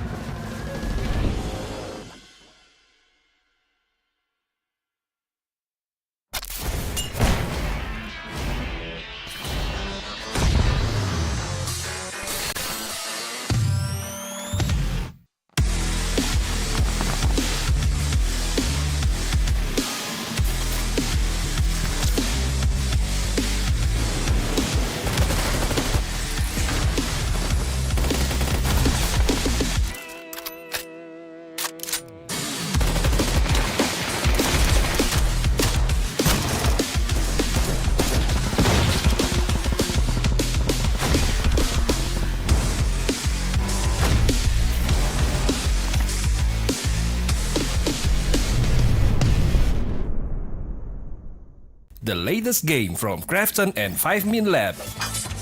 Fast pace and full intense PvP action brawler game.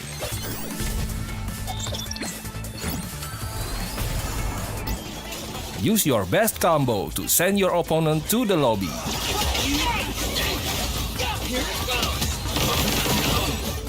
Select your legends and be the winner.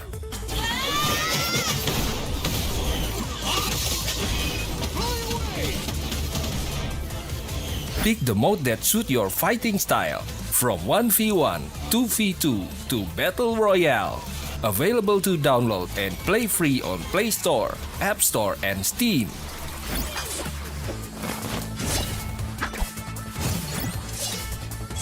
Let's be legends today!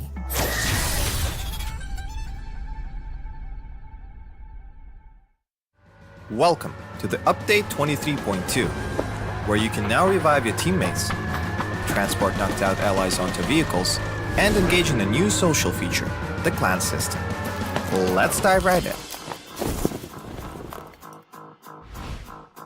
First on the menu is the brand new revival system. To reduce frustration during squad play and promote diverse strategies in normal matches, you will now be able to revive your fallen teammates. Just retrieve the blue chip from their death boxes and register it at one of the transmission towers scattered across the map, or through a wireless transmitter item obtained through farming.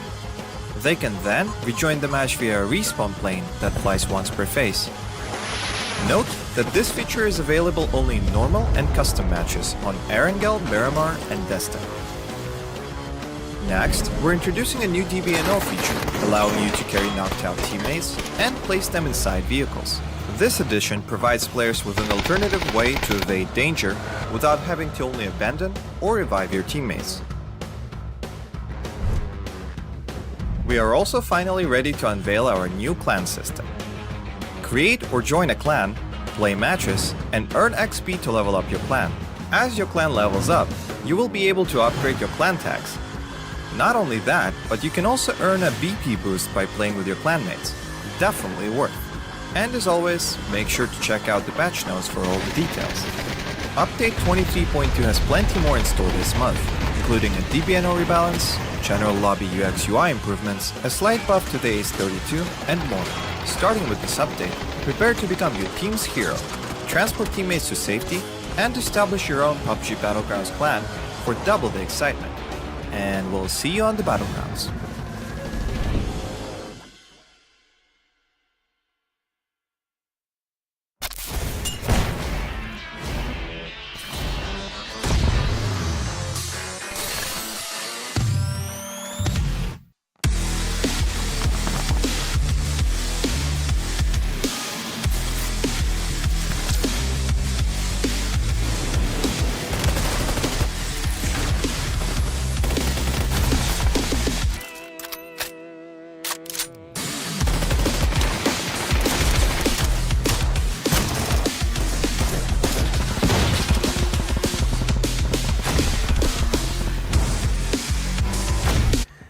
And we're back, ladies and gentlemen. The final match of day number 4 now is upon us. My name is Victor Cax. Joining me here is Sir Cloud.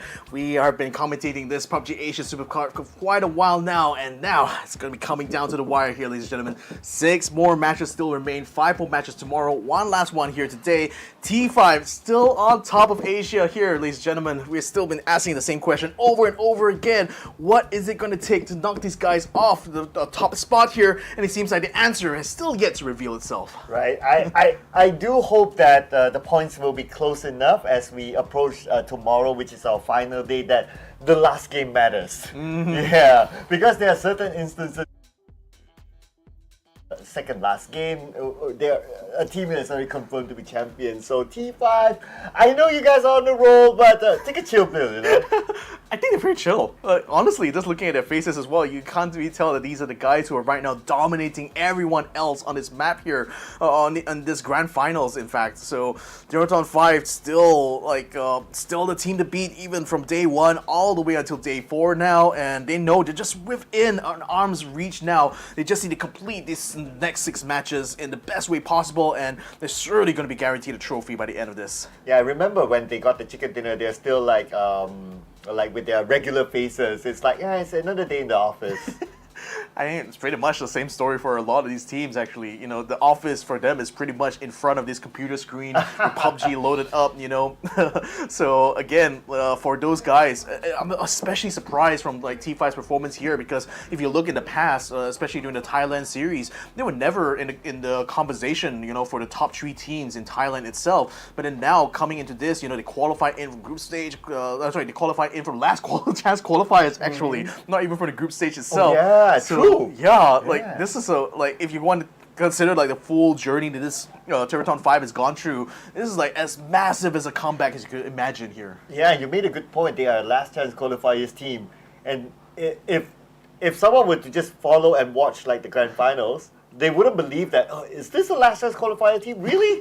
Right, they're pulling our leg now. No, ladies and gentlemen, they are a last chance qualifiers team. And now, looking at the drop, it's going to be T5 at South Johor, going to be unchallenged there. Rosita dropped inside of a hospital, so it's going to be A-OK now. But of course, when it comes to ArkAngel, there will be 2 hotspots that we'll be looking at. It's going to be either Ferry Pier or Pachinki. Yeah, Fairy Pier right now is being headed out by GX and EA. That's certainly to be expected. AAA made their way onto Pubg, so has the Expendables as well. So 2 hot drops happening all at once here. Here we go. Another round here of hot dropping for AAA. They must be used to this by now. Oh yeah, it's going to be okay. But the last time we saw this drop just now, the Expendables won, but it's going to be Skirt opening it up.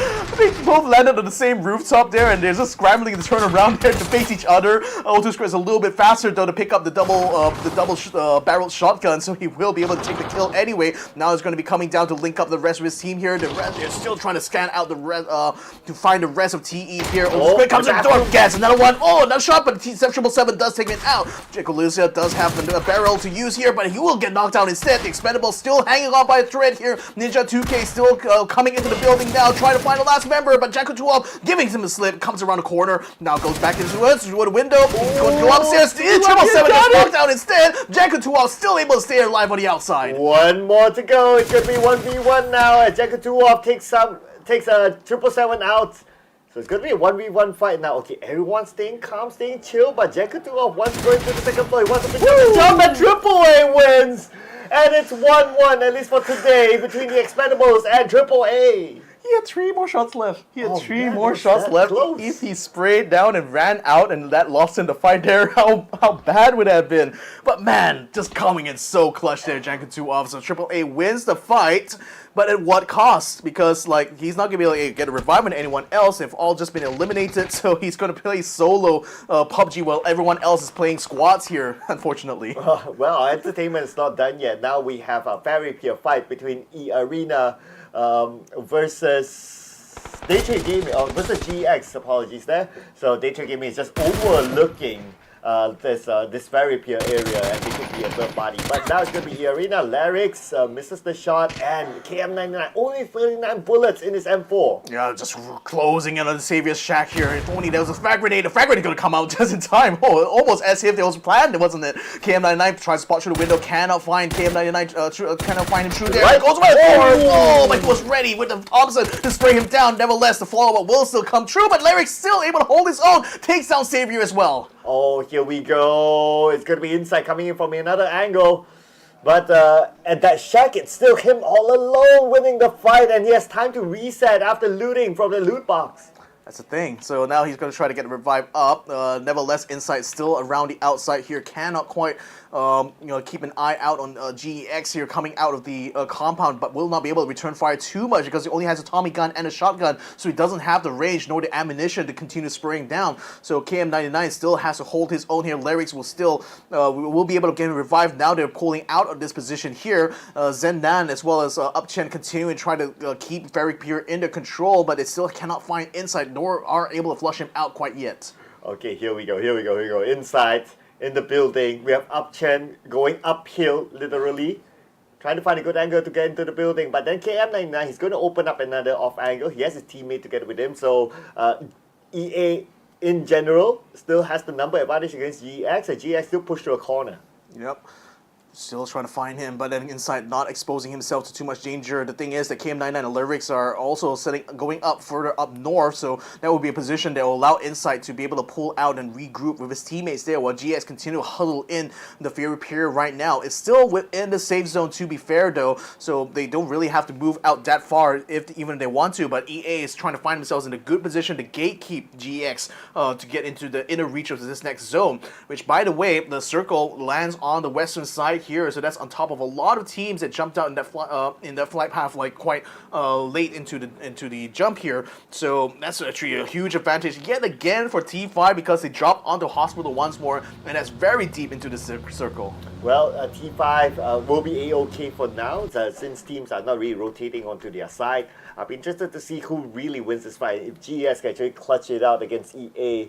Right now, EA is closing in onto Upchen. They kind of know where Upchen is at, so we can see that Larix is actually doing a wraparound against Upchen, not allowing them any room to escape. But Purple Mood Esports on the AAA. Yep, they came out from Sofnoka Island. They are just going to bypass Janko Tuov. Are they going to be taking the compound? No, actually, they're going to be passing by him completely, so Janko Tuov can just breathe a sigh of relief right now. PLM's Fluky Fluky and Thunder still teaming close to the ferry pier right now, but they're trying to find a compound to work out of, and I think they're headed more towards the quarry side where there's a lot more places for them to loot over there compared to Sofnoka. So nevertheless, EA still not moving out of position quite yet. They still want to stick around the north part of ferry pier, keeping Gex under control here, while in the meantime, like Theerathon 5 under fire from Unicorn Venom, who decided to come up closer to hospital but stopped midway on that journey. Okay, the fight's not over yet though. Instead, now we can see that Upchen is opening up the flanks, and KM99, who earlier opened up, he seems to retreat back. Now the circle is starting to close in. We can see that one call is the last team to enter the circle. They are on the outskirts of shelter, making their way in, so a little bit of a late rotation there. Nothing wrong with that, of course. It's just depending on the team's comfort level of playing whatever strategy that they prefer. Wow, a lot of these teams actually went into the safe zone very early here. Only one call still left around the outside, but we've seen this time and time again. They sometimes even weather out the first phase blue zone just to try to find additional loot. I think they still are prioritizing a lot more on E pickups, I think, and that's as long as they can find one somewhere, they will continue to just farm all the other villages that are outside of the safe zone there in this first phase. So hasn't quite worked out well for them overall, but nevertheless a strategy that I can certainly see one call making that decision to just basically farm for better loot, get a higher loot position compared to everyone else, and only use that to fight. Loses that fight there, and now it's going to be the last man standing for GEX with Zen9. But he has an exit behind though. But AAA, if he moves towards the wrong direction, he will bump into AAA. But now he seems to be interested to kind of defend his area, still waiting for EA to show themselves. Solo Z actually came down very far down south here to, I guess, spot out the fight that's happening over in Ferry Pier at the same time. Zendan, very much in the world of his own right now, has only this tiny house here. Turning the tower to work out off KM9 and spots him though. Now they're going to be closing in on his location here. Lyrics is up on the north side. He's moving up as well. Inside still holding position. Oh, but KM9 just got knocked out by the AUG here coming up from Zendan. And now he spots Lyric trying to flank on the other side. Not going to be able to move up forward though. Inside tries to pour some fire to keep him suppressed. But then again, Zendan returning fire very effectively. Well, the sniper tower is helping him to hold his position, considering that the rest of EA does not have a vehicle, so they can't really crash in. And if they want to really rush into the sniper tower, they'll be on foot, and there's an open space. But KM9 is stolen away by Jankutuov. Yep, he was just being opportunistic there, and again, it was just right for the picking. Unfortunately, Zendan didn't finish him off there, so that was one kill point he's just conceded there. Lyrics now regrouping together with Insight, and Zendan still able to stay within the sniper tower right now. So it's back to this siege position here for eArena, as there's still not going to be any progress though. Solo Z, like I said, he came down south here, hearing the gunshots coming in. Looks like he's going to be making an approach towards eArena side. Oh, Jankutuov catches another stray there, catching out Insight, knocks him down. Well, that's doing Zendan the favor now. Now that attention is given towards the other side. So now EA, unless Insight can be picked up, Larry is going to be all alone. Zendan trying to find a good angle to get that final elimination onto Larix, but can't seem to do so. Solo Z is actually spying Jankutuov's position there, so the next time Jankutuov fires off, that will be the cue, I think, for Solo Z to move up and try to take on his position. In fact, the fires are coming off there. Solo Z is going to try to keep Jankutuov suppressed now, so that's going to give Zendan now a cover to try to approach onto Insight right now. GX moving in onto the compound here. Larry's going to have to take to the other side of the building here. Insight still holding his own through the window, though. Zendan finds him in time, but Insight takes him out with the double barrel shotgun. Well, you can count on Insight. He was the hero that got EA that second place finish earlier on in Mirama, so now he kind of saved their round inside of ArkAngel as well. Good attempt there by Zendan. Not gonna lie, I mean, he was opportunist to try to take that advantage, considering they were kind of busy, but then again the counterfight coming in from Insight. Whoa, this next circle moved even further to the east. Half of it is inside the water right now, and that's perfect for T5. Actually, in terms of their position here, CES, they tried to head off QConfirm, who cut across the road from them, but now Tycon is going to have to link up with the rest of his team and back away from the compound that QConfirm has taken control of. Fluky from PLM, they actually managed to move up northwards now to try to take control over the coast, and that's putting them in a direct collision course now with T5 in the other side of the circle. Ooh, again, T5 having the circle advantage. I mean, come on, circle. Let's not give it to T5 anymore. They are having so much fun now. Yeah, they literally have a guardian angel just watching over them from the PUBG server, I think. Oh my goodness. Sorry, not to give too much conspiracy theories right now, but T5, they've been dropping a hospital every single time on eArena.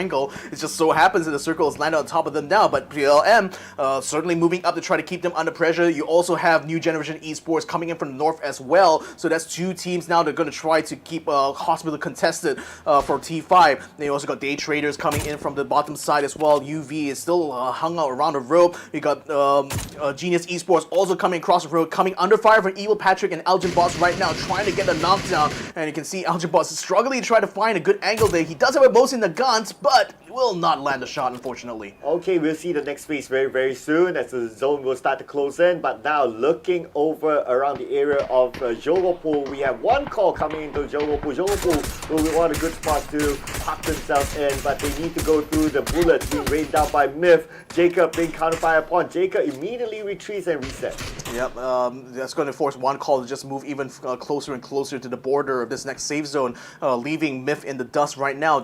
Myth, conversely, does have a mountain they could try to use on the eastern part of this, on the eastern part of Hospital. That's going to be a good staging point for them as well. You got also E36 putting the pressure onto Hospital at the same time, but with one call coming from the north side, Deva spots them as well, so they're also pouring fire there. And we're also looking at Daytrade as well. Two care packages landing just so close by to them. That's just that's a nice. That's actually quite nice for them. Yeah, that's actually a nice blessing there. I mean, you can't complain about that for sure. But for E36, okay, again, my wish list is to see E36 not ending this campaign with a single digit when it comes to placement points. Hopefully we get to see that in this round. But T5 now being sieged out by GE. Oh, Tanadol, good frag grenade to take down Sir T. So right now GE is still pushing them out of that compound now. So Hasawa and Tanadol will pull out with their vehicles as Rosset Jr. and Pantbong keeps them covered with the fire coming in from the hospital side. So GE takes over the compound, but T5 is not really under that much pressure, all things considered, because E36 didn't use this opportunity to push onto Rosset Jr.'s position. Zest nevertheless will still try to take pot shots using this SLR. Norrin's going out there to pick up those care packages there. What is going to be inside there? He's going to be able to use a Mark, I think that's a Mark 14 that he picked up. That's a nice gun. That's a nice one, especially when it comes to long ranges. So, but right now, that kind of weapon is going to be an advantage to them because all the other teams are on the other side. So they need to be prepared at least for long ranges as a start. Until someone manages to crash into them, then they switch over. And they have barrels, they have good weaponry in order to defend that. So they are really stocked up right now. Another team coming into view here for ArkAngel Predators, that's going to be Myth, as Rogue Nance carrying a lot of his team is just coming around the mountain here just north of AAP's position. Elgin Boss tries to go for the spray, will not be able to connect unfortunately though, but Evil Patrick is moving up to try to intercept them from being able to take the compound just to the west of them. So that's a quick move there by AAP to cover this eastern side. They want to maintain this control right now, especially against Myth, because they know how hard Myth can hit, especially when they decide to go all out. Oh, MG3. Oh, very nice. MG3, one of the lowest recoil weapons in the game. So if anyone gets a hold of that, that'll be really, really nice.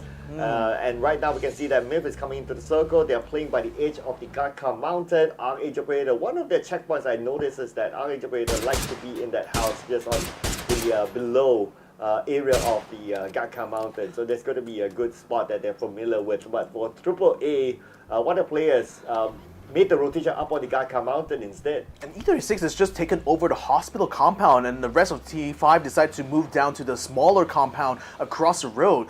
So again, they made the conscious decision to not take the fight against E36. They decided to just try to stay out of trouble, let everyone else take over the compound. So, like I said, it's these kind of strategic decisions that are what allowed T5 to survive so long in these early phases, and that's why you don't usually see them get knocked down too early. Well, speaking about knocked out early, it's going to be Jacob from Myth being taken out by Elgin Bots. Right now, we can see that Solo Lizzie sees where the rest of the members of EA are at. Shots being fired at them. One shot did hit, but EA is still alive. They're trying to get away from danger. Not out of the woods though. Myth shooting from the north side actually gets a knockdown to the inside. Will remove him from the game. So I think that's Lyrics, the last person left, I think, for eArena. Yes, it is. Oh boy, this is looking so bad for him now because I don't think there's any much compounds he could go in, and this is a very open area here inside this inside this wheat field here. So there's not a lot of cover that can work out of at the moment. It's going to be the Gaka field. That's going to be his next checkpoint.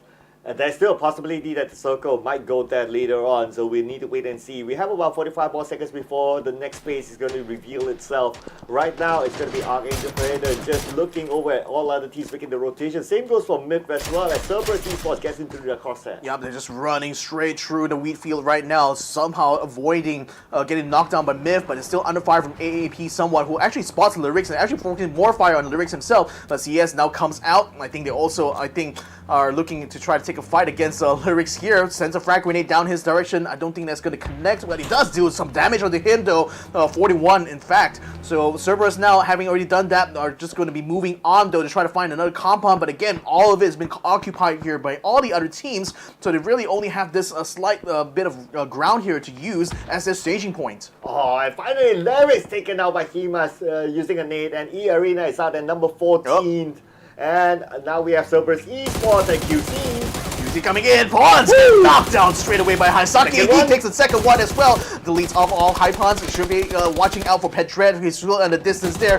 He's going to be moving up together. Cerberus regrouping right now to try to head off this, but Petred is going to try to pull away. Now coming under fire from Daytrade as well as UV at the same time. Now CS under fire from T5 at the same as well, because all the firing has certainly drawn in attention to all the other teams in the compounds around this field here. So Cerberus, even though they tried to make the move to get up to here, but it's a very precarious position to try to use as a staging point. Xsset tapping away onto his opponents onto the other side. Cerberus Esports chooses the Gaka field as their next checkpoint. And now 10 more seconds before the zone starts to close in. We still have a good number of teams on the outside of it.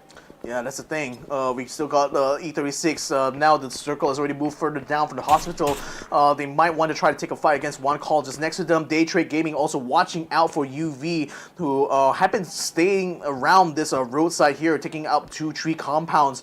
In fact, only Silky is like close enough to Norins that he could keep him under pressure. But now you got Puchills also regrouping here, so they want to try to take control of this compound and make sure they have a good place to anchor in when it comes to that western part of the circle. Well, Jankutu, somehow still survives. Triple A, he's still on the outside. Hakai finishes off Flash from Daytrade Gaming, and that is it for Flash. That blue spots out the rest of Daytrade Gaming. He sees them in the compound, taps away onto them, just providing warning shots, not allowing them to come out of it. New Generation moving quickly to secure the compound just to the north of Daytrade Gaming, so two teams kind of vying for the control over the western side of this circle here. And the whole time as well, T5 is still hunkering down on their own compound there. Attack all around. Janku Tuwab is still trying to surf around the blue zone. Unfortunately, he's going to engulf him, forcing him now to stand up and run. AAP though, they suddenly collapse straight onto Main Thailand. Rogue Dance is going to get knocked down immediately here. Wild Frag Grenade is going to be coming out to try to flush them out of position there. Algebot's still trying to find a good position now to try to take on Duckmans. He's going to come over the crest right now. Duckmans just to his right. He goes his way. He takes the kill. And ArkAngel Predator is out. ArkAngel Predator takes the kill against Main Thailand. And now T5, they're on action. Taking out Starlord from E36. So that's going to be their first elimination point in this round. At the same time, we can see that Nandu J has been taken out by Zest from GE. Yeah, one call decided to move straight to this water tower here, but it's going to come under fire from CES as they spot them trying to move down south. E36 as well found himself in a bit of a quandary here because under fire from Theerathon 5, who are currently watching out watching all these teams that are coming out in the open here. Good shot there to try to knock down Samoy. Trick is still using the smoke to try to cover their position, but right now they're certainly in a very tight spot here. Wow, what kind of X-ray Astana Dole has? The smoke was still active when he took that shot and he still managed to get a knockdown. Yeah, this AWM is actually very close to where UV is, so still he probably could come out to try to pick it up, but he's still under pressure from Norins from Daytrade Gaming. In the meantime, PLM still has a compound that they have already taken control of on the north of this next safe zone here, so they're actually finding themselves in a good place now to gatekeep both T5 as well as E36 coming into this next safe zone. Okay, here we go. Movements coming into the circle right now. 30 seconds more before the zone starts to close in again. Cloris moves in onto one call. Then push back. Cloris tosses out the nades, but Cloris has been gunned down. His teammates need to come back him up. Yep, Trig has also been knocked down as well. One call just hanging on for dear life, but unfortunately a shot still comes through and removes Trig from the game. Simoy is going to be under pressure here from Utah, who comes out just in time. We'll only see him get taken out by another team completely, as Cerberus had been pouring fire onto one call's position the whole time, so now Utah is finding himself in the same position here. The AP in the meantime trying to wrap around CES, was doing very well to gatekeep the teams coming in from the eastern side, and is already finding their work actually pay off. Okay, here we go. As Subpow still on the outside circle, but the rest of UV, they're currently in it with the compound, so he has a marker for him to move in. It should be A-okay. But for Zaz, he's being shot at from the long range. Zaz as well as 30 in the vehicle, but still on the outside of the circle.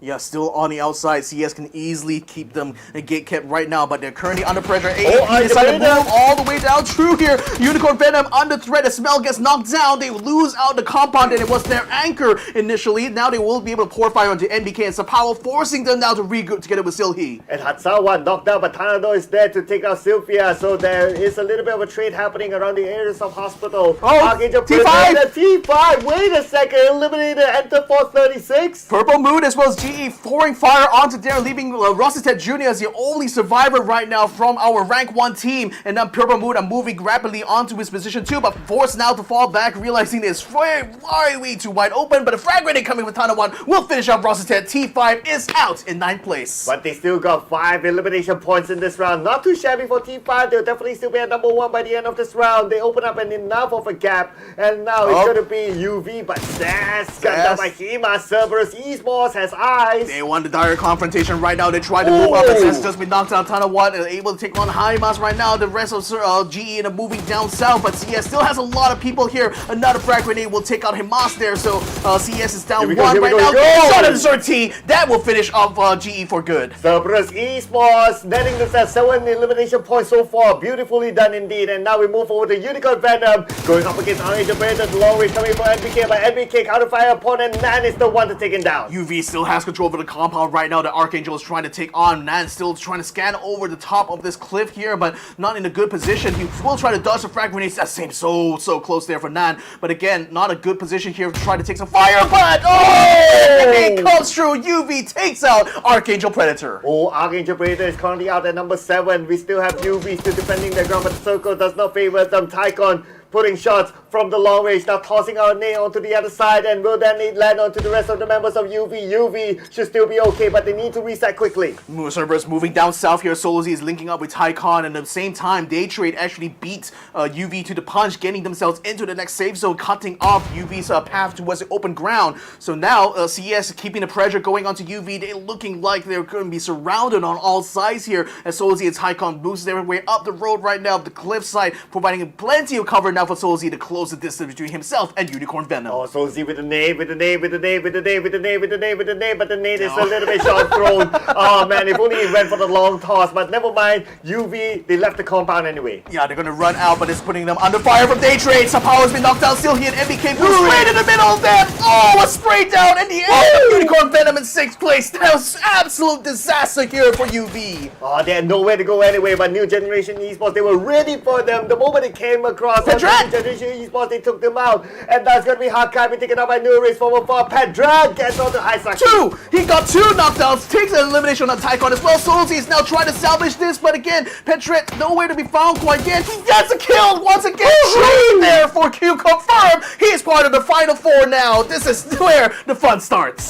This is where the fun starts. We're only at phase 6, ladies and gentlemen, and now we're not done yet with the action in this final round for today. Wenger spots us his opponent on the right side, but he's not going to take the shot just yet. Daytrade Gaming still alive. Still alive and still kicking right now, having control over the south side. Purple Mood now moving down from the north here. NGE having control over the west. Pedret, the only outlier right now in the middle of the field, and still very deadly indeed. Hakai almost being spotted there. Blue still trying to keep a beat onto PLM as they try to move down south. Luki attempting to keep Hakai honest there by making sure he doesn't keep his head popped over the crest too hard. NG's staging position there allows him quite a bit of cover, but not a lot of room to maneuver unless NG decides to move up north, take over PLM's anchor point, which is their compound, and maybe they might have a chance here of overcoming Purple Moon Esports. One last player for QConfirm Pedred is still alive and in the circle as well, and he's out in the open, but nobody spots him out. Nobody is going to be able to pressure him even. Purple Moon tried to move down, but they're under fire from NGE, and Hakai and Fop also has to watch out from Daytrade because they're still out in the open, but down by the south side and still able to keep them under pressure. So two of these squads is keeping NGE pressured on the eastern side. The crest is the only thing that's keeping them from being taken down completely. They're still trying to get the sniper shots, but unfortunately, it's still not able to find the knockdowns they're looking for. Okay, now the circle will close in, and who will be favored by the zone? Let's see where it goes. It goes down south, and QConfirm Pedred is still in it. He's still in it. He's still going to be hunkering down, waiting for everyone else to get corralled and eliminated. NGE now piling into their vehicles. Looks like they want to try to make a move. It's going to be going down south. Daytrade as well, getting into the vehicles too, trying to move to kick control. Oh, fire's coming all around for Purple Moon as well as Daytrade as they try to take down NGE, but it's successfully making their way to the water tower. No knockdowns yet on NGE's side. Okay, here we go. Purple Moon Esports making a move as well, so it looks like they're going to fight against NGE. Purple Moon Esports coming into the circle. They got two of them in the circle right now. The rest of the two is going to come in anytime soon. The nade invaded by NGE. NGE besieged now, but finally Vanguard been naded by Belmont. Yeah, PLM collapsing rapidly. So is Daytrade as well. Both of them moving at the same time. Vanguard is definitely taking out PLM, taking the kills right now. Fox still trying to hold his own inside the smoke. He's very low. So is that Blue as well. He is hunkered down and has his belly on the grass right now. Hakai cannot find a good angle to deal against Daytrade here because they technically do have a bit of a high ground to work with here, and with the water tower being such an easy target here, they're just pouring whatever frag grenades they had. Now Fluky is sending whatever he can onto NGE's side. Now Tundras is also going to be joining in on the front as well. That's going to be a good kill onto Fop right now. NGE is in a world of hurt. Oh, there's more that Purple Moon Esports wants to take. They want the points on the board as well. So it's either Daytrade Gaming or Purple Moon Esports to take the points out of NGE. NGE now sandwiched between two teams. Fluky, nice frag there. Hakai is already down for the count. Only that Blue is still left standing, or rather laying down prone position right now. Belmont goes to the spray. He almost takes one member out from Purple Moon, but still no dice. Oh, here we go. Barbos is ready for it. He has the MG3 in hand. Oh, that is a good weapon there. But Hakai and Dablu finally eliminated, and new generation esports is out at number 3. That's it. Purple Moon versus Daytrade. Purple Moon still has 4 members, and you got Thunders all the way in the back, still able to provide cover fire with a Mini 14. Daytrade is going to be sending out whatever smoke grenades they still have left in the pack, but it's not really much left, especially at this stage now. Belmont still trying to find an angle here. Fluky crawling around, trying to get over the crest right now. Puchills, I think he spots Borbos, is stalking him right now with his scope. Cannot quite find an angle to take him out though. Okay, here we go. Belmont trying to go in for the off angle. He's trying to go in for the flank, but he knows that he has control of the circle. Plus, it's about 5 more seconds before the zone closes in, and by then, we'll see more fights happening. But before that, everyone's going to hold onto the ground, and now the circle closes, and it seems to favor a little bit more towards Purple Moon Esports. But that's because they spread themselves out very much so to try to control this circle here, trying to keep Daytrade stuck in the southern side. And with Borbos and Fluky having control over the water tower, and Daytrade cannot really move up to flank them anyway. So they're still pretty much stuck out in this wheat field here. There's only the hay bales they could try to use for cover, but trying to go from hay bale to hay bale, there's so much open ground between the two of them that, again, with Tanawa Thunders as well as Borbos still having sniper rifles, that makes it so hard for them to try to close the distance. Okay, Belmont with the nade tosses out on the Barbos. Will they land on the Barbos? This will be the question. 2 nades tossed out on the side of Barbos, but Barbos managed to evade it thanks to the smoke as well. Molly been tossed at him. If only they have the kitchen sink, they would do that as well. If only they had a kitchen sink, just throw it straight at Borbos there, trying to take the MG3 away. Norwich finds Thunders though as he tries to join up with Tanawat, so this could be an opportunity for them to try to flank around here, but Tanawat is already moved up forward here. More frag grenades headed towards Borbos' position. His MG3 still waiting to try to drop out, and then he comes across. Puchills gets caught up by Fluky. Oh, Fluky was there to give cover fire for his teammates, and now Fluky tosses out a stun grenade onto the other side. Belmont is probably blinded by now, and Nur is being taken out by Tanawat. This probably time Purple Moon Esports moment to secure the final chicken dinner for today. Purple Moon Esports from Thailand with the chicken dinner. This will be their second chicken dinner in the grand final. Nicely done here, Purple Moon. Low key, having some of the most highlighted performances actually, like moment to moment here, and it's only been suppressed a lot by a lot of the heavy hitters in this competition. But this chicken dinner shows that, you know, they're still not out of fight. Hey, scream and excitement here. They knew what an amazing amazing round they just pulled off here, and they're certainly still in contention round for the higher ranks. Well, this is what it feels like to be in a purple mood, ladies and gentlemen. Just look at how happy they all are with this chicken dinner. Purple Mood Esports. The last we saw them, they were at number 6. Yes, the gap is quite far to that number 1 spot, but hey, it's all about getting as high as a placement as possible because it's all about the moolah. Oh yeah, the moolah coming their way to his purple mood now. They're certainly going to be in the mood for some more action. One more day of matches tomorrow. What is that going to be able to bring for all these squads here? Plenty of good fights all around actually in this final circle. It just feels like everyone's just going all out right now, just trying to pick off places. Even if they try to get themselves in the middle of an open field here, they still try to fight. They still try to wrestle control over these tiny bits of cover that litters around the escape here. But then you also had teams like UV who was trying to just basically stay in within their anchor points and just kind of lost out because of maneuvering coming in from other teams. Although this fight against ArkAngel Predator certainly kept them in the running. It was just that they ran straight in the middle of Daytrade Gaming and ended their run. Yeah, we got a lot of drive-by action in this round. I started to lose count, but it's all about the fun of just watching it and how teams really hold on to their grounds as vehicles pass by, and it's just a beautiful sight to see. Whew, that's fragmented as well. Yeah. Oh, straight up. But again, all the teams, knowing that the water tower is this where NG is hold up in, can use that as a reference basically to throw their frag grenades in and just spam as much as they can. Daytrade, they kind of failed to spread themselves out, I think, to head off Purple Mood's attempt to control the northern side. But to be fair as well, Purple Mood had a compound that was still within play of that final phase there. So really, they just really moved very quickly to try to take control over the circle and make sure that Daytrade couldn't maneuver out. And just the water tower, as much as I felt it's a very precarious position, was actually a very crucial strategic place because with boards being set up over there, that prevents Daytrade from being able to wrap around the west and try to flank them. And because of that, Daytrade was not able to get any control despite having the southern tip of that circle completely within their grasp. Yes, and at some point as well, they were kind of sandwiched as well with a couple of other teams, and in that kind of situation, it's always very difficult. And not only the sandwich, that they're kind of in a ditch, whereby if you just focus on throwing all the nades into that ditch, and it's very hard for you to get out of there. Yeah, certainly. So, nevertheless, though, I'm going to be so curious to see how Purple Mood is going to be doing when it comes to the overall leaderboard. It may even be because they're only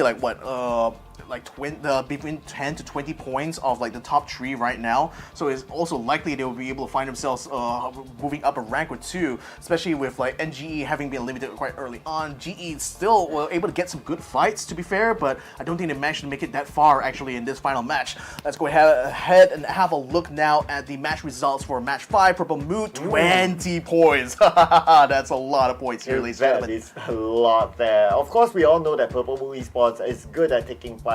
Made the record from the LCQ until now. They're still able to show that kill points is something of their specialty, and you can top off with placement points, just like with the chicken dinner. They naturally will get a lot of points. And look at the gap between their points and CERBERUS Esports. It's 10 points difference. The 10-point difference is a huge comeback here for Purple Mood Esports, who now are threatening the top 3 here. New generation, not able to put in too much, only 7 points in total for them, and 5 of it from placements alone. And then you got Genius Esports completely dropping out here in 10th place here, only 3 kill points to their name. Theerathon 5 still managed to get 5 kill points, but again, they're still in the lead regardless. I think especially with Genius and New Generation kind of underperforming so far in these final few matches. Now here we go, ladies and gentlemen. Overall leaderboard right now. After 4 days of competition, this is where all the teams currently are standing here, ladies and gentlemen. Let's see where it goes. Theerathon 5, of course, we know they're going to be on top. 180 points with almost 33 points clear with Genius Esports themselves. So it's still widening that gulf between them. New Generation was able to recover a little bit right now, but it's still 7 points shy of being able to overtake Genius Esports. Purple Mood opens the gap between themselves and ArkAngel Predator. 11 points between the Thai squad and the Filipino squad. And they're only 2 points away from the top 3. So looking good for Purple Mood Esports. It's just that they need to find that level of consistency tomorrow, as we've only got 5 more games to go. But Enter Force 30 says, come on guys, get that to placement points by the end of tomorrow and fulfill my wish list. So T just wants to see Ender Force get 10 placement points by the end of this, and it's certainly doable. The thing is, like, final phase fights, they tend to lose out a lot, and I don't know whether it's just an issue with like the way they decide how to move into the safe zone or whatnot. But certainly, whatever they've been doing is not. I mean, again, we're talking about a team that are from a region that is not as competitive compared to like the Thai or the Vietnamese regions here. It's great to see that they're able to get into the grand finals, but it's still going to be a long climb for them. So, but hopefully, having played through all this competition here, seeing how tight it is with these other regions, hopefully Ender Force will be able to learn a lot out of this like experience here. Yeah, it's a slightly underwhelming day for Daytrade Gaming. The moment they got a good day yesterday, that today is like, and we kind of hope that they were able to push on the momentum from yesterday, so at least we will see another new challenger for the number 1 spot.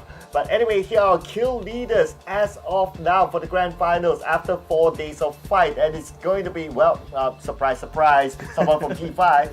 Yeah, of course, it's going to be someone from T5, but Rossetet got 38 kills in day 4. What the heck? That's crazy. Man. That's crazy here from Theerathon 5, just keeping everyone suppressed. GE, actually, they still are getting good kills. Chloe's at least, they do tend to take a lot of engagements. It's just that I think it's just they can't quite finish these fights with them. A lot of them getting knocked down at the start of any engagement, and that always puts Chloris and Utah, especially, like, both of them are usually like anchors, whereas like their 2 teammates are flankers. So Utah and Chloris always find themselves having to kind of clean up fights afterwards, but having to do so with their teammates already taken out. NGE actually has 2 players that are able to get a lot of kills, so they certainly have been trying to keep up, their pace just by taking more kill points all about. But again, with them having being underperforming compared to everyone else, it's still a very hard ask for them to try to take on a team like Theerathon 5. You know what our producers say? Oh, team highlight, surprise, surprise. I was expecting someone out of the ordinary, but okay, yeah. For the millionth time, we're going to see T5 up on the charts again. Yeah, you're going to be so familiar with these boys by the end of this grand finals for sure. 5 more matches remains, guys, and they're so far in the lead right now. Again, like it still can happen. It still can be possible that they get knocked, but again, the advantage they have is just already it's too great, I think. Like this today and yesterday as well was an opportunity, to start to claw back that lead. But Theerathon 5 earning another chicken dinner is just basically reduced or like negated all the efforts that New Generation or Genius Esports has actually made throughout this competition. Yeah, in all logical sense, mathematically they could still be overtaken. But realistically, on how they're performing, I doubt it now. They're just showing that they're the perfect team. So, for you guys at home, if you want to see whether or not T5 will be able to make it to the end, make sure you tune in tomorrow, same time, same place as well. This has been the PUBG Asia Super Cup Summer of 2023 edition, and wow, I can't believe it's already come so far now. One more day of competition to go. So, my name is Victor Cax. His name is Sir Cloud. We've been your casters so far. Hopefully, we'll see you guys tomorrow. It's bringing you guys the final finish here for this grand final. So, until then, good night and good luck.